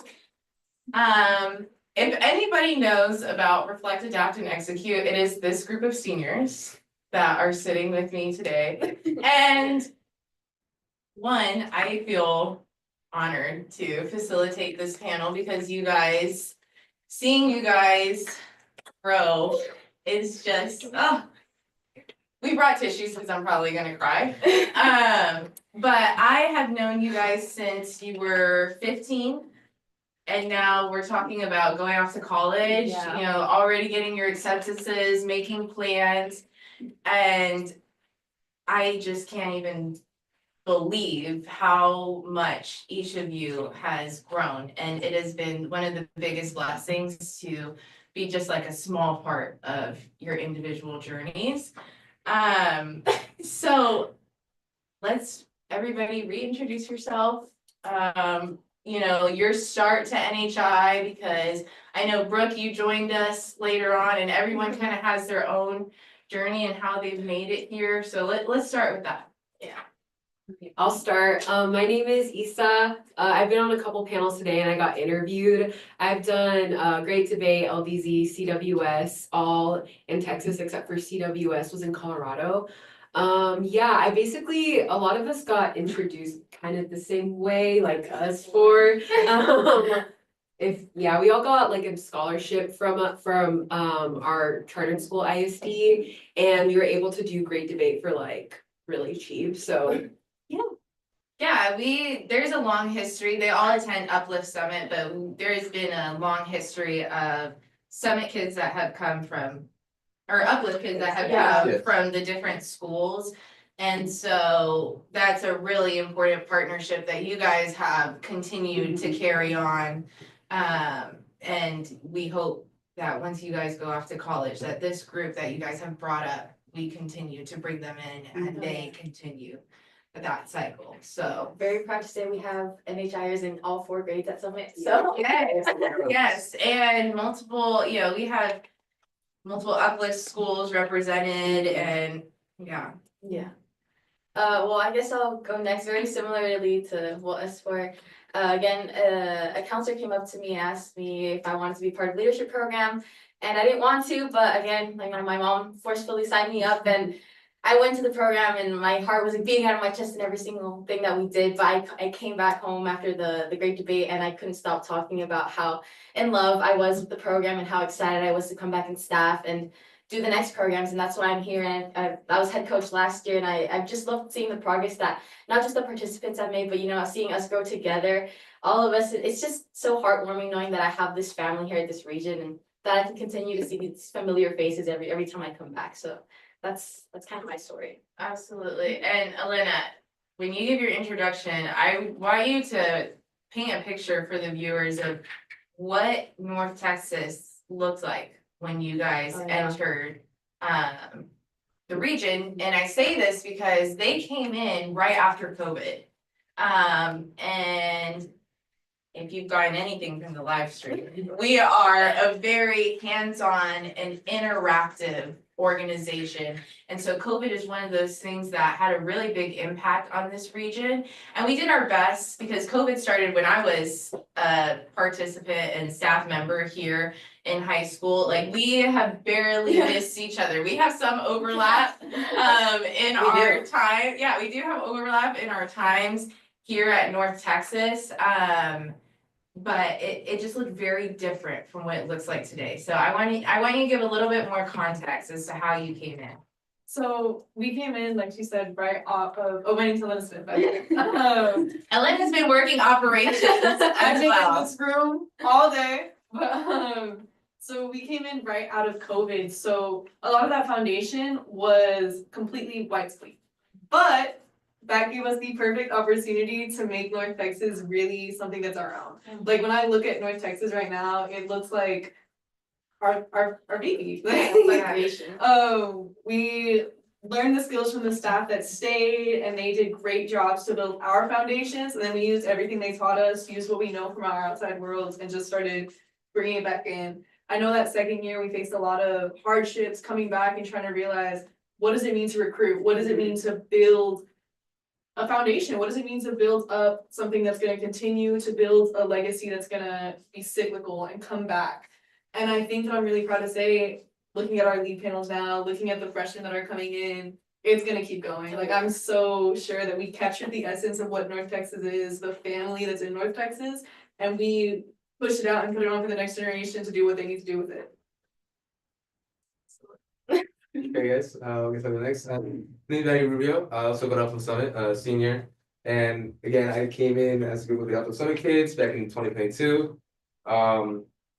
I think all I paid was like $75. Yeah, to go. yeah, we all paid Yeah, we all paid $75, and that really was the seller for me. After that, I was terrified. I was scared. Only because I didn't want to speak, and I knew that my mindset going into it was, I'll do it if you do it, and that's the only reason I kept showing up every Sunday was because of these folks here. But yeah, after the great debate, the little participant world I live in was destroyed. You know, I went into being staff member with them, and clearly you had to reflect that and execute that we do every day, and started building what we wanted North Texas to be for the future generations. And with that being said, we took a lot of what we learned from our mentors and our directors and our coaches, and I think that's something we apply every day, even now, today especially. Absolutely. And it's something that I definitely see with the bright minds of the future generations, especially all the recruits that have been brought in. I definitely think it's something that needs to keep going. And I know that I'm gonna continue being a staff member, volunteering here for NHI, simply because of how deeply I care about the mission that we have here. Hello, my name is Brooke Perez. I'm a senior at Northside High School in Fort Worth, Texas. My story is a little bit different. There was a NHI recruitment meeting at my school. I got a special invitation and I went to the meeting and they only pitched LDZ and CWS to us because it was an upperclassmen meeting. And I was like, sure, why not? My school's paying for me to go. And I didn't realize I was the only student from my district and my city that was going to go to the Texas LDZ. And when I got there by chance on the first day, we all kind of crowded in the same room together and I happened to sit by you guys, which at the time I didn't really know that regions and NHI were a thing. So after LDZ, I got text messages from y'all saying, hey, are you gonna come to our meetings? I'm like, whoa. And then, so that first meeting, I realized that, oh, there's other programs and I can staff. And from that moment, the ball has been rolling and I've been picking up what I missed out on initially, but I feel like I've done a good job at catching up. Oh, yeah. Because our Yeah. communications god over here. Oh, yeah. Yes. All those social media posts that, yeah, everything you're seeing, Brooke is behind that. And, and I just want to take a pause real quick because, what we're doing today is we're raising funds to help pay for our transportation, our shirts, the experience. But all of you guys were able to, were drawn into this program because there was a scholarship in front of you. And so that's what you have the opportunity, if you're watching this, to do at home. Is that one of our fundamentals is create the opportunity. And when you take the time and you invest in, today in this 2025 team, this is what you get. You get leaders of our community.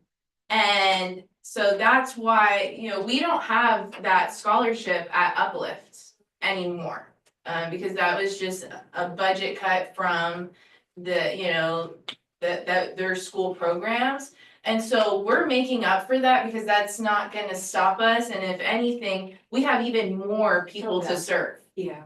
And that's why we're sitting here from 10 to 6, because we're here to make it happen, but we need you to contribute. So I just wanted to take a pause there.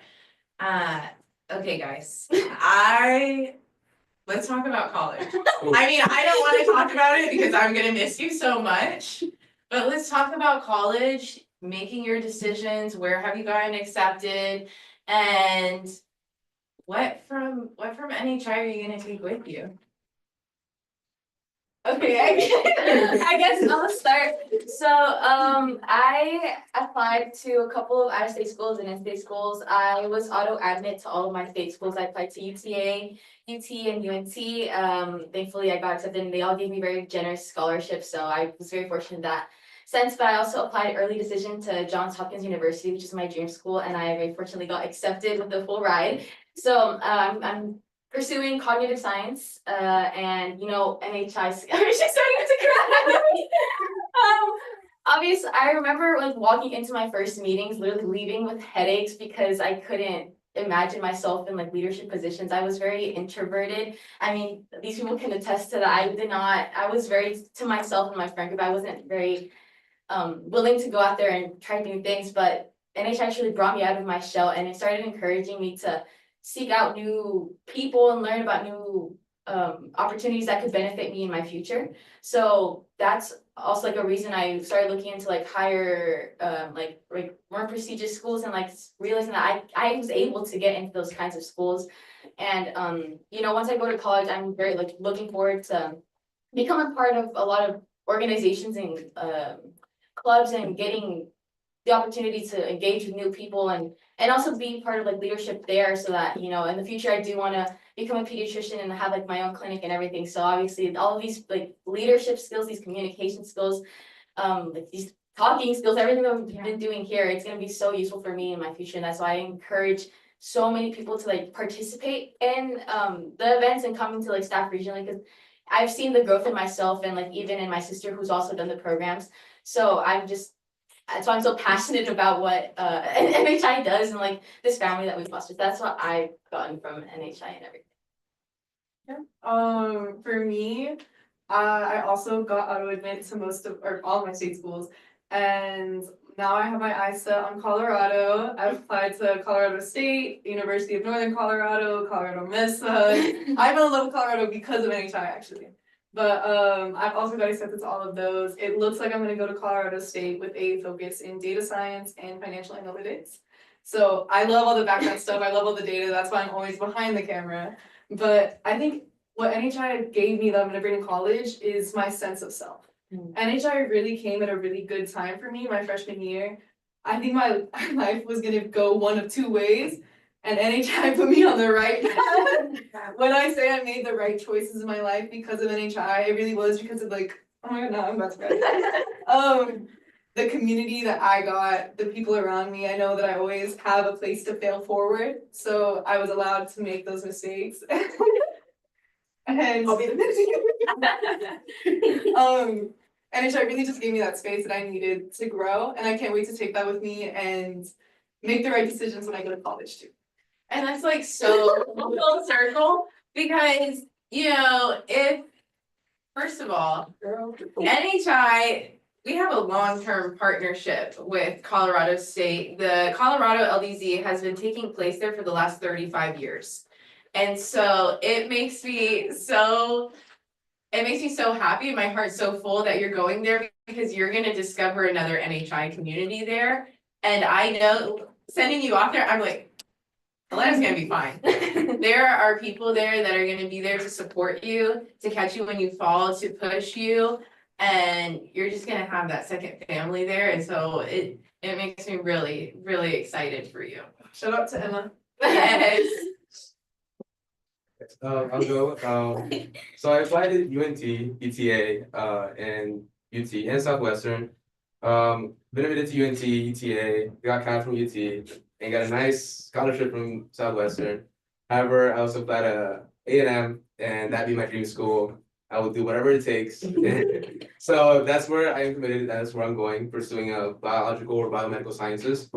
Yeah, NHI, you would have told me like 4 years ago, I wouldn't be able to imagine of where I am now as a person, especially with the skills that NHI has helped me develop, especially having this family here that always pushes me forward and supports me in everything I do. Also just, being a first gen and also being the oldest is, I wrote this a lot in my essays actually, where your goal is to go to college, but you don't know what college is. And to me, NHI was that door. NHI gave me that opportunity to see what the college is like, even for a week, and really solidify my motivation to go to college. And I now have that, especially with the A&M. There's other NHIs there that I've already networked with, other programs, and I definitely know that I have a family there waiting for me in the fall. So I really do owe a lot to NHI, and I know it's had a great impact in what my future looks like. Absolutely, and I think that brings up another important point. If you didn't know, NHI has something called the College Register. And so there are over 65 colleges and universities across the country that have partnerships with the National Hispanic Institute because they know the caliber of student, I mean, you're looking at them right now, that come out of our programs. They know that when seniors like you come to their campus in the fall, you will hit the ground running. You will start the next organization on campus. You will lead that campus community and leave an impact. And so, you know, if you're a freshman, if you're a sophomore, if you are a junior, it is not too late, especially if you're a junior, it is not too late to join because these relationships and partnerships that NHI has built over time, they hold so much value. And because of that, and because NHI has been around for so long, our alumni is vast, is everywhere. Everywhere you guys are going, there's NHI alumni on your campus. There are people that you can call. And it's a huge opportunity in solidifying education, higher education goals, making sure that you're prepared for that. It's one thing to have an opportunity in front of you. It's another thing to take it. But the fact that you guys are showing up prepared to those opportunities to take advantage of them and make the best of them, that's what NHI does for you. I don't know if you guys give us your, where are we going? What are we doing? So I was auto-admitted to the state schools that I applied to. I was also a Questbridge finalist for schools like Yale, Cornell, Notre Dame, a couple other very large schools. But once I was a finalist, I got accepted to my #1 college, TCU. So I kind of backed out of those because I knew that Questbridge was a binding scholarship and I would have to go to one of those colleges, and I knew that's not where my heart laid. So I am hoping to fully commit to TCU. I have a couple of full rides lined up to go there for music, and NHI completely got me there. All my essays were about NHI, all about you guys. About you guys. I would not have been able to write a single thing at all because I'm not a very good writer, but it's very easy to write when you feel so much about something. And the biggest thing that NHI has done for me is get me through most of my weeks, being able to meet you guys on Sunday, because I've experienced a lot of personal loss, like friendships, and experienced a lot of bullying at my school. But you guys being able to come here every single week, it really gets me through my week, and it helps me start on a new leaf every single time that I get to see you guys, because you guys really are my family. And you guys have shown me friendship that has never wavered for a single second. Oh my God. If you can't tell, we're all very good here. But that's so true. So I wrote about NHI for my college applications. I wrote about it when I transferred as well. And so, what makes me so happy, what energizes me is hearing all of you are pursuing your passions. And you are taking what you love and you're running with it. And so I'm so excited to see where music takes you, for y'all to be my kid's doctor, and wherever you go, you guys are doing what you love. And what more could you ask for? Hi, my name is Isa, and I applied to a lot of in-state schools, got automatic admission for a lot of those and some merit-based scholarships. I applied to some out of states as well, but a lot of their decisions don't come out until later. But before then, I did get accepted for my first choice, got automatic admission and accepted to my first choice for government at UT Austin. So I'm basically gonna commit there. And, you know, if everything keeps going the way it is, I'm going to attend there. I'm really excited to go. They have a lot of great like opportunities for campus organizations, for professional, but also fun organizations. And I feel like it's a school that's really called me and really, you know, been that for me. And I think with NHI, like I wrote about coaching my oratory kids for my essay this past year for one of them. And it was about like your most memorable leadership experience. And my opening line was, and there I was yelling at students in a Caves parking lot. And there's a whole story behind that, but basically last year was really meaningful to me because we got to really rebuild the region and we got to, our staff meetings were looking like this basically last year. And so seeing the growth that's taken place, a lot of it, thanks to Bella and her efforts and her, you know, coming down every weekend to still be here for us. It's very memorable. And I'm just very grateful for the opportunities that NHI has opened up for me and opened up for all those around me. And I'm glad to have been able to do it with friends. What I want you guys to, because I know we have multiple streams going on. So we have a room upstairs with all of our participants, our other staff members that are listening to this. We have a room with our parents that are also listening, and then we have you guys at home listening from wherever you are. And to our staff and our participants, I really want you guys to listen in and turn up the volume on the 7th floor right now. My question for you guys is, what do you want to leave behind? And what do you hope for this class? I want to start off an answer. I want to, you know, I feel like we have a very good group here because all of our interests in what we like to do in NHI are all kind of like different in that way. And I think, you know, beyond being able to staff great debate together, but being able to staff other programs all together, we've also kind of seen how that's worked out.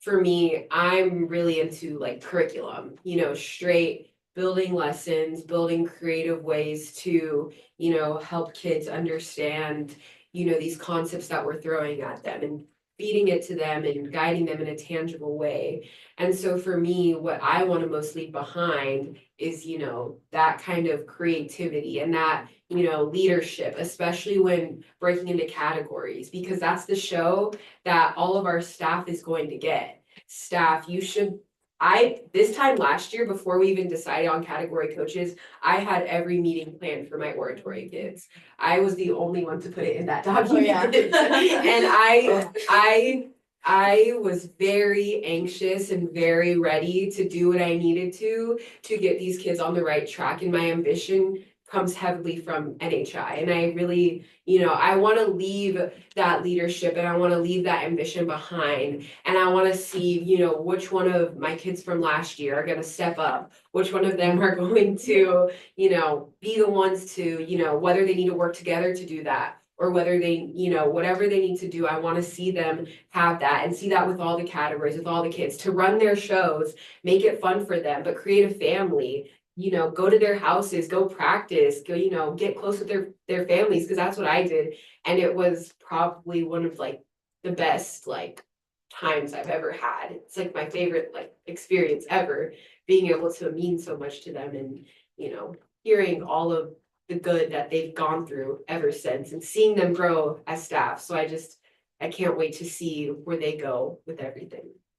Yeah, kind of going off of that, I want to leave like the spirit of like initiative and like taking control of, you know, like everything that's going on in the region. Because like to give some background, literally last year was the year, it was like our rebuilding year. It was the That was the theme of the year. Because the year prior to that, we didn't have a team to compete at the great debate. So we literally had to sit down and have a conversation and say, if we don't take action now, the region's gonna die. And that's when we all like realized we needed lock in, for lack of better terms, but like focus and like genuinely like, take initiative and create a region that's gonna be able to compete and, you know, have the same experiences that we did, and that they can all find their own like experience in not just the Grizzly, but in all the programs. And another thing that, you know, NTX and NHI has taught me is that nobody else is going to do the work for me. Especially last year as head coach, it was, if I want to see something happen, I'm gonna have to do it. If there's something that I see that's not like cooperating in our favor, I need to find a solution, you know, like fundamental, I forgot the number, but create the opportunity. Like genuinely, it's applicable to all aspects of my life. If I want to have an opportunity, I need to find my own way to do it. So that's why I want these kids to learn and understand that, I mean, nothing's gonna go perfect. And we saw it today, there was already like technical difficulties, running around to find people. It's gonna happen. You have to like learn how to adapt and work with what you have. So that's what I want these people to learn and get through. I think for me, the biggest thing I wanna give on to the next generation is do it and do it scared. If you're scared of something, if you think something's not gonna work out the way you want to, me personally, I'm not a people person. I always wanna be in the data, I always wanna be in the background doing this, and this, but we need an extem coach. I was the only extem person left. I'm in. I stood up and I decided, you know what, we're gonna coach, we're gonna have a team, we're gonna do it well. And I was so scared. I was so scared that I wouldn't be able to connect with my kids the way that my coach connected with me. I was so scared that I wouldn't be able to make an impact, that my voice wasn't enough to lead it on to the next generation, to lead it past what I did.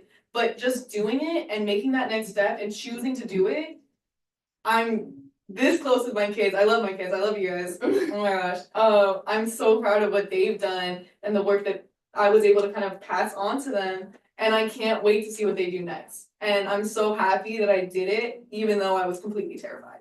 Because I had such a supportive community. I had so many people that I could rely on. I had the space to do it, and I did it scared. So I hope the next generation does the same thing. To be brief for me, really what brought me back, a little foreshadowing. What brought me back was wanting to be that role model, that mentor, that coach for the future generation of kids, especially with that rebuilding last year. You know, me and America being the only mock people, I had to be the mock coach because she was head coach. So again, I like Helena, I had to step up, make a curriculum, be scared, but be there for those kids, because I remember my coach and my director and how much they meant to me. So I know I wanted to be that for them, and hopefully I inspired them to be that someone for someone else. He did. Yeah. He absolutely did, yes. So that's where I stand. For me, the biggest thing I want to do is leave a lasting presence for the whole region. I see so many other regions and people who are alumni that have been able to go back and continue to repost all the things that they see from their region. And in the next couple of years, we're not going to be here every day. So I want to be able to check. I want to be able to check Instagram and see what y'all are up to, and I want to continue to have so much insight. It's almost like I'm still here, and I want to continue to drive that we are still here and our region is not dead. Absolutely, we are here to stay. I want to talk about just the family that's here in North Texas, because I think, you know, you feel that so much at NHI programs, but there is just something, you know, that is part of our culture here on a local level. And I want you guys to share a little bit more about that. I think the familial part of like North Texas and Dallas is very, very tight knit. And, you know, I can say that with, you know, a lot of, you know, certainty. I think it's nice also going to school and, you know, seeing the same people that I work with professionally at school as well. I think also Bella's played a really big role in kind of like being a mentor for me. And I tell her this all the time, but she's been someone who I've very much so looked up to, and, you know, she's made me a better person. She's made me a better leader, and she's made me very ambitious. And I think the familial aspect of that makes it a lot more.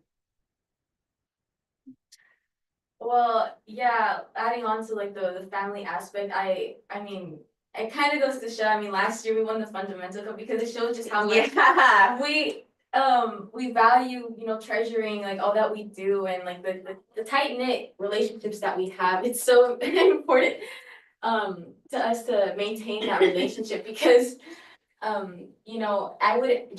wouldn't be the person I am now if it weren't for all of these people. And I want these like the kids now to understand that the relationships they build now are the relationships they're gonna maintain for the rest of their life. And that because we're raising successful leaders, that if they ever need like somebody to rely on, they're there for each other. So that's what I really want them to understand about like the family aspects of us.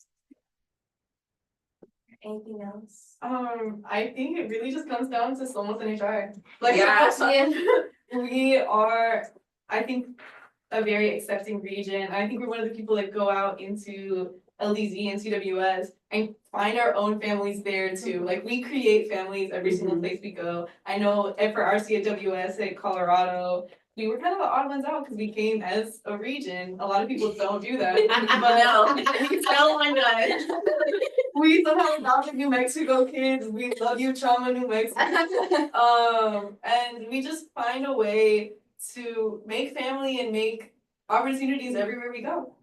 Yeah, no matter where I'm at in Texas, I know my way home with you guys. Yeah, it's really just, I think you can see it all in our Oh, faces and our tears. It took like 2 minutes. Everybody cry. No, I know. I was already crying before we started the stream. But I just want to take the time before we end to thank each one of you. Because something that you guys bring to the table, each of you have the gift to cultivate family wherever you are. To Elena's point, like I see you guys do that all the time, wherever you go, whether that's at an NHI program, where that's here at the region, or just out in the world, and you guys being you. And so I could not thank you enough, as like a project administrator role, you guys have been a backbone, and really helped make what we see today happen. And so I want to just make sure like you guys know we see you and we are so thankful. And we are so lucky to have you because, not all seniors stick around, and most definitely not all seniors are as active as you guys are. And I know there's so much stress that comes with senior year and getting ready for this next chapter. But boy, have you guys shown up and you are ready. And no matter what this next chapter throws at you, I know you are prepared. And you will always have a home here. And you have so many people, you have so many family members that, you just pick up the phone and we will be there. I don't care if I need to get on a flight to Colorado or if I need to drive down the street to Isa, or come back to Seabrook or get on outside of YouTube, or drive to see Manny. You guys have so many people here that love you, and are just so incredibly thankful for you. And thank you for the legacy that you have left. So, wow, way to put it into it, Bella.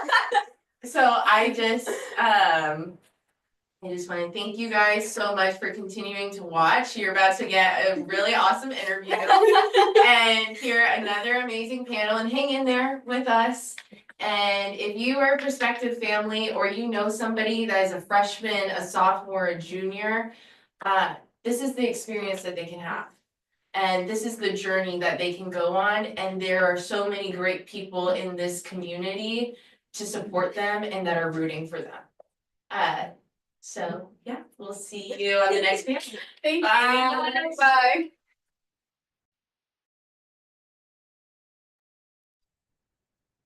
Hi, it's me again, Sydney, who's a 10th grader at Plano East Senior High School, and we're here with another staff member.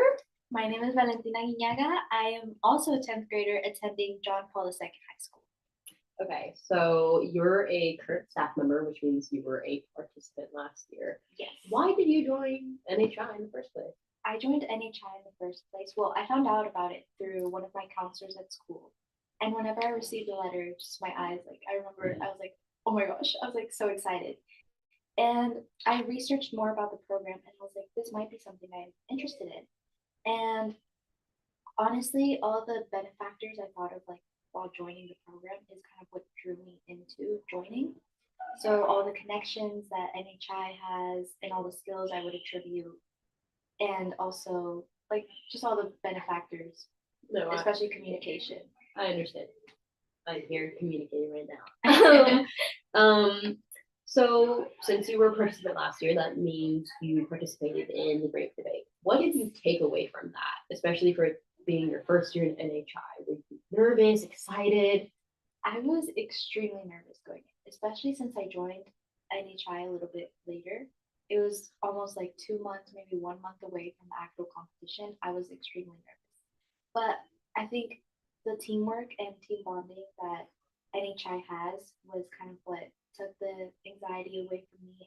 And I said, okay, I can do this. And it kind of, something that I took away from the Great Debate was not only I noticed like in school, my articulation got better, just my overall speaking skills and communicating with others.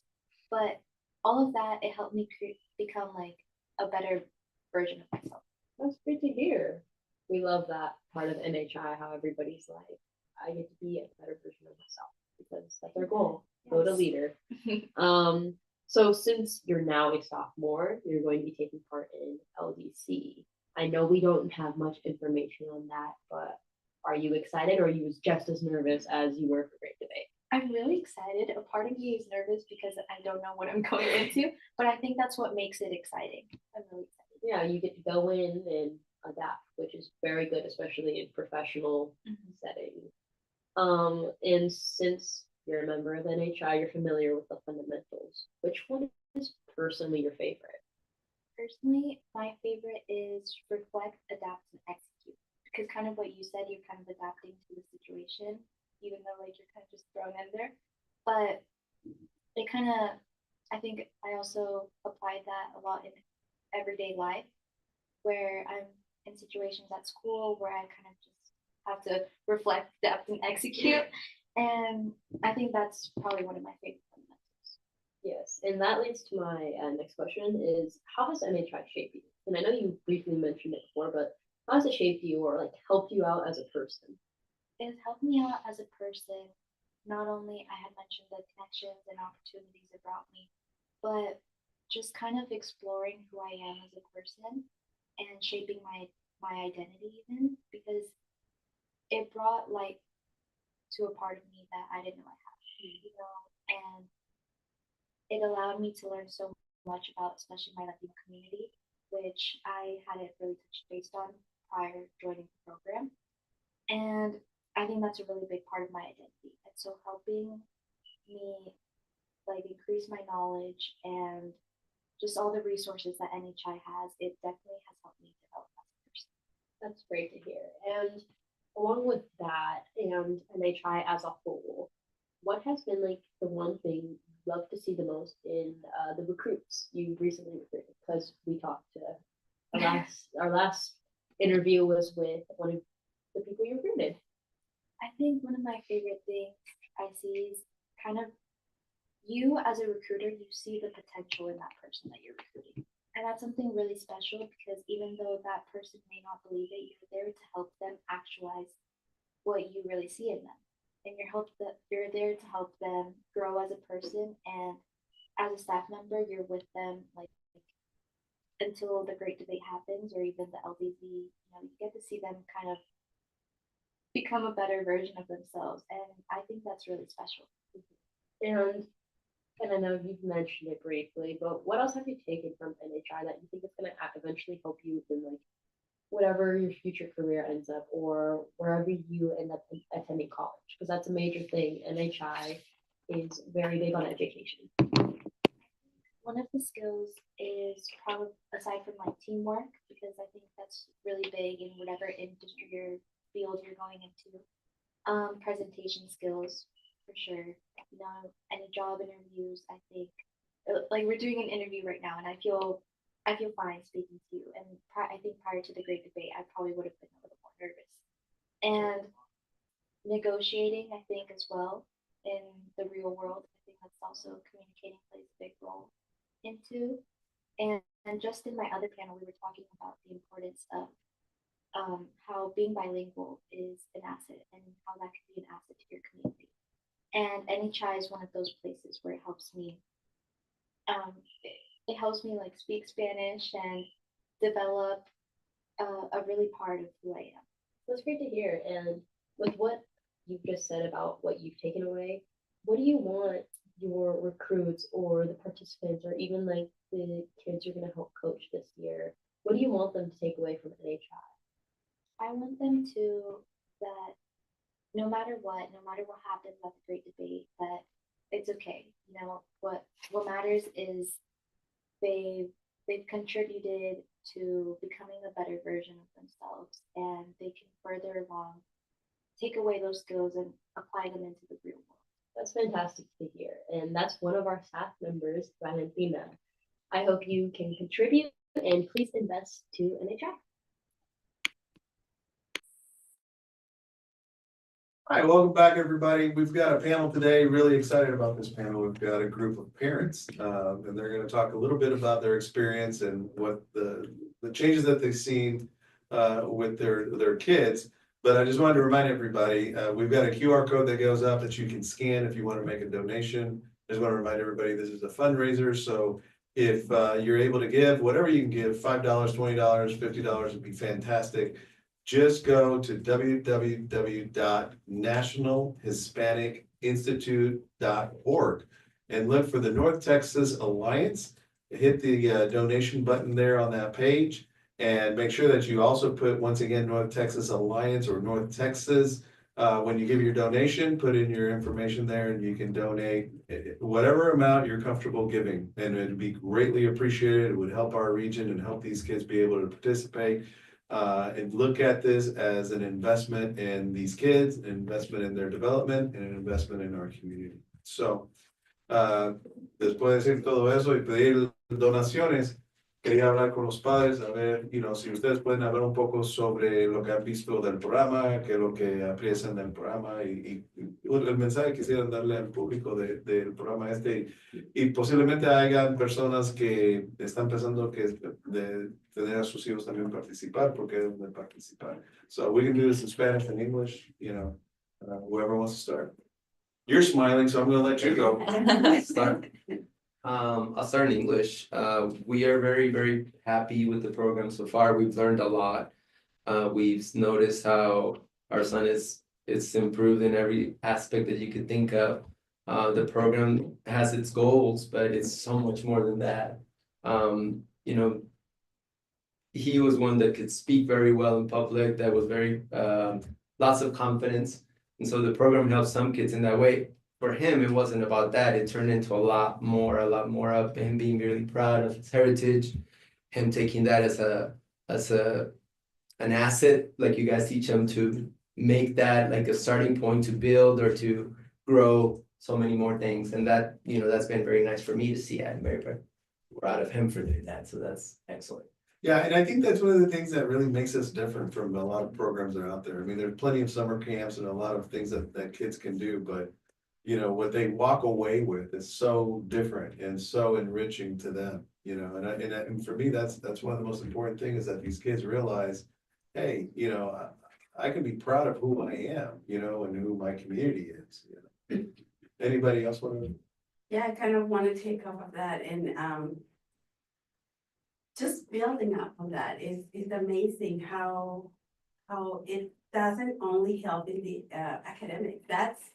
We all want our kids to be successful. We all want our kids to do real good in school. We all want our kids to have a career and to be successful. But through NHI, we've learned that success is not only making a lot of money. It's not only just being great and going to college and having all A's and things like that. Yes, I'm not saying that's not important. But it's so much more than that. It's telling our kids, yes, you can. Yes, you can add value. don't expect to be given, give, build up. Those things are so important, and I think that they are being exposed at such young age to so many real life experiences that we see 25-year-olds coming out of college not having that experience. I think it's so beneficial to them. So to me, it goes way beyond the academics. The experience is very good to them and to us as parents. I've learned from this experience. Yeah, I thought it was funny, because we've done some exercises with the kids and the parents really got into it. I was like, okay, guys, it's really for them, not for you, right? Bueno, yo la experiencia que tuve con mi hija es que todos sabemos que al principio los niños no querían venir, y en el proceso a mi hija se le transformó esa perspectiva de que era algo que a ella no le interesaba quizás al principio, pero después de que fueron al gran debate, para ella fue una experiencia muy buena.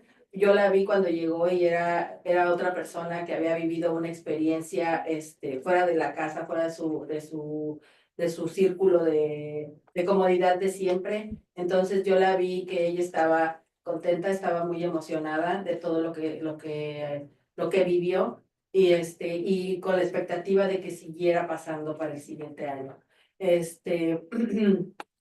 La otra cosa que yo me di cuenta es que para mi hija fue tener un sentido de pertenencia, que tiene un lugar a donde pertenece, que se identifica con una comunidad que existe, pero que está dispersa, pero en este momento, en este lugar, en este programa, se unen y los niños empiezan a tener ese sentido de pertenencia y a valorar que somos una comunidad hispana, que merecemos el respeto, que merecemos tener el acceso a la educación y el valor de la educación. Entonces, para mi hija es algo muy grande que ella pertenece, sobre todo porque muchas veces me preguntan, ¿nosotros qué somos? ¿Somos mexicanos? ¿Nosotros qué somos? ¿Estadounidenses? ¿Nosotros somos americanos? ¿Somos tejanos? ¿Qué somos? Entonces, le digo, identifícate con lo que tú te sientas mejor. Le dije, porque tienes de todo. Le dije, tú eres todo eso. Le dije, y tu identidad está enriquecida de dos culturas. Entonces,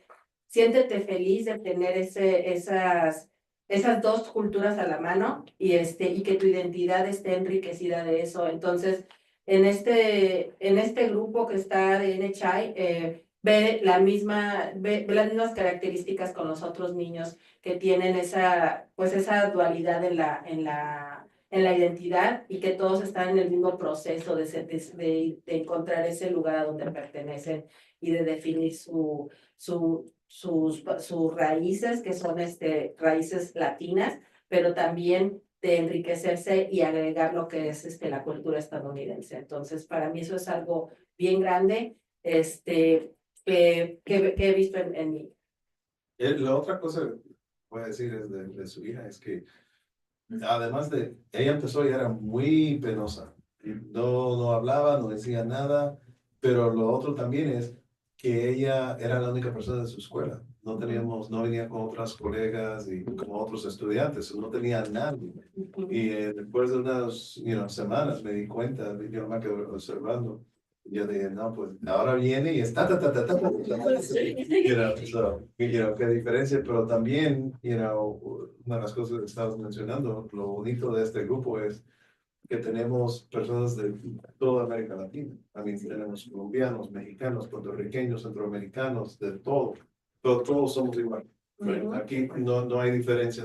Yo no sé quién es de dónde, no me importa qué tanto dinero tienen o no tienen, lo que sea. Todos somos iguales. A mí me gusta mucho cómo construyen sobre lo positivo. Nosotros tuvimos la misma experiencia con nuestro hijo, que la primera vez que vino dijo, wow, me sentí como en casa, me sentí identificado. Y luego leer el libro, aprender las fundamentales, las cosas que ellos van aprendiendo, es todo tan positivo y es todo, ¿cómo puedo ayudar? ¿Cómo yo puedo hacer que las cosas pasen? No dame, no quiero ayudar como yo construyo y cómo ayudo a otros a beneficiarse de eso. Me encanta lo positivo que les enseña el programa a ellos.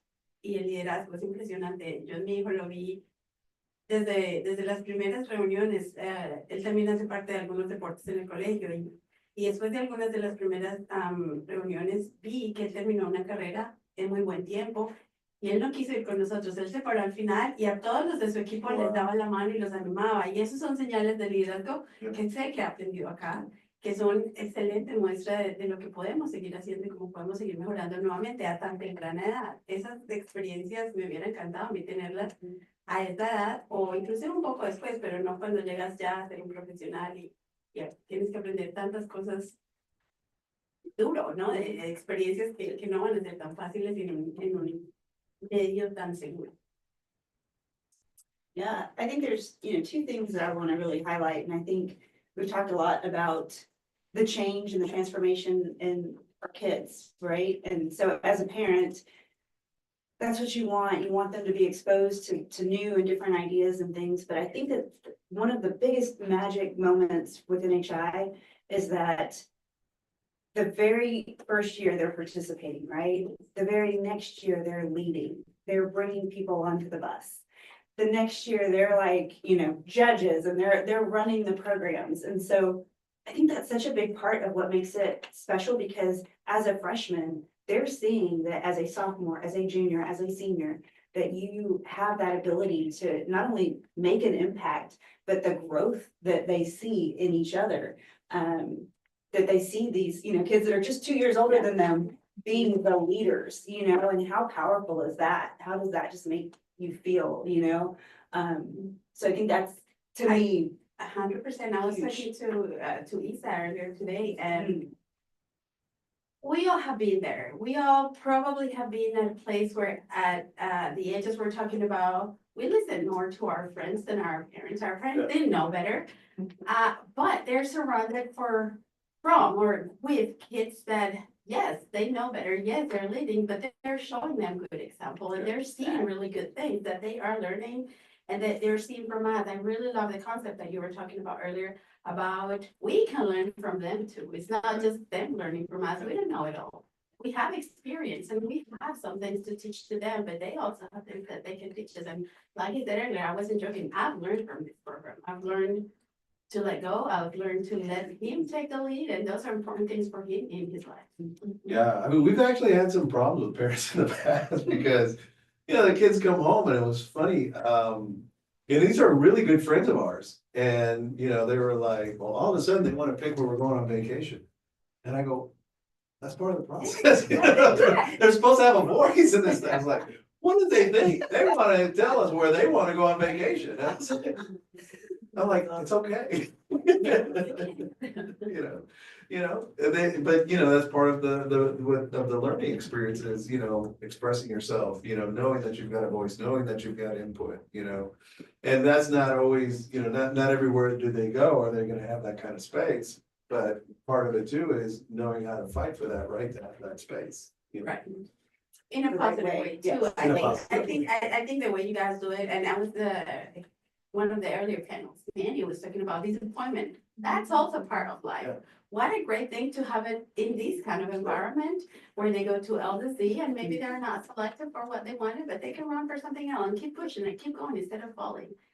I just think all those experiences that they're being exposed to are fantastic for anybody that. Yeah. Sí.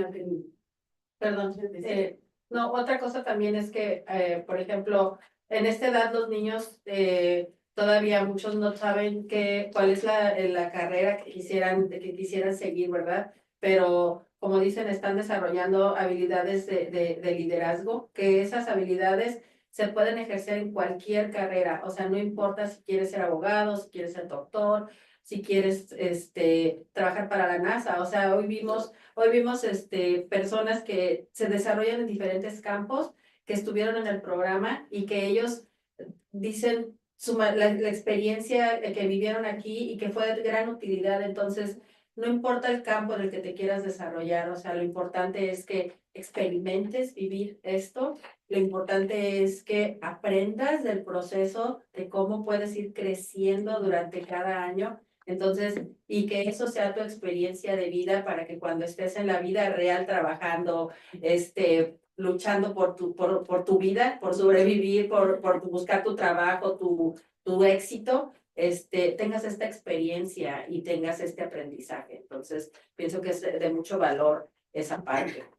También para seguir la misma idea, algo que he notado es que todos trabajan bien fuerte, bien fuerte, o sea, en el programa terminaban a las 12 de la noche, a veces llamaban, estamos que no podemos más, no se comunicaban con nosotros, los padres hemos hablado de eso, y lo hacen con un gusto grandísimo. Entonces también aprender que tus habilidades en algo que te gustan, vas a estar feliz y te va a traer cosas positivas, que el trabajo duro no es lo que les gusta a los adolescentes, pero aquí lo hacen con un gusto y encuentras esa cosa que a lo mejor te va a llamar la atención. Entonces me gusta mucho que el programa les da muchas oportunidades. Todos los errores, hablando de los errores, también me encantan porque no hay mejor manera que aprender de los errores. Entonces ahí es donde a los padres les toca un poquito quitar las manos y sé que es difícil para muchos porque muchos me preguntan a otros padres, ¿y cómo es que se hace eso y qué es lo que tienen que hacer? Y yo, no, ellos son los que tienen que hacerlo. Constantemente recibimos lo mismo y eso es excelente, darles todo de regreso a ellos para que ellos produzcan lo que sea. Y lo que sea va a estar bien. Que ellos pueden. Claro. Generalmente no les damos ese mensaje. Generalmente es ven, yo lo hago, yo te hago. Y sin quererlo, el mensaje que le estamos dando es no lo haces lo suficientemente bien de lo que yo, como yo pienso, mejor yo lo hago. Y ellos pueden hacerlo. Va a estar mal, claro que sí. Pero qué lindo poder romper ciclos, ¿cierto? Qué lindo, tal vez nosotros, yo, tal vez crecimos viendo cometer un error es dañar tu vida. Y no, es todo lo contrario. Cometer un error es aprender para mejorar en tu vida. Y poder dar a ellos esa experiencia, para mí ha sido súper valioso. Sí, y también ese aprendizaje también para los padres, porque por ejemplo George me dice, ok, esto le corresponde a Luna, no te encargues de eso, déjala que ella se encargue, ¿verdad? Y yo digo, tienes razón, o sea, ella ya puede hacerlo, o sea, difícil, sí, tienes razón, o sea, y es saber que nosotros como padres, dejarlos que ellos pueden hacer las cosas, ¿verdad? Entonces sí es también aprendizaje completamente para nosotros. Es decirles, tú puedes, en acción y en palabras. The funny thing is, sometimes, you were talking about how they're working, they come back and they coach and all that. Sometimes kids kind of freak out and they go, you're just a junior? But, it's because they're in this leadership role and they see them and they admire them. They go, you're just a sophomore, you're just a junior. Shout out to Bella. I mean, I don't think I even realized until this fall that you're in college. I was like, thought she was out in the working world, and then I felt really bad that I've been bothering her. Like, oh my gosh, she's so much busier than I am. But, that's another point too. I mean, I'm not so much myself, but, we're all volunteers. Yes. And that says a lot about how much we believe in this program. I mean, Bella, I think this is the 4th weekend in a row that she's driven up from Boston. And she comes in Sunday morning and leaves, Sunday afternoon because she's got to study and all that stuff. So, but yeah, it's an incredible program. I wish that every parent could be like me, just be sort of like the fly on the wall to be able to see and watch, how they grow and how well they do. And it's great because you guys were exposed to some of the alums that came back today, and that's the end product. That's where you want them, that's what you want to see. Anything But else? I don't think, I wish we could be the fly on the wall, but we didn't. I don't think we have to. Yeah. Once you're there, once your child has been there, you see it. Yeah. You don't see it every day. You don't see what they do here, but you see the changes, you see the improvement, you see their leadership at home. You see in every action, you see it. I definitely want to encourage any parent that's like on the fence, jump in. I'm telling you, You will the not grass regret it. is greener on the Yeah. side. I promise you that. We've never had anyone come back and go, "Oh, I hadn't got anything out of that program, Yeah. I highly encourage it, and if you are not about to participate, or your child is not, think about helping us, then think about donating, whatever, like George said, $5, $10, $1 million, whatever you want. You'd be great. but it really, some of our kids may not need it, but some of them do some, it's a great program and it's definitely good it's for a good reason. For us to help our kids stand out as positive members of society, proud of who they are. And I couldn't see any better investment than that. No, and I think that that's been the mission all along is no one should not like participate because they're worried about the money. That's always been the goal. It's if you want to participate, this is something you're interested in, by all means, come join us. We will figure out a way. And I think that's kind of the bigger part of all of this, but that happens through the donations. So. Well, and then, I tell the parents this all the time too, even if you can just write the check, don't make it that easy. It's your kid's gonna get so much more out of it and they're gonna be so more invested in the program if you have them, raise the funds and work for it. I mean, I'm amazed at some of the kids that work, on the weekends, because they gotta go to school Monday through Friday, so they'll work, Friday, Saturday, and sometimes Sunday to pay for their tuition to be able to participate. We've got kids that have paid for all 3 programs themselves, which is just phenomenal. I mean, talk about, it's saying a lot about them and commitment, but. One last thing I'd add, my family's experience, I actually participated in the programs growing up, and so I knew the value right off. My husband, is always supportive and he's always, okay, what's best, like, that's fine, let's do it. But he was always kind of on the fringe, right? And then, fast forward, George was not able to attend Great Debate this last year, so my husband became a chaperone. And what an incredible experience for him, because he came home and he's like, I get it, like, I totally get it, like, she's doing all the programs. And she's coaching and she's doing this, and he completely got bit by the bug, so it was pretty great, But the interesting thing is that it's not only, I mean, you have all kinds of kids, but in our case, our son is the one that wants to go, like, I wanna make sure I go to the next one, and I wanna make sure, and I wanna be the coach, and I wanna help, I wanna volunteer, it's, he's invested.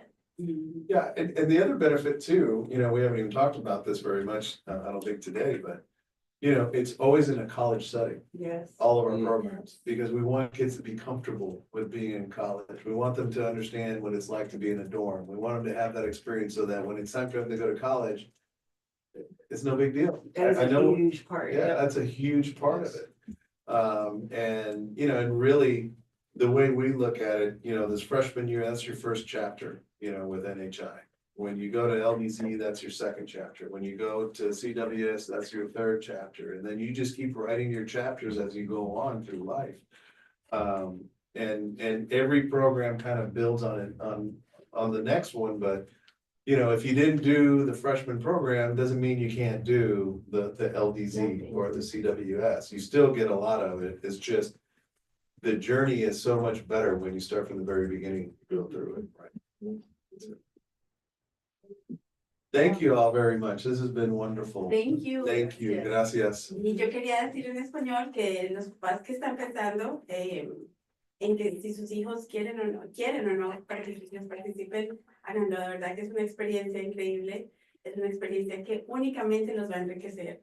Y los que no están pensando, aquellos familiares que pueden ayudarnos, dennos una donación, no importa si son $5 o más, va a ir para una buena causa para ayudar a todos los niños que quieran participar en el programa para ellos mejorar. Gracias.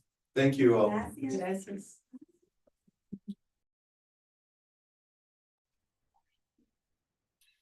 Hi, my name is America Navarro. I'm currently a senior at Uplift Summit, and today I'm joined by Isabella Sada. Hi. So if you don't know her already, she's a big person here at NHI. We love her so much. And, we just want to start off with some questions. So I know a big one that people have been asking recently is what's your what's your recruitment strategy?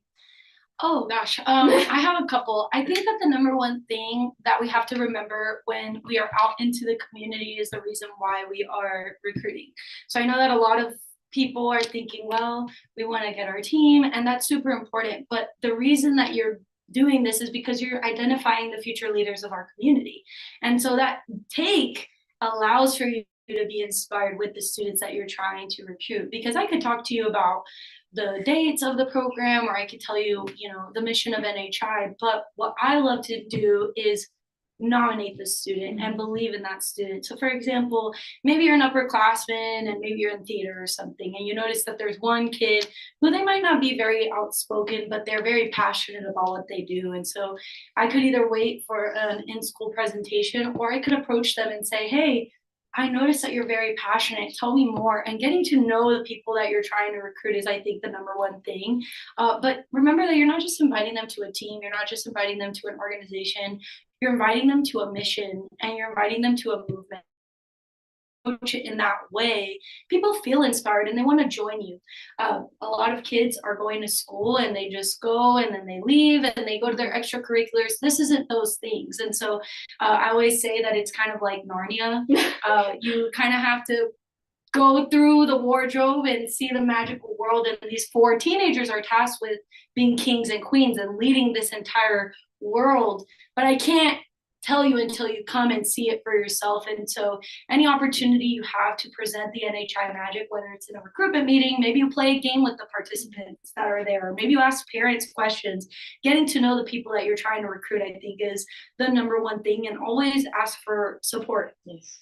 I know that some of us might go to the school, we might go to the principal, and we're super inspired. Make sure to let an alum know when you're doing something like that so that they can attend if they're available. If 10 people are from the same school, right, and all 10 go to the principal's office asking for that support, the principal might be more inclined to do it. We know that a lot of our principals do everything they can to ensure that every opportunity is presented, but sometimes it doesn't always happen. And so don't be afraid to do the one-on-one recruitment. I know I've done that. Don't be afraid to set up a Zoom and say, hey, 10 freshmen, I'm going to be on a Zoom and I'm going to do this presentation. And maybe you have 3 people attend. Don't be discouraged by the numbers and be encouraged by the potential, I think is what I would say. Oh gosh. I mean, there's the typical ones. You know, if it's meant to be, it's up to me. Act with integrity. I think my favorite right now is to lead by inspiring and serving others. I think I said that one right. I don't remember the number, but I think that a lot of us try our very best to include people in what we do, and I think every NHR has that element. I mean, I've been here maybe 2 hours and I've already connected with people that I didn't know, but just that shared identity of having NHI helps me feel like I'm doing my part as a leader. But I could serve and allow for people to just depend on me, or I could serve and encourage others to do the same. And so paying it forward is always very, very important. Yeah, I agree wholeheartedly. What is your vision for the future of NHI? That's a question. I would say part of my job is that I'm working with 10 different Texas Great Debate teams. And so there are many NHI communities that are forming. And so I get to work with a bunch of people all of the time, and I get to travel and I get to see, you know, the identity of all of these different groups unfold. I think that my biggest goal for NHI is that we continue to build more mini communities. I see so much potential in Mexico specifically. We actually have 2 new teams coming to the Texas Great Debate from Mexico, one being Monterrey and one being Guadalajara. But I also see a lot of potential in Saltillo. I see potential in Torreon. I see potential in Querétaro, Mexico City. So I think that we're going to start growing in those ways. But the other vision I have as a young professional is to grow how many alumni are engaged in my generation. And I think that after the pandemic, it's been a little bit hard to keep them engaged. But I think little by little, people like Fabian and Sarah Sandoval, who were here at the panel earlier, having more people that join us after college is going to be super crucial to our growth. But I'm very excited. I know, like, we had a conversation earlier way back, like, at least that you were talking about how you're going to be assuming a new role this year for NHI. What has been your favorite part of that so far? I love that 17-year-olds tell me what to do. I think that is the coolest thing.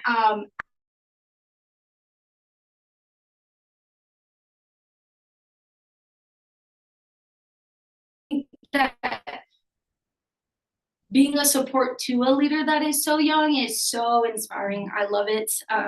I'm a people person. I've been discovering that. I used to think that I was like half introvert, half extrovert.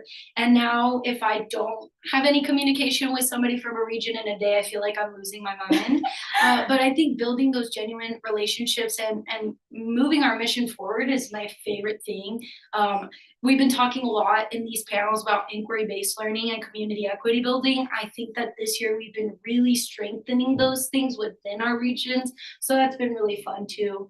And the last thing, I'm sorry, is building connections across alliances. So we did have a retreat for some of our high school leads from all of the regions. Isa from North Texas was able to join us. And I think that's been my favorite memory, is just seeing all of these regions come together. And it's very telling that the future of our community is in the right hands. So I'm very excited about that. That's so amazing. What about like being like NHI, like Somos NHI, like how has that shaped your mentality, like work or like life in general? I've learned to take control of things a lot more. I think that a lot of we can be very reactionary to things that are happening in our world. And so I've learned to just focus on what I can control. I've learned to focus on trusting in my really grown a lot in that way. And I think that sometimes we think that you need to be at a summer program in order to evolve as an NHIer. But I think that, I mean, my great debate was officially now 9 years ago. And so just thinking about how I've evolved in that way is very beautiful. But also just having the mentorship and learning to rely on that and rely on myself has been the number one thing. And like, I know you talk about the mentorship. What do you love about that aspect? I love that I'm not an expert. I love that. And I love that I can talk to people like you, and maybe you have a really great idea and all you need from me is to sign a paper. Or, you know, I love when we can be creative and we can brainstorm. Is that there isn't one expert, we're all experts. You know, I've even had conversations with George and Michelle, who are our board members, and George is a project administrator, and they rely on me to give my ideas and give my answers, and they're to me my tios and tias. I've known them my whole life, but they respect me the same way I'm always going to respect our 15-year-olds. And so having a community that is not so hierarchical and more everybody can bring something to the table and everybody can contribute has truly been a beautiful thing to mentorship. Yeah, and I guess like touching on that like familial aspect, like can you touch on how important like that family, like treat people like family is to us? Yeah, so I have treat people like family. I take that very literally because I've been around NHI my whole life. This is my family legacy, my blood, but it's your legacy too. And it's the Rodriguezes who have done so much for this region. You know, I think that sharing that legacy is so beautiful. And so when you have a legacy that is so precious, why wouldn't you treat people like family? It just kind of happens that way. And I think that's something that the Latino community does very well, is that we stick together and we're interconnected and we welcome people. You know, we have students in our programs that are not from the Latino community but are embraced, and their ideas are embraced as well. And so I think that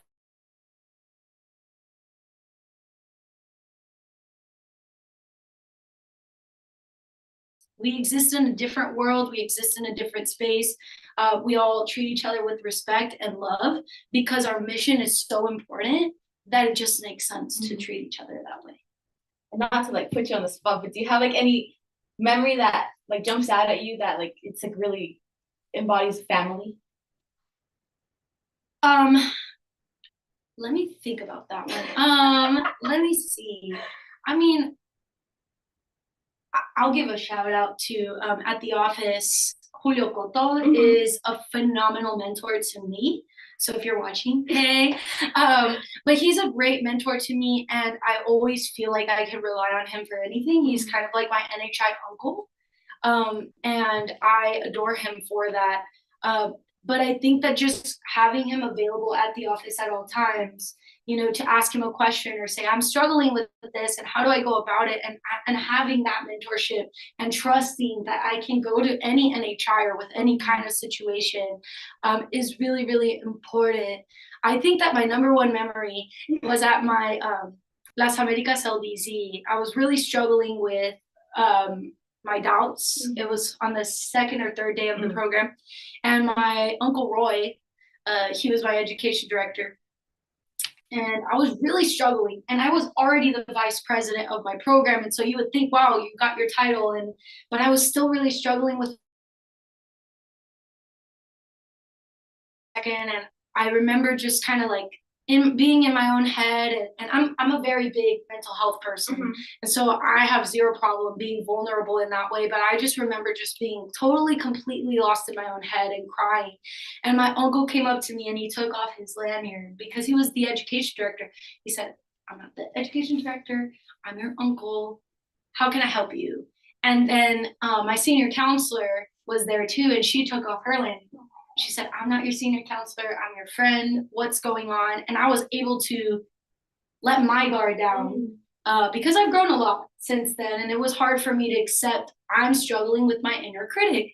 And so we figured it out, but I think that moment was so important to me. And so I've always tried to treat people like I'm a sister, I'm a cousin, I'm a tia. I've never been this, I am a teacher and you better listen to me. That's just not my style. And so I think I've adopted that from those experiences. And I can 100% say like it's working. Like I know just walking in, like I feel like like it's that familiar relationship. Thank you.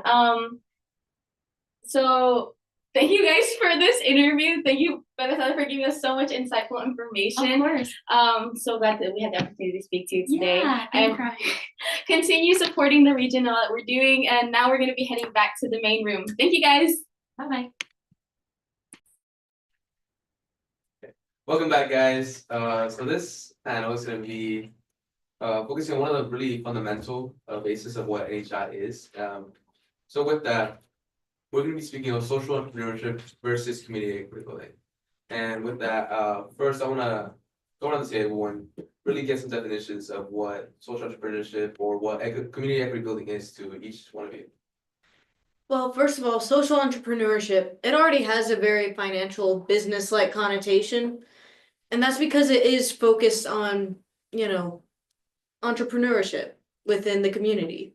As in, like you're trying to make sure that someone below you, like someone in need of assistance, is getting any sort of help they need.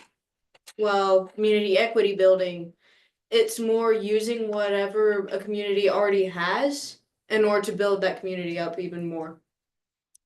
So very similar to Araceli, community equity building, you use what you have in your community to build your community up, mostly in an asset-based mindset. Wow. In social entrepreneurship, you kind of look at the negatives of a community and just try to fix the problems from the outside with donations or like through charity, and not exactly focus on what the real issues could be, and just it could be temporary solutions. So the main difference between social entrepreneurship and community equity building is that from social entrepreneurship, there's this outside perspective where you don't really take into mind the members of the community that you are attempting to help. And so what happens in social entrepreneurship is that you don't get into the same mindset and you give what you believe should be given instead of what is really needed. In community equity building, you are the community. And so you use the assets that are already within it just as a foundation to build upon it, honoring both the people within it and the past and everything that has come before you. To me, social entrepreneurship is almost like a Band-Aid. You don't really know the community and what they're in need of because, like Renee said, it's from an outside perspective. You're not asking what they need, you're just telling them what they need and assuming. And it can be very degrading to the community, but community equity building, however, you are within the community and you're using you and your resources and your friends, anybody that you have a community with, which can be anything. It could be a similarity physically or just interest. And you're using what you guys already have to create a more long-lasting solution, a more long-lasting, more reliable foundation for just for betterment for your community. using things within your community.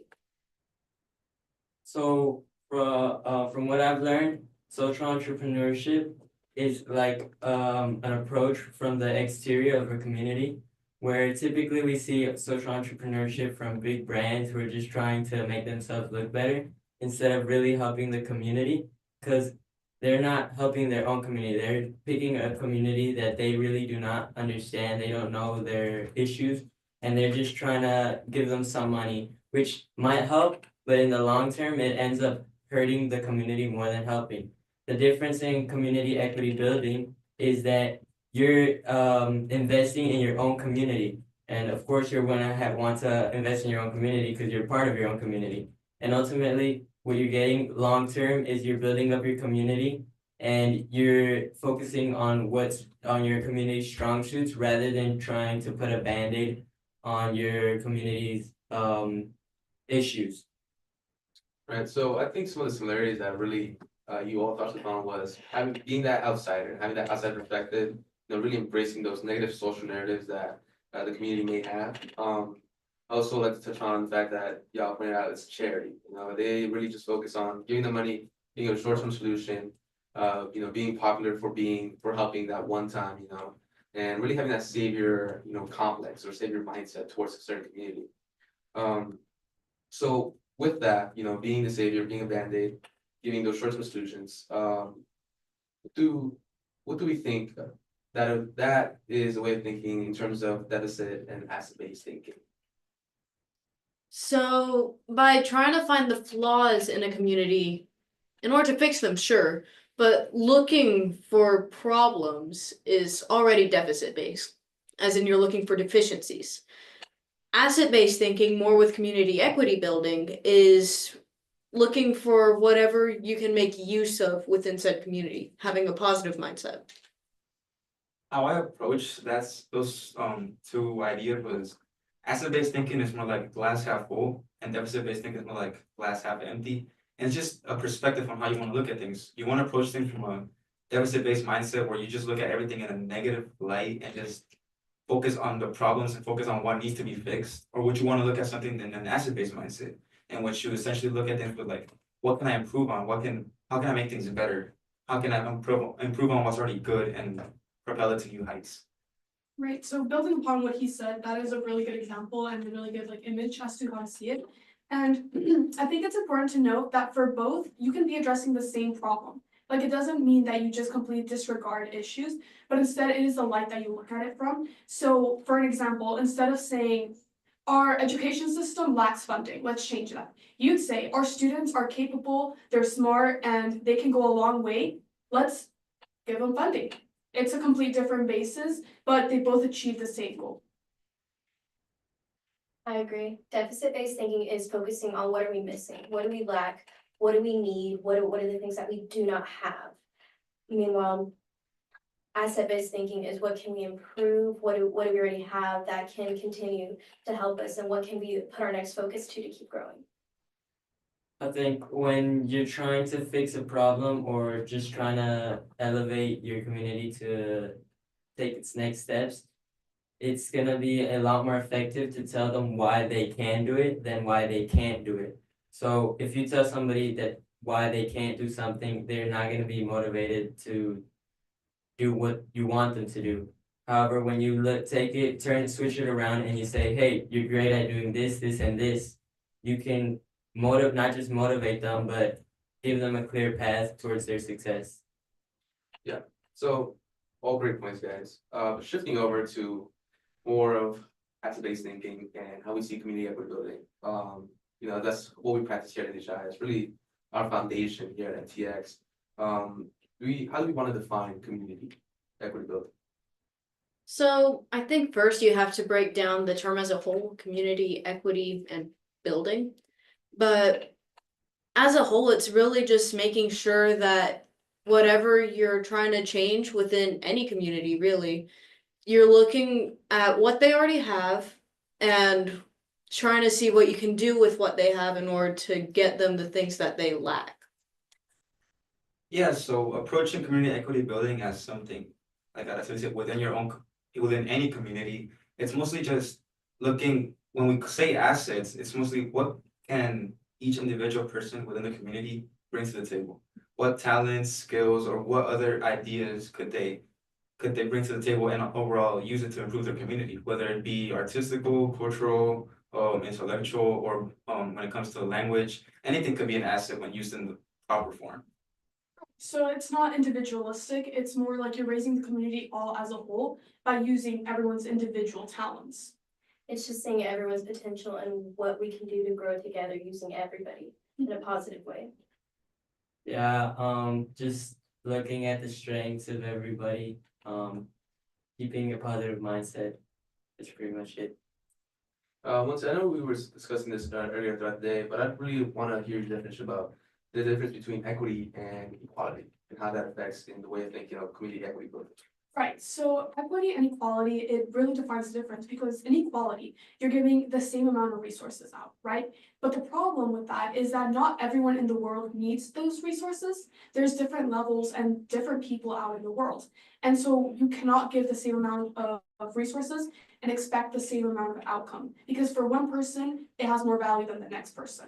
That's where equity comes in. That's giving each individual person their necessities and what they individually need to grow. So that really connects to community equity building because you really take a look into the community and what they need instead of what you think should be given.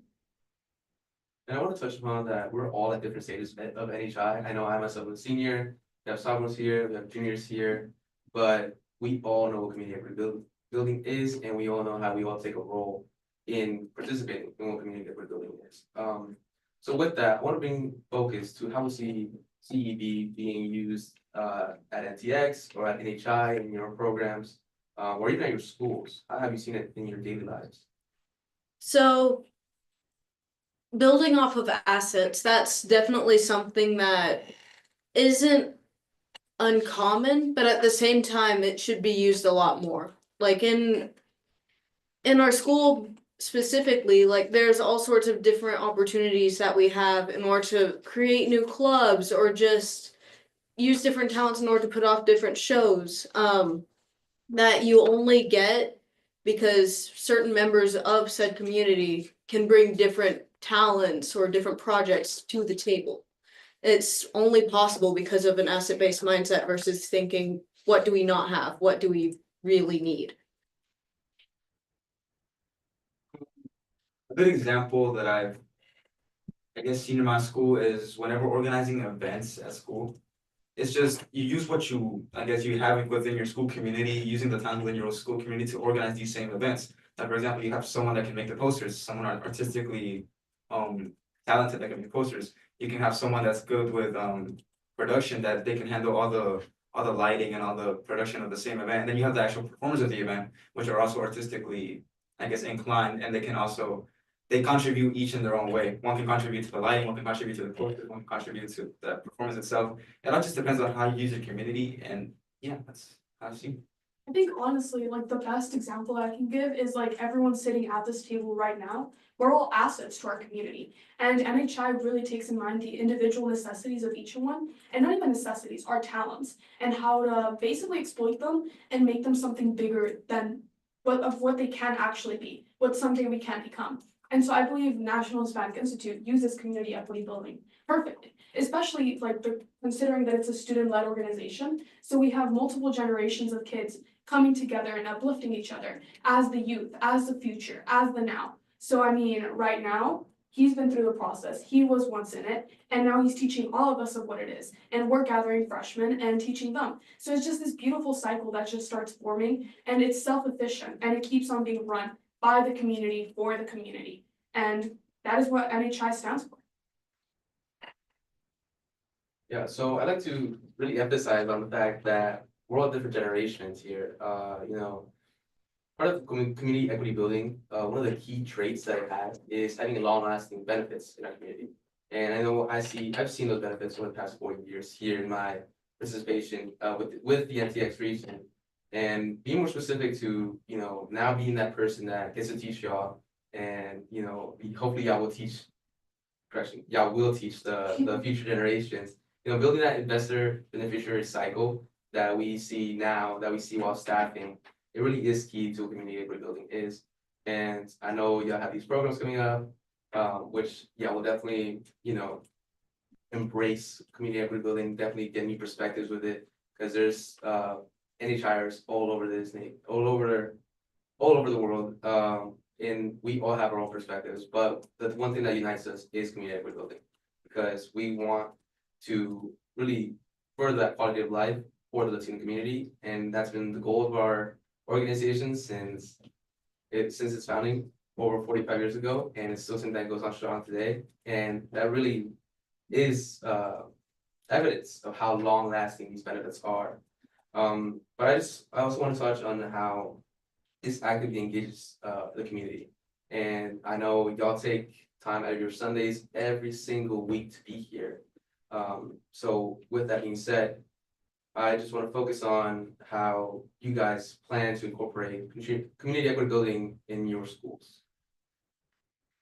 Well, I already kind of touched on clubs, but there have been a couple of new clubs started at my school specifically. Specifically because people have started thinking more about what they have versus what they need.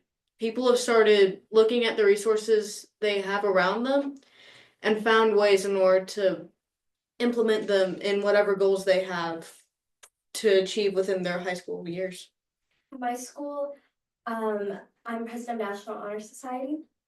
And I kind of started this new event that we put on during the winter time where we reach out to local vendors in our neighborhood, in our community, to allow them to come to our school in our parking lots and immediately have a pop-up market that projects their small businesses into all of the Northside students, where they have a new community, a new outreach, and they have lots of new customers that they didn't realize were in their neighborhood already. And I'm hoping to keep that a tradition to hopefully expand that and reach out to more businesses and more vendors as the years go on. Right, so one of the things I do want to focus on is the assets that we do actively use here at NHI. I know one of the things here that really gives NTX its identity is our use of fundamentals and our use of really making that NHI family that we have here. With that, I want to focus on, I know you were in a panel earlier, Renee, where you used language and how that is an asset. You build up on that?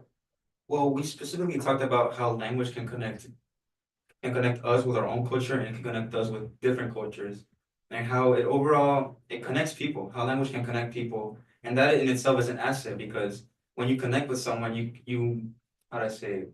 You build a relationship with someone, you intrinsically, it's just you're able to, when you connect better with a person, it's just it builds a, pardon me, when you build a relationship with someone, it's something intimate, and it's something that can bring you somewhere else. Like, for example, let's say at school, man, I met you, and then I'm in America, then I met Isa, then I met Helena, and they brought me here to NHI. I was recruited by y'all, and now I'm here. And building those connections with y'all have kept me here. That's what brought me. But intrinsically, that's how language connected me to NHI, and it overall connects people.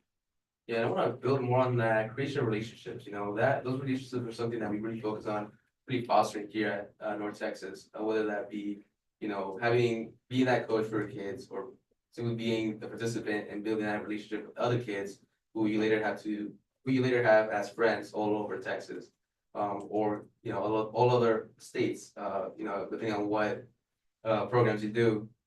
So I really want to focus on how, like even today, we are able to reach back out to the assets that have been through this whole NHI, NTX, all three programs. Our alum have come back, and they themselves are again feeding into that investor beneficiary cycle in which they are investing in the community like the community invested in them.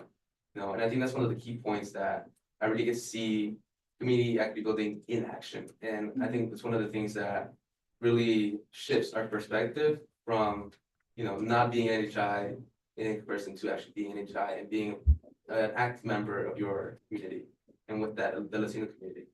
So yeah, guys, I really do appreciate all of your perspectives. With that, I do want to, I guess, go into how y'all plan to use community equity building, and this goes more towards the sophomores, and how you use that, how are you gonna use it in really mentoring the next generation of kids and these upcoming participants for the great debate? I mean, obviously, you have to put emphasis on what NHI is all about, which is finding what we can offer as a community and building off of that. And I think as a coach of, great debaters, I would emphasize the fact that everyone brings something different to the table. That's why there are different categories for the great debate. And your different talents can lead you down different paths. So just being able to recognize what you offer, that already makes you more of an asset than quite a few other people. So I think that this year I'm gonna really take advantage of community equity building by really investing in the participants coming in, give them my time, my experience, and the tools really to succeed in their great debate that they will be competing in. Because I already went through this. I know what it's like, and I really appreciate Isa, who is my coach, and I want to be that for somebody else who will be coming in this year. So, Renee, with seeing this fresh perspective, how they're gonna start coaching, and you already having a year of coaching under your belt, how do you think that, this new perspective and still incorporating community equity building like we've always incorporated into our curriculum, how's it gonna shift your coaching for this upcoming year? Well, my coaching for this upcoming year would be shifted essentially in that I would rely more on the people that I have within my NHI familia. Mostly because last year I overall approached this by myself. I tried to get things done by myself, and sure I had co-directors with me, but even then I wouldn't communicate as much as I should have communicated. And that overall, that's something that I lacked as a coaching last year. But now coming back, having these new fresh perspectives and having these people around me that I now realize are like more than willing to help me and support me. We could, as a familia, we support each other.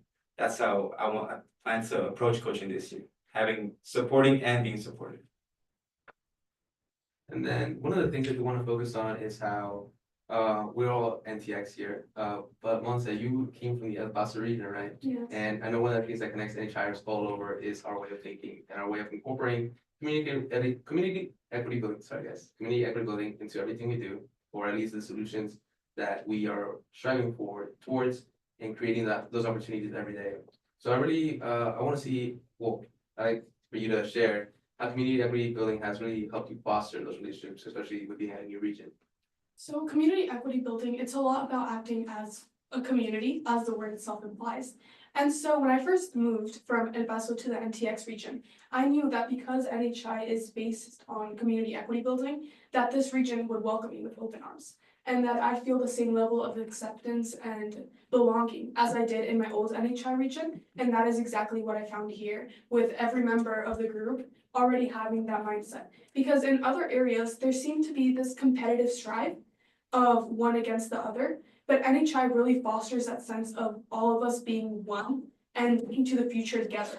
And knowing that if we act together, then the society as a whole accomplishes more than if it's just one person overtaking it. So I think that's the way that community equity building truly shines, and the way that people, even outsiders, would love to join NHI because they find that same feeling in NHI.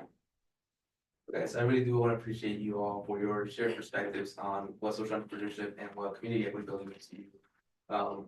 Clearly, it is something that really unites us and really helps us foster those relationships with other NHIers, whether that be from regions or from other states. It really is the driving force of what NHI is, and it's the mission that we all believe in. It's why we come back every weekend, and it's why we keep investing, why we keep volunteering, why we keep staffing. With that, thank you guys for joining this panel and have fun with this next interview.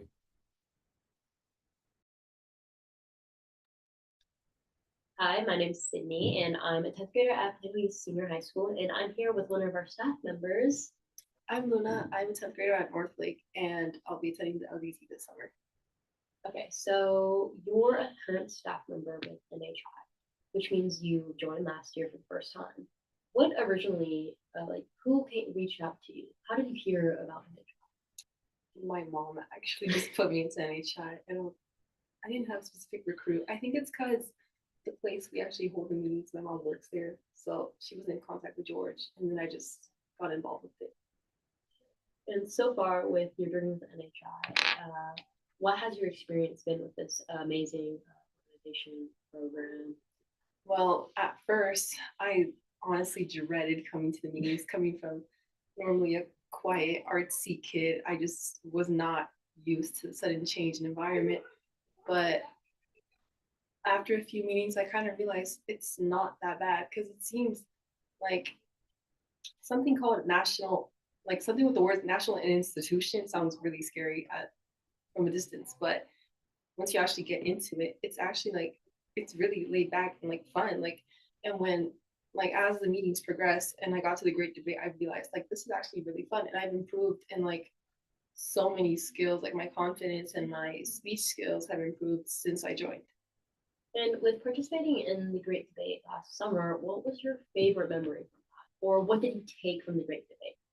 Well, the Great Debate, among many memories, I liked competing. I didn't win every round, but I liked going in, you know, the feeling of like going in against all your opponents and trying to win. But we got awarded a couple, I think we got the Fundamental Cup for North Texas. I believe we did. Yeah, and then celebrating that, it was just, it's a really nice feeling, like getting to win. And then when your name gets called up for your region, then the entire region runs down to get the cup. It's just really, really uplifting. And what was your first impression of the Great Debate when you got there? Were you like very excited or were you really nervous? Like a lot. Scared. Mainly because it was in Austin. So it's like, wasn't it Austin? I think it was in Sherman. Sherman, yeah. So it's like, so it's the Great Debate. It's intimidating, and then it's far from home, and then we sleep there too. That was my first time being away from home. I've never been on a sleepover or anything. So that was a new experience on top of a new experience. So I was just scared out of my boots. But once I settled in, it was pretty good. Straightforward from there. So now you're staff, and why did you come back to be staff this year? Because we know sometimes with scheduling, kids can't come back, or you know, they just don't. But why did you decide to stay and staff? Well, I think because I know what it's like to not want to do it, to like not want to try and go in somewhere that's like not fitting to what you usually do. Because if like I talked to myself a year ago, I would have not come back and done staffing. I would have said, once I've done it, I'm out of here. But now that I know what that's like, I can really tell someone like, it's not that bad. Like, it's really worth it. And I can help like, help facilitate the process for new participants and then show them that the experience is worth it. And any trouble you might have turns out into a learning experience for all. And with NHI, we have a ton of fundamentals. I want to know which one's your favorite or which one you remember the most. Because there's many to remember. There are all 25. I think the one that always stuck with me, kind of overused, but there's probably a reason for that one. Fundamental 17. If it's meant to be, it's up to me. Yeah, personally, that's my favorite too. Yeah, I think it's a lot of people's favorites, but for a reason. I like it because it's like, you can apply it anywhere. Like any decision you make, any opportunity you want for yourself, if you don't do it, who will? That's basically what it's saying. If it's meant to be for you, then you have to do it.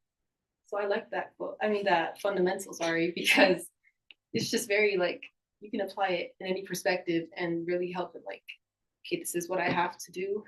And like you put everything in a bigger picture and you see it with that fundamental as a guide. That's a great way to put it. With NHI, how has it shaped you along this journey so far? Like as a person, has it helped you within the Latino community and also outside of it, like at school or in like a professional setting? Well, my view on the Latino community has definitely changed. Like before NHI, I guess you can say I was in a deficit-based mindset. That's the term. But I remember when, so my category is extemporaneous speaking, right? And when we were doing our practice runs and like our speeches, because you give speeches in that category, my coach gave me feedback on one of my speeches, and she was like, it was a good speech, but your argument is built completely off deficits. And I was like, deficits, what's that?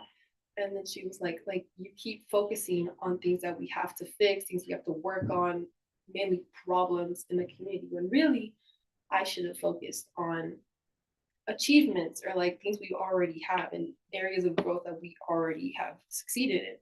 And that just, it puts a different perspective of things, because now I envision, well, you keep like all sides in the picture, but now I do focus on the asset-based mindset things of the community.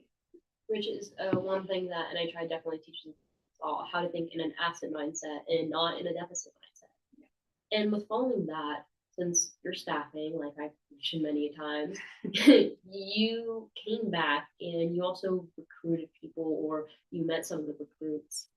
How does that feel? It feels good to like make people join in, Yeah. Okay. Well, that's concludes our interview. Make sure to invest and donate. If anything, we'll. Of course we do. Let's hear it from our next panel. Hi, I'm Alumna Navarro, and right now we have a very special surprise panel with us today. The entire day we've seen parties or panels hosted by staff and participants, but right now we have very fresh and very new, never seen before participants. So what's y'all's name? I'm Alex Lopez. I'm Olivia. Victor Biden. So these three fellas that we have here with us today have never ever been to an NHI experience before. So this is their very first impression of NHI. So obviously this is y'all's very first experience, very first time at NHI. So with that, what do y'all think so far? Pretty cool. I like it a lot. I think everyone's really supportive. Yeah, I like it. Just come to more meeting new people around me. I like the food. From what you've heard, what do you hope to get from NHI?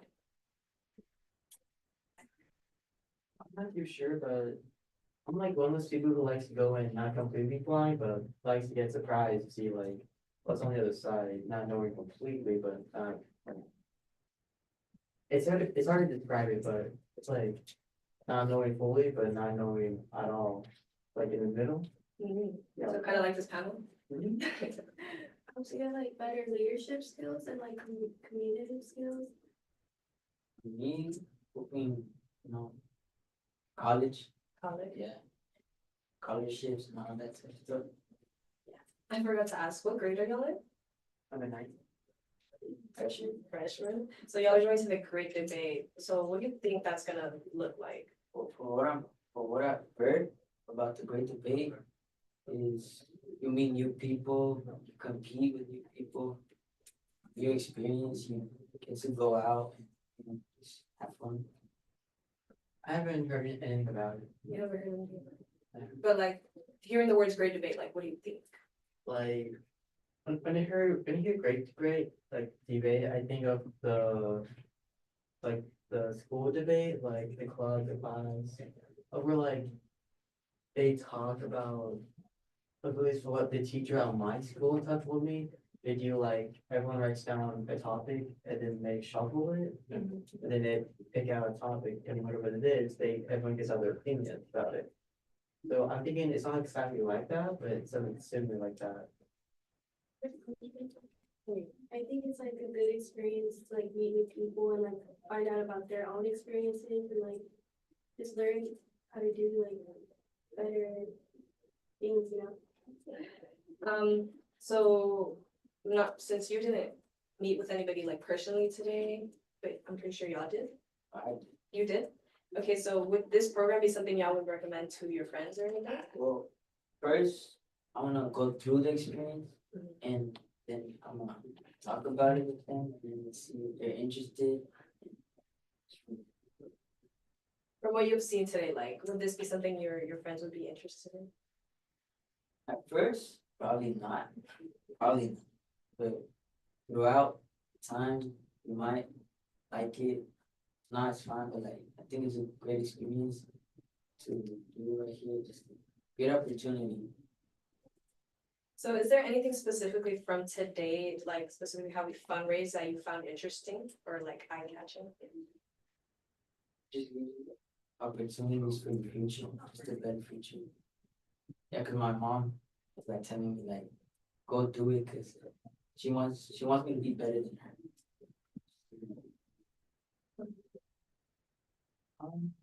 I think friends, I have two separate friend groups. The freshmen and my junior friends. I think my freshman friends might like this. They're open about new stuff. As my junior friends, they have their own unique things that they both like. Not both, but they all like. There is some things that we do agree on. I'm not sure about this one, but I'm sure they can adjust to this and take time to get to know it. And maybe some of them can be involved more than others. I have a question for you guys, especially Victor, you've been mentioning thinking about college.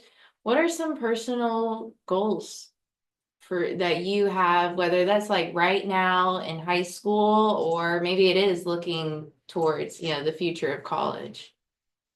My personal goal right now is becoming a soccer player. Okay. That's my only goal that I'm focused on. My goal right now is just to learn how to talk to people better and like communicate with more people instead of being so like shy all the time. And Goal, at least, that I have my mindset on is to become like it's been embarrassing for me, but like a whisper kind of guy. So like I can do like my own, not like entirely my own work, but like I have like a lot of customization over it. Like not like a painter, but like a customizer, like a game developer or something like that. And with the skills that you'll learn here at NHI, how do you think that will benefit the personal goals that you have? well, so far, I've seen like how everybody talks, like everyone tries to include everybody.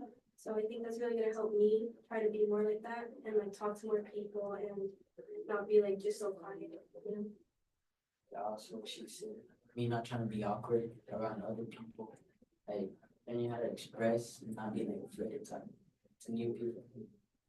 And I feel like with the whole leadership concept that we have here at NHI, you could really take that into your soccer goal. I agree with they both said, because video game developers have to like, feel like not like the head, but like, feel like what holds all of the company teams, like each like studios, not studios, but like departments together. As it is like their game, but like they also need others like departments help to actually make it into a game. So it's good to like have meetings and to take like leadership. I feel like if you're a game developer, then you have like a lot of power over what can or cannot be changed and other kind of stuff. So outside of NHI, y'all have lives, obviously. So for what you've seen today, what does NHI remind you of? Responsibility. Could you elaborate on it? Like, well, because I'm a type of person that isn't like not really responsible and NHI, I think it's like, because I heard about the great debate, you have to wake up early, like yeah. For me, it's kind of hard to do that type of stuff. Just be prepared. I think it kind of reminds me of like school, but it's like better in a way because you can actually like talk about your own opinions and like you can talk more with people instead of like having to like take notes and stuff about something, or like a teacher giving you a presentation about something. Because I feel like I don't really learn that way, but here I can actually like ask more questions. I feel more free to ask questions and actually understand what I'm learning. I feel like when I'm hanging out with my junior friends a lot, especially outside of school, because of like the lively environment and I guess laughter from like each corner of the room where I was in. It felt like I was hanging out with my junior friends who were like I just like be myself and just I don't know, dude, but I just like that feeling of like being like knowing that I'm gonna be alright, just being there.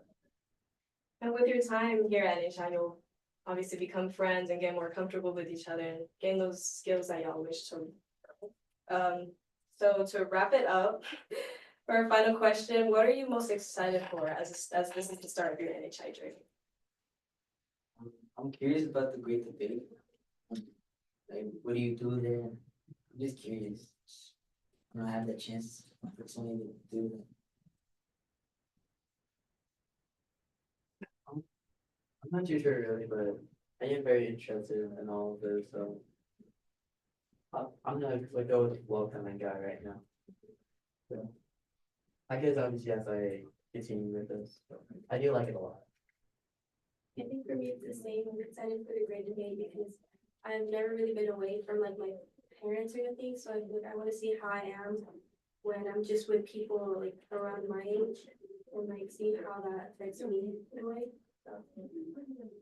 And with that, we've gotten a better look at our new participants here at NHI, and we are about to display the contribution QR code, so make sure to scan that now. Bye.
Hi, guys. Good afternoon. Thank you for staying with us throughout the day. We really appreciate your time. And I'm here today with these people, and we're going to be talking about basically NHI in general. So, can I start with you? All right. Well, my name is Victor, and for me, NHI is like just it's a place where it gives you a lot of resources for life, for your future, gives you opportunities for like college, etc. And just meet new friends, people, and yeah. Yeah. So, with that being said, how did y'all guys hear about NHI? I heard about NHI from a family friend, and they told my parents, and they told me also the guy that was here before. He explained to me how it impacted him for like a good college and just not life right now. Yeah. What about you, Sebastian? Well, my name's Sebastian, and I got recommended by my cousin.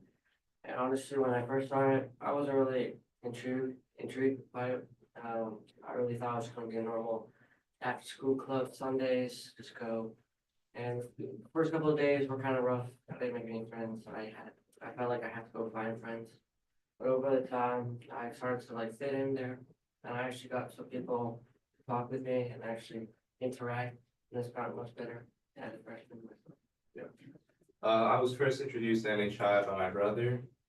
He introduced me to NHI. He told my mom first, and then my mom kind of forced me to go to the first meeting.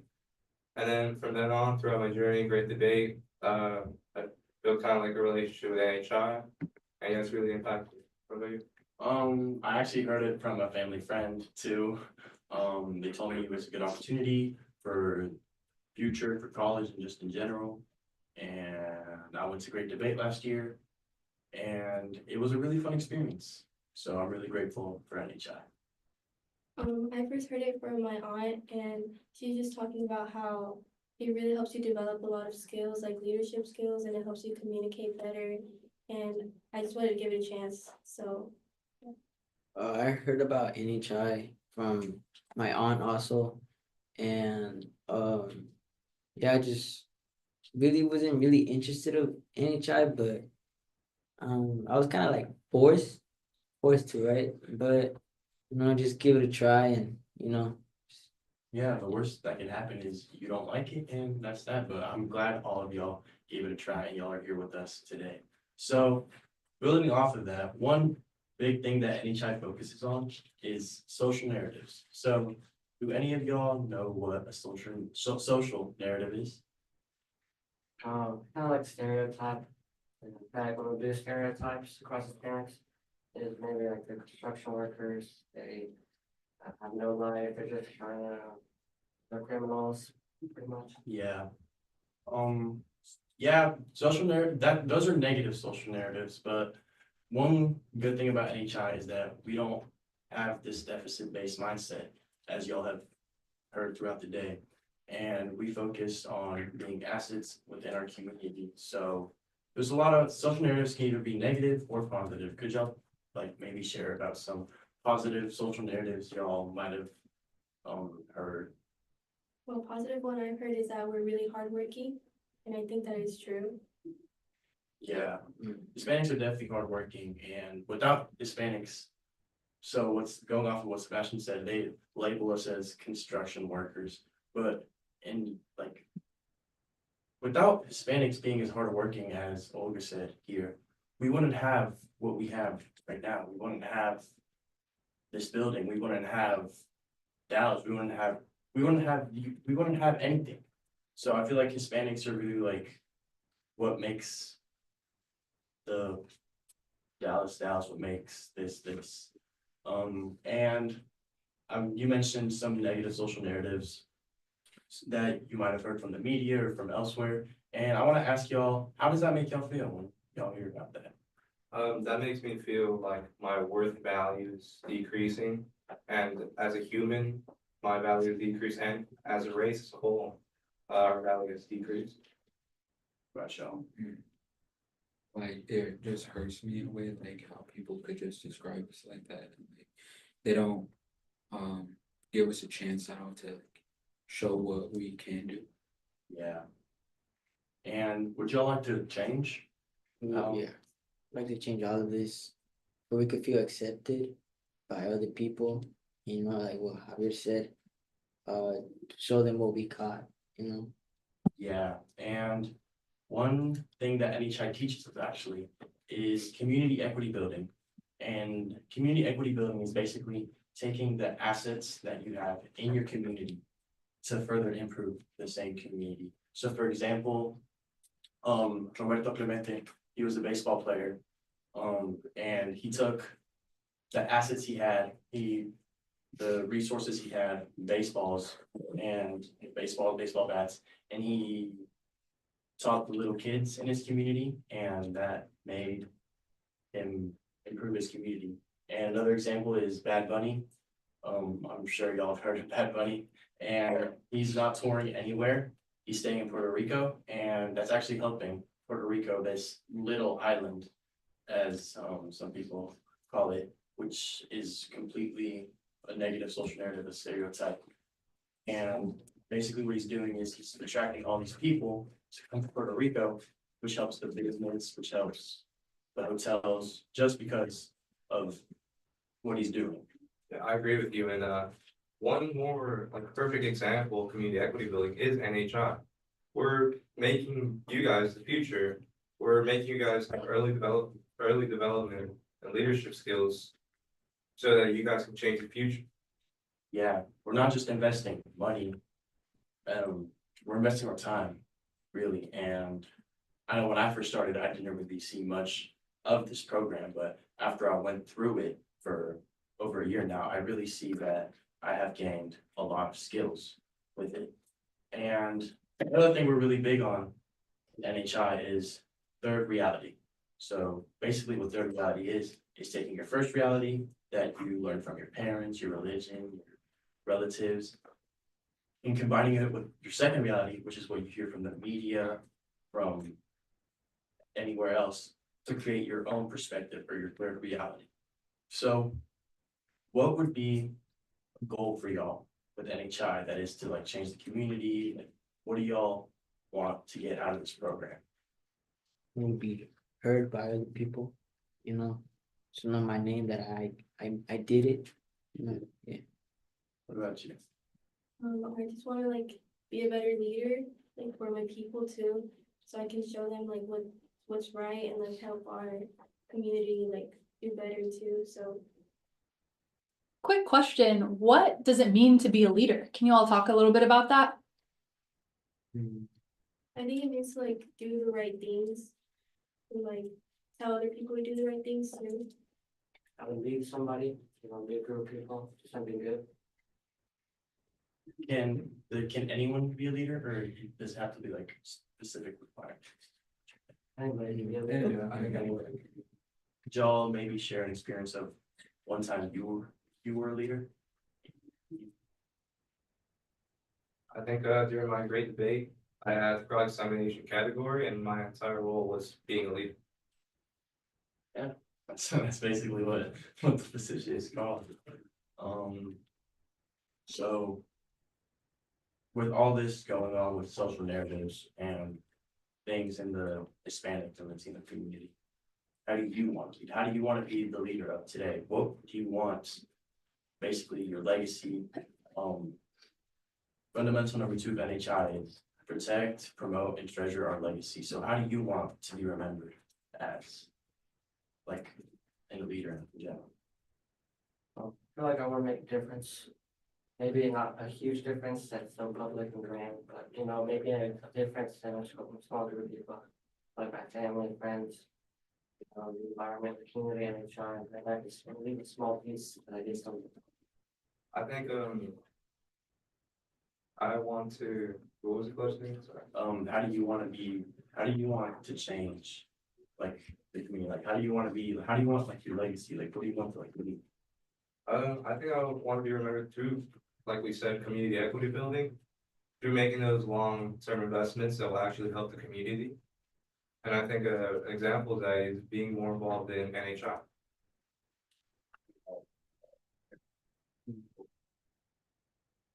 What was the question?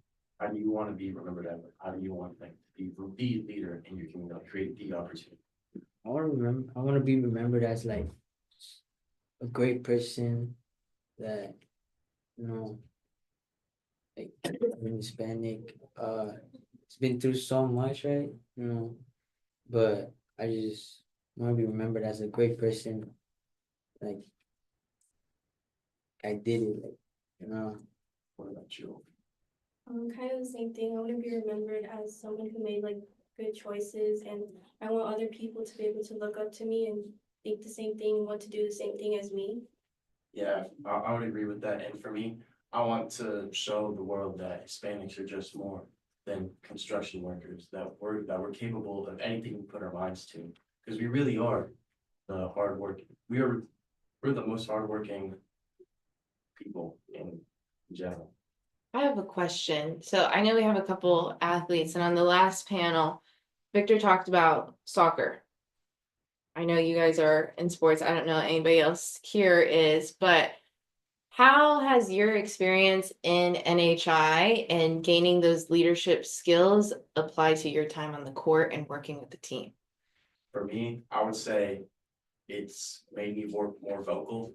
So for example, like I played basketball, and when I wanted someone to pass to me, I would say, hey, pass, like I'm open, because I didn't want them to think, oh, he just wants me to pass the ball. But with NHI, I've become more vocal. I've been like, hey, next time, I've basically like gave constructive criticism, and I've received constructive criticism. And without NHI, I would be able to speak so calmly and so clearly, and yeah, about that topic. Yeah, same thing to me. I remember, for me, it would be helping out during mass and prayer service on my school. I remember I would get those emails from my teacher. Hey, do you want to read during mass? Hey, do you want to read during prayer service? Before NHI, I was like, I'm not really like best at speaking in front of crowds. I'd be speaking in front of the whole school.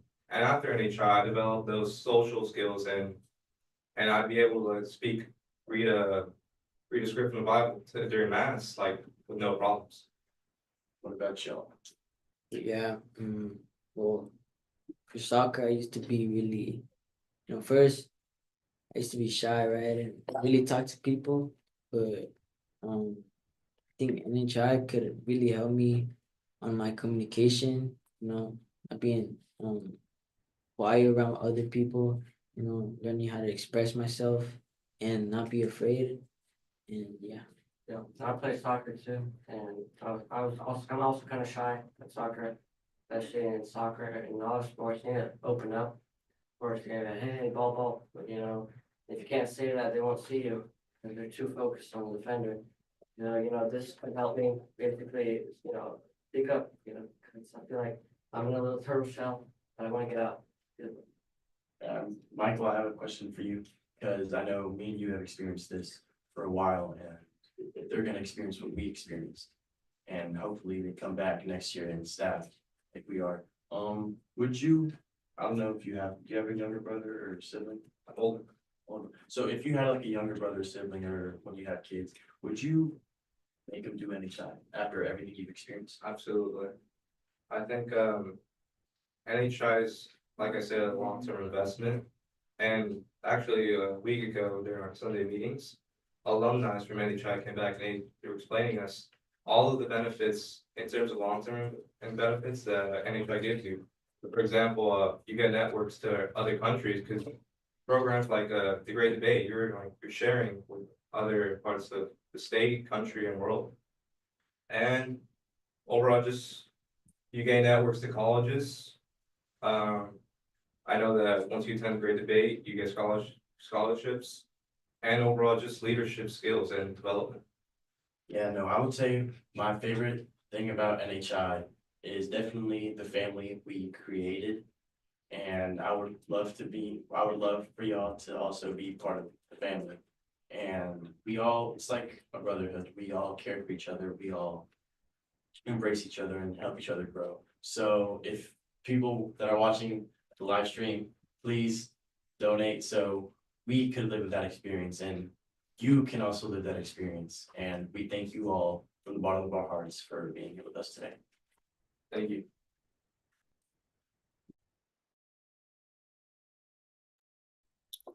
Hello, everyone. We are back. We have senior Manny Rubio here with us. Manny, if you could tell us a little bit about your NHI experience, and then we'll go from there.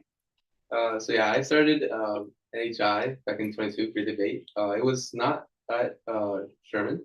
It was at Schreiner, actually, University, and it was a very interesting year because it was coming right back from COVID. So initially, we all had to wear masks, and we had to have that 6 feet distance between each other. So it was definitely a very different experience of the great debates I've been able to staff. With that, I did the 2024 American L.E.A.D, and I staffed the 2024 Texas L.E.A.D, and I also staffed the 2024 Great Debate, being the mock trial director for the Great Debate of 2024. Okay, so you've done mock trial. You have had experience going to more of an international experience. You've been focused on your region. What in your experience has been the best thing you've learned about your community? I think that the best thing I learned here about NTX is how we really strive to fill that that mission of NHI, especially with winning the Fundamental Cup this past Great Debate. It's definitely it shows that we really embody NHI and its fundamentals, and we really follow its way of life. I think this is something I've seen at other programs. I think it's something I saw when I came in. Even though I didn't understand it really at first, it's something that I admired between all the staff that I was able to learn from and experience the Great Debate from. Okay, so you mentioned the Fundamental Cup. Is there one that you feel best represents you? Yeah, lately the fundamental poof, proceed only on faith, especially with the senior year. It's been, a lot of hardships, a lot of, stressful nights turning in that, 59 assignment. So really poof, it just, pulls it together, keeps me pushing and reminds me of, my goals, my future, and what I want that to look like in the community. I love that. You mentioned being a senior. What are your plans after graduating from high school? So like I said in the panel earlier, yeah, my goal is I am committed to going to A&M and pursuing a major in biological or biomedical sciences. From there, it's getting into med school and then later on becoming a doctor. So I have a lot of education ahead of me, but I continue to be involved. I want to continue being involved with NHI throughout those 8 to 10 years where I still need to go to school. Very cool. Just in our conversations and what I know about you, you really value mentorship. Could you share a little bit more about what you plan for that to look like this year? Definitely. So something that I realized, I think last year with the Texas L.E.A.D is that I subconsciously always have a mentor in my head, whether that be my directors, my coaches, my senior counselors there. So I think for this year, it's really remembering these past experiences I've had and really embodying those experiences and being that someone for these future kids, especially with it being my senior year, I'm leaving and I want to leave that legacy and that continued mentorship and that model of NHI. I love that. My next question is a little bit different, a little deviated. Was there a moment in your NHI journey that made you feel supported by a mentor? And if you want to share that, go ahead. Definitely. One of those key, oh my God, this is NHI. I could not do it without them is American L.E.A.D. I went there as the only person from NTX, and for one, I felt the familiar aspect of NHI being adopted by the Austin region there, but also really bonded with my senior counselor Juan. Funny story, we both got there a day early, and we met at the airport at 4 a.m. We were there super early, and I just remember he was the first person I met outside of NTX. But he was the person I relied on throughout the entirety of the week. He's the person I come talk to every night and reflect on the day. Every night I remember I tell him, listen, today wasn't my day, but tomorrow will be. And just him being there for me, and being able to hear about my experience, and really asking me those questions, that guided me towards the answers, was really helpful. Awesome. Well, thank you guys so much for tuning in. Please make sure to go to our website if you would like to donate to North Texas. But I believe we are going back to the main room. Bye-bye. Good afternoon. In this panel, we're going to be discussing the impact NHI has on the youth. My name is Sydney Wade, and I'm a 10th grader at Plano East Senior High. My name is Coy, and I'm a sophomore at Uplift Summit. My name is Valentin Aguinaga. I'm a 10th grader at John Paul II High School. My name is Natalie Leon, and I'm a 9th grader at John Paul II. My name is Roberto Valerio. I'm an 11th grader at Mesquite High School. My name's Alex Trishelle. I'm a 9th grader at North Garland. My name is Michael. I'm a 10th grader at Jesuit. Okay, to start the conversation, the basic question is, what is NHI to you? So to start, obviously NHI is a leadership program to build your youth, but I feel like the main thing is, what is NHI about? And it's investing in you. It's investing in yourself to then upbring yourself, make yourself the best that you can be, to then give back to your community. NHI for me is a program kind of similar to what Cor said, to allow me to become the best version of myself, whether that's academically or it helps me in the future workforce and just day-to-day life in society. As Valentina said, NHI to me is helping me be a better person, and it's also a family, but also helping me build my confidence and be more communicative with other people in my. For me, NHI is a place with a lot of opportunity. There's a lot of different things you can do, a lot of roles, a lot of goals people make, and a lot of things you can do. It's infinite. NHI to me is a place of opportunity, a place where I can be myself, where I can build goals, better morals, and just be able to make new friends. And there's no bad things about it. You can only gain good causes from it. NHI to me is a long-term investment to make the youth leaders, because the youth are the future. NHI to me is like a second family. I get to come here and I get to learn and work with my peers who want to speak and advocate for the same things as me, and who wants to grow as a leader for the Latino community. So I heard a lot of talk about opportunities. What are some opportunities that you think NHI provides for you? Some opportunities that NHI has provided for me, speaking from personal experience, are it has allowed me to have better communication and presentation skills. There's also a lot of networking that goes into NHI. One of the programs NHI offers is the CWS, where you meet with admission officers from different colleges, and that's a great way to network. As Valentina said about colleges, you get to go out and they come scout you and they want you. This program helps you go to colleges you never thought of even going, like, wait, never mind. You're basically accessing networks to colleges and universities while furthering your knowledge.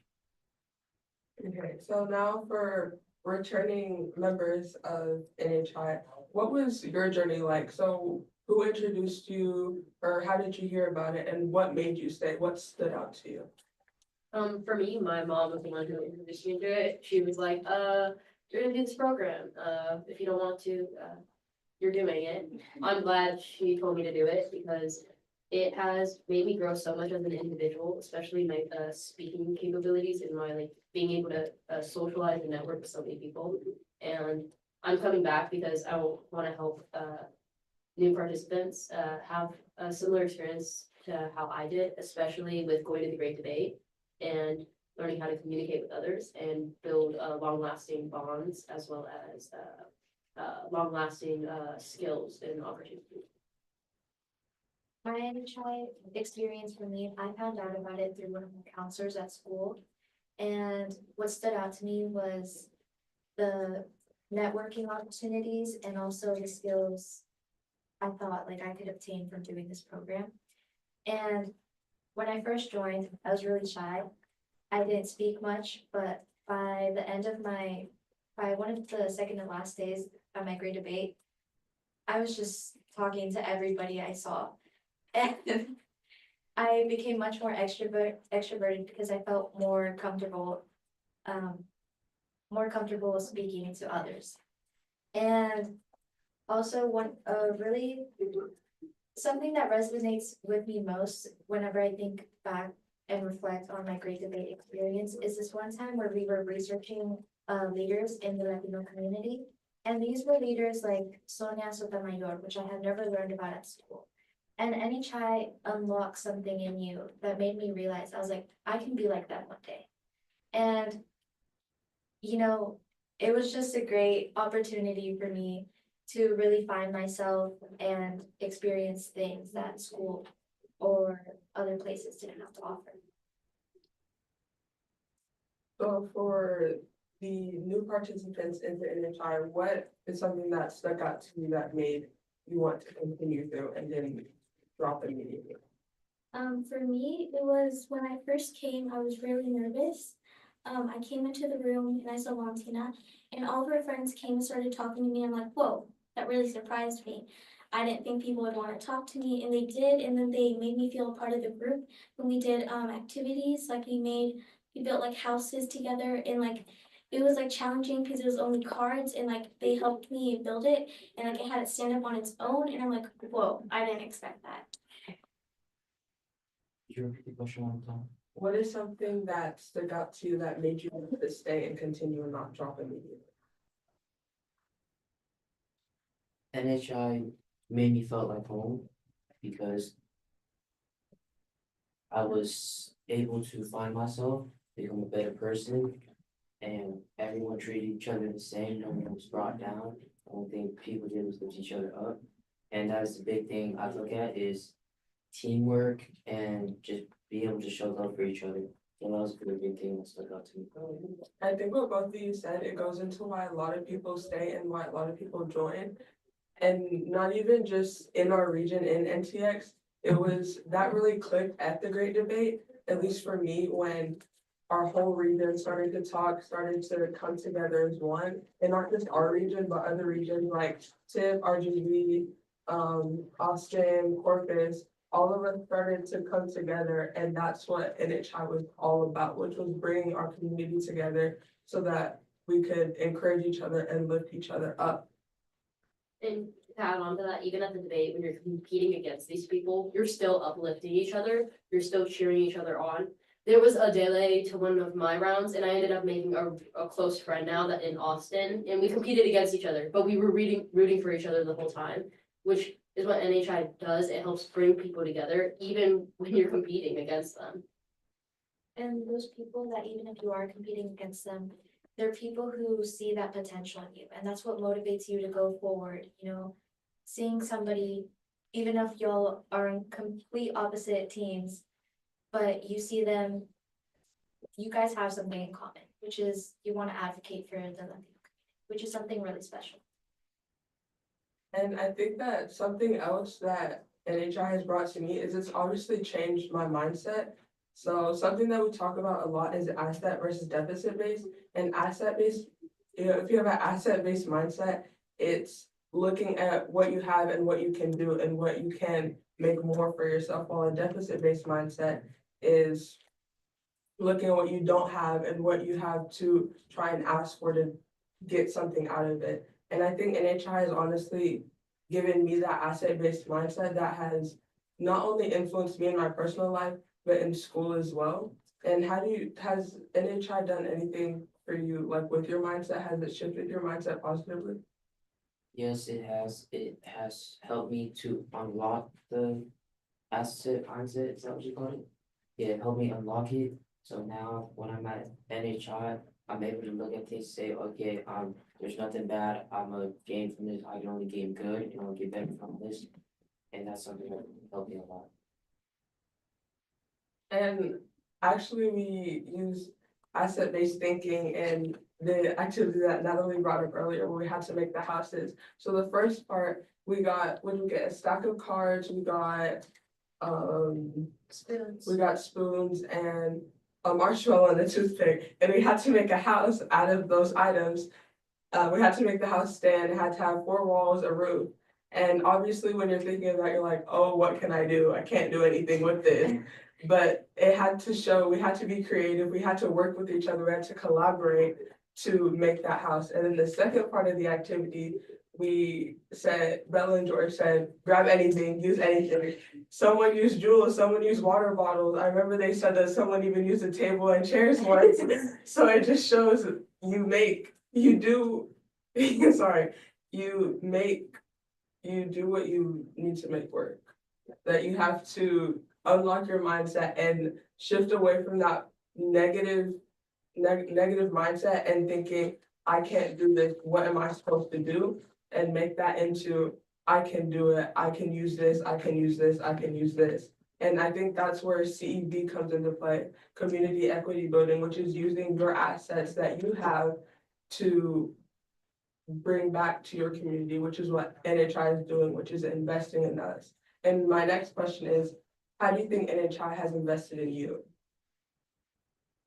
NHI has invested their time and effort to make me a better person, make me feel like home, and also develop me for the great debate that's coming up. So they just want me to develop overall as a person and just have a good time and just do good at the great debate. Yeah, and they're investing in us because we're the future leaders of our community. Yeah, and with investing with us, it also by investing with us gives us the opportunities for us to invest back to them. Us staff members, we volunteer our time to come out and coach the participants, and the participants volunteer their time to come out and learn something more. So by NHI giving that opportunity for us to take what they're investing, take what they're giving to us, and giving us the opportunity for us to take it and use it, and then also invest back is really important because it ties back to community equity building, which is our time to our community to help expand and help grow and help share the message overall of NHI. And one thing I love about NHI is how your strengths or your weaknesses, they're kind of tied into the role you play.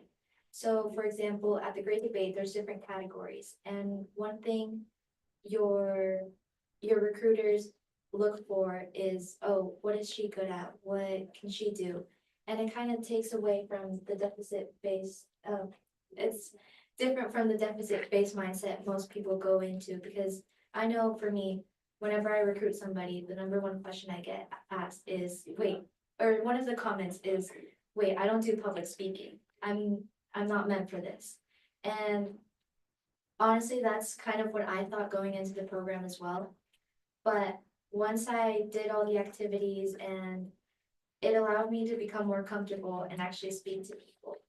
And I love how there's different categories. Like for oratory, I know Natalie, she wasn't much of a debater, so I recommended, and she does theater. So I said, okay, oratory might be a good category for you. And it kind of just unlocks that asset-based mindset, I think, again, whatever strengths you have, you can bring anything to the table and it'll still play a big role in NHI. Yeah, and also with NHI, they also like to challenge us. They like to get us to think outside the box. They like to have us try new things that we're not used to. Like public speaking is one that a lot of us at first, we were like, no, absolutely not. And then eventually we got here and we did it. We spoke publicly and we continue to build off that. And by challenging us in certain aspects that something that we weren't completely comfortable with, we're now more comfortable with it. And now we're willing to help others become comfortable with it like us, which is something important because without challenge, how do you grow? And with those challenges, you're going to make mistakes along the way. But with NHI, it teaches us that mistakes are okay and we can help build up from it, as well as we can help build each other up as a community. To build off what Sydney said, those challenges that NHI has given us are uncomfortable situations. Like I remember last year, it was one of my first meetings. And I remember George, he said, today we're learning about owning the room. He called 3 different people outside and he's like, I want you to go in there, act like that's a judge and introduce yourself. And everyone was confused and we just looked and he's like, do it now. And it wasn't like he wasn't doing it to embarrass anyone, he was doing it to make us get out of our comfort zone, get out of our shell. And that's now one of the main things that we learned was to own the room, was to make eye contact, keep your head up high. Just those mistakes that you make along the way are the ones that are gonna help you the most in the long run. So my next question is for returning staff, what is the thing that you look most forward to? I look most forward to coaching the participants because honestly, I had a great coach. She helped me to build off of who I already was and improve myself. And I want to do that for other participants, and I want to help them grow, and I want to help them flourish, and I want to help them find a place in NHI because there's a place for everyone here. NHI is a community, and we're here with open arms, willing to give you a hug. Like we're here for you, and like the great debate really showed me that. Coming to meetings really showed me that, and I want to be here for the participants as well. Yeah, it's just in general, it's like getting more knowledge and furthering education skills, communication skills and social skills. Yeah. I think the part I look most forward to is also coaching, because I also want to see the people that I recruited, I want to see them grow. And I recruited them for a reason, because I see that potential in them. And I want them to become future leaders.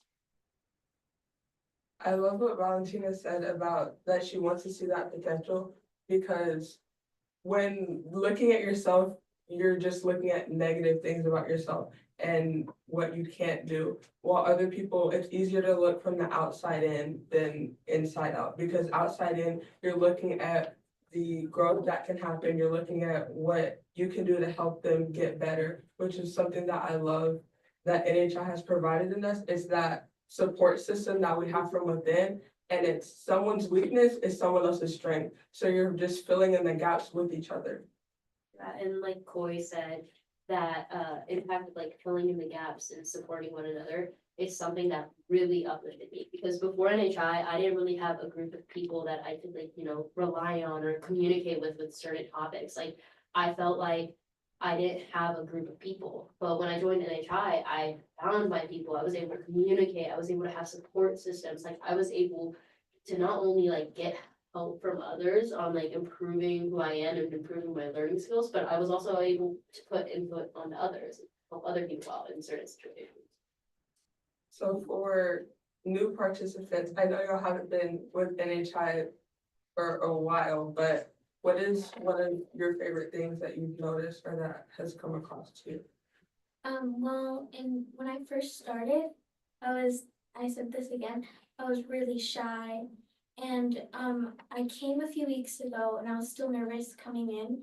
And then Monse came up to talk to me, and she was like so sweet, and like I didn't think like people wanted to talk to me again. And then like she did, like she was so communicative, like she was so loud, and like I'm like, whoa, like wow. And like and then we kept talking, and then like I felt so connected to her. She made me feel a part of the group even more. And one of the things for me would probably be honestly learning, because overall I hate learning. But when I got to NHI, and I found out L.E.A.D and learning the class, I didn't want to do it. But once I found out and gave it a chance, I honestly enjoyed it. When I come to NHI, I actually enjoy learning, and to be able to take the skills from the people that did the great debate, did these events, and I can take them. So when I get to it, I can be the best I can at what I do. I think that's the main thing that, at least when I joined, what America and Bella tried to install was that NHI isn't school. It's not just another club. It's not more homework. It's a chance for you to not only learn, but not learn in like a nerdy way, but like learn in a way where Like a fun way? yeah, like learn in a fun way. Those activities that we did, it's it's helping you unlock something that is gonna come in chance later, that's gonna click later, that's gonna help you later in life. And to add to that, we're not just learning in general, we're learning from each other. We're learning from people around our age. Like, our participants are only a year younger than a lot of our staff members, or a couple years. We're all around the same age range, and we're learning new things as well as teaching each other new things and helping us gain more experience in certain positions, whether it's participants, staff, head coach, any sort of situation, we're learning from one another, which is really important. And not only learning from one another, but learning from guest speakers and panelists that just come in and come through. Because I remember about 2 weeks ago, we had guest panelists come in, they talked about recruiting, they talked about storytelling, but one thing that stuck out to me the most was when it was storytelling, and I'm not good at telling stories at all. Every time I try to tell something to my mom, she's like, you realize you're terrible at like recreating things, right? I'm like, yeah, I know, just give me a second. But something that stuck out was, he said, stories are just bridging the gap between each other. You don't realize that connection until that connection happens. Because I remember he asked this girl, he was like, oh, what school do you go to? Who's your favorite teacher? And she said her favorite teacher, and she didn't realize that that was actually his fiance. And he was like, that just showed that everything is connected, that small stories stay connected. I remember it was Monty, it was her blue headphones. Yeah. And then that went to Bella losing her Apple Watch. And it just shows that every story has a connection, and those connections connect us and just make you closer without even realizing it. It is one of my favorite exercises because he had us look through photos to find a memory one. And like she said, those memories connected with one another, and it was just fantastic. It's little activities like that in NHI that allow your experience to become more profound, because we learn something from everyone. And you build those relationships, which are what, well, for some people, that's what motivates them to come back.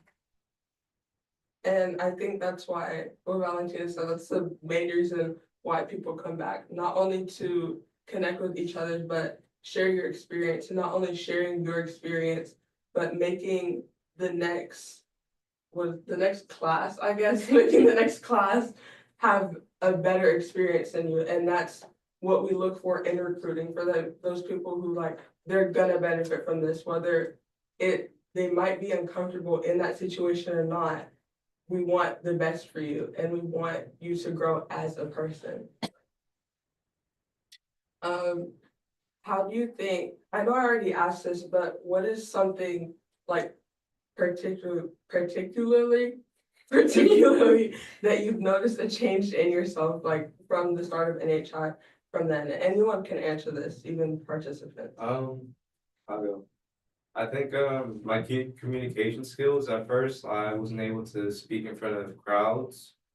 And then during school, during prayer service, I volunteered myself to read some readings, and I realized that I'm actually a good reader in front of large crowds. So that was one change. Another change for me was eye contact. I was not good at that. I kept like staring away when someone was having an argument with me, like I'd look at the floor. But now I'm able to look at everyone in the eye and not be scared anymore. For me, honestly, it's just like my perception of myself. Like, I used to think very deficit of myself. I'll be like, oh my gosh, I can't do this. I can't do this. I'm gonna do so bad. I'm gonna do so poorly. But with NHI and the staff and the people and the friends I made along the way, helped me learn that I can do this. I'm okay. It's gonna be okay. If I make this mistake, it's gonna be fine. It helped me think in a more like asset-based mindset instead of more deficit. For me, not only has it allowed me to advocate for others, especially the ones who need help, but it's also helped me advocate for myself. Whenever I'm in a situation that makes me have to reflect, adapt, and execute, NHI has instilled these experiences in me, which make me think, kind of what Cindy said, like, I can do this. I'm okay. I'll let's go for two. For me, I think the asset-based mindset like really stuck for me. Throughout the day, I'll try to, with the band in my school, I'll try to plan something with the people, practice together, And I'll remember about the asset-based mindset. I'll think about that a lot. I'm not sure why, but it really did stick with me. That's a big difference for me. For me, I think it would be my mentality, because I didn't have a great mentality going into a lot of things before NHI. But now since I'm in NHI, my mentality has grown a lot. And I can go into these things saying, I can really only gain good things from it. Like if I did bad, or I stuttered, or I couldn't say something because it wouldn't come out of my mouth. That's just a way of learning, say, you can do it, you just need more practice on it. So there's no bad things you can learn from. Yeah. So thank you so much for watching. I hope you learned a lot on how it's impacted us as youth, and it shows how much NHI is a great program and why you should give back and invest in us so that we can invest in you.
We're back.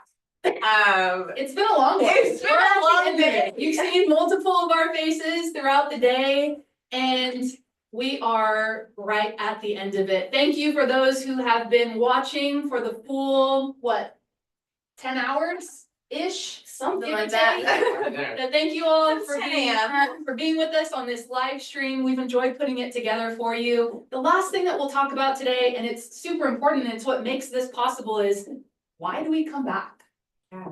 Why did you guys show up at 8 a.m. this morning? And why would you do it all over again? Yep.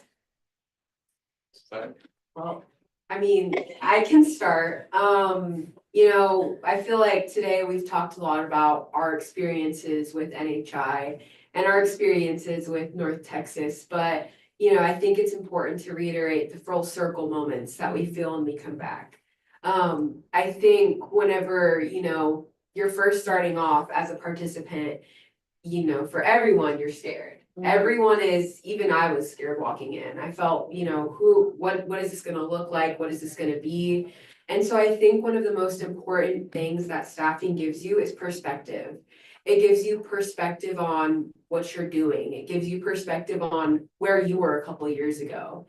And I think as well, along with that, it definitely gives you a sense of collaboration and empathy, because I think whenever, you know, you're seeing these participants in the room for a first time, when they're getting up to speak and it's their first time speaking, you know, you see that, but then you see, okay, where are they next week? And you really are able to monitor that progress, and you're able to kind of meet them where they're at and really work with them to see that growth.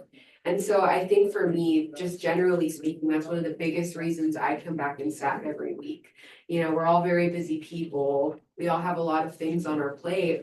But, you know, I know Sundays are the day that I need to come back and, you know, make my commute to Dallas and come, you know, have these meetings, have these meaningful conversations, because it's for a greater good, it's for a greater cause, and it's for a greater mission. So that's kind of like my intro to why I always come back. For sure, and Esau mentioned it, that sometimes we don't realize the impacts that we have until we're at the end of it. So for example, in some panels earlier today, there were some freshmen who, this was their first time on camera. This was their first time speaking in front of a crowd, which isn't really a crowd, with unknowns happening all around them, getting distracted, feeling overwhelmed, but they did it. And what will be so interesting is when we look back at this, a year from now, those people will have such a different personality. And so I think that's a really unique experience. As far as coming back to volunteer, I know that since the day I participated in my great debate, 2012, it's always been about coming back and volunteering and participating, with a few years maybe taking a little break in between, as life tends to be unpredictable. But at the end of the day, it's been mentioned before, it will be mentioned for the rest of time. If you embrace NHI and you adopt it as part of your lifestyle, you are part of the organization and part of the family for life. Forever. And the volunteering, it almost becomes not volunteering. It's just what you do, and that's, for me at least, it's not a matter of I need to volunteer to get hours for it or to show to someone else that I'm volunteering, but I have invested in my community and I will do so for the rest of my life in whatever capacity I can. And it just so happens that now it's in the capacity of an assistant project manager. It really does not feel like volunteering at all. It just feels like going back to the family that you've made every year. And it's those short Instagram conversations with people you met at, you know, staffing a great debate 3 years ago. And then they're saying, are you gonna staff this year? And you're like, of course, I'm doing this, this, and this. And you're like, OMG, I'm doing that one too. And so I think it's something very unique. Just to add on to what Bree said, I really think that it does not feel like volunteering at all. It feels like family and it feels like home. Yeah, and like kind of going off of that, you know, like we've talked about it before, like we'll just text each other and be like, I just can't wait for the next LDZ. I can't wait to go back. I need it to be summer already. And like another thing, it's like the reason we come back, you don't really think of yourself as a role model until you kind of go into these situations, and then people literally will tell you that they looked up to you this entire time. And I've gotten literally people today, like in the interview rooms, they were talking about how nervous they were, and then I realized like I'm not like nervous anymore. Now people are looking up to me and they're like, wow, like, oh my gosh, America, she's an interviewer. I'm like, no, it's really not that serious, but it's like they look up to you, and it's kind of heartwarming in a sense because you become more than just like a participant or just a staff member. You're now somebody who's like involved in the region. People genuinely, they want to be like you, and that's such a like empowering thing. For sure, absolutely. And it just goes to show like the bigger picture of this. Like I believe, and you guys too, because you wouldn't be here otherwise. I so wholeheartedly believe in the work of this organization. For sure. In the vision and the mission, and you know, it's what keeps me going every single day because everything is like surrounded by our community, and that's part of my identity. That's part of my story. And so it's the participants, it's the volunteers, it's the staff. I feel like you guys are not only shaping my experiences, but you're shaping who I am as a person and, you know, who I want to be for my community. And you guys push me constantly. Like there is no, but one of the freshmen made a funny comment about how he doesn't like learning, but NHI made him like learning. Different kind of learning, but that's what life is about. It's these skills that you gain, these experiences, these friendships, these bonds, like this is what gets you through. And this is what gets you far. And so, yeah, and I just feel like I'm on a constant journey of learning things about myself, things about my community, and just how to go about the world around me. And I think it's in moments where we are given the opportunity and the space to reflect similarly to how we all are right now, that we don't realize that there's something greater at play here. But for all intents and purposes, the purpose of today is to raise money for this organization. So I've got breaking news. Everybody stand up. Move your chairs out of the way. Breaking news. All right, can y'all see us here? Come on. Alondra, come from behind the camera. Manny. You can come over, it's okay. Come on over. Oh, you want everybody? Yeah, everybody come in, come in. All right, I got breaking news for 2025. Our new head coach is Manny Rubio. Our assistant head coach, Alumni.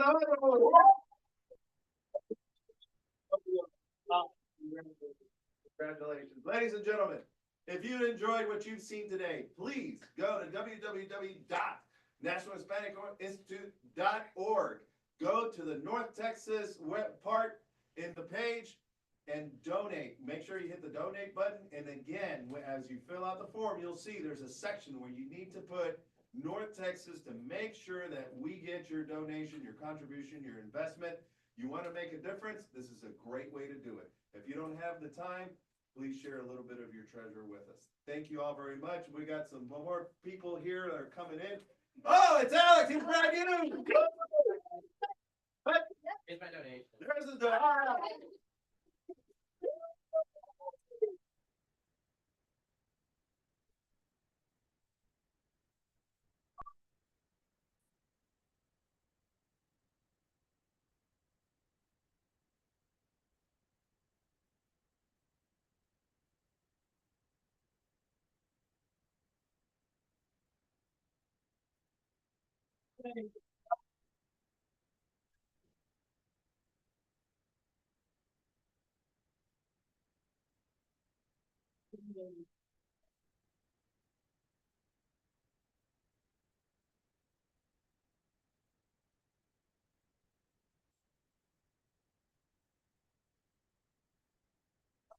Thank everybody for joining us. One last thing, guys. I just announced our head coach. Please congratulate Manny.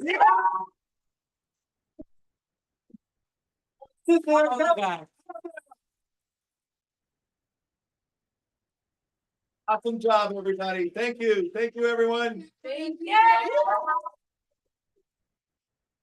Please take some food home.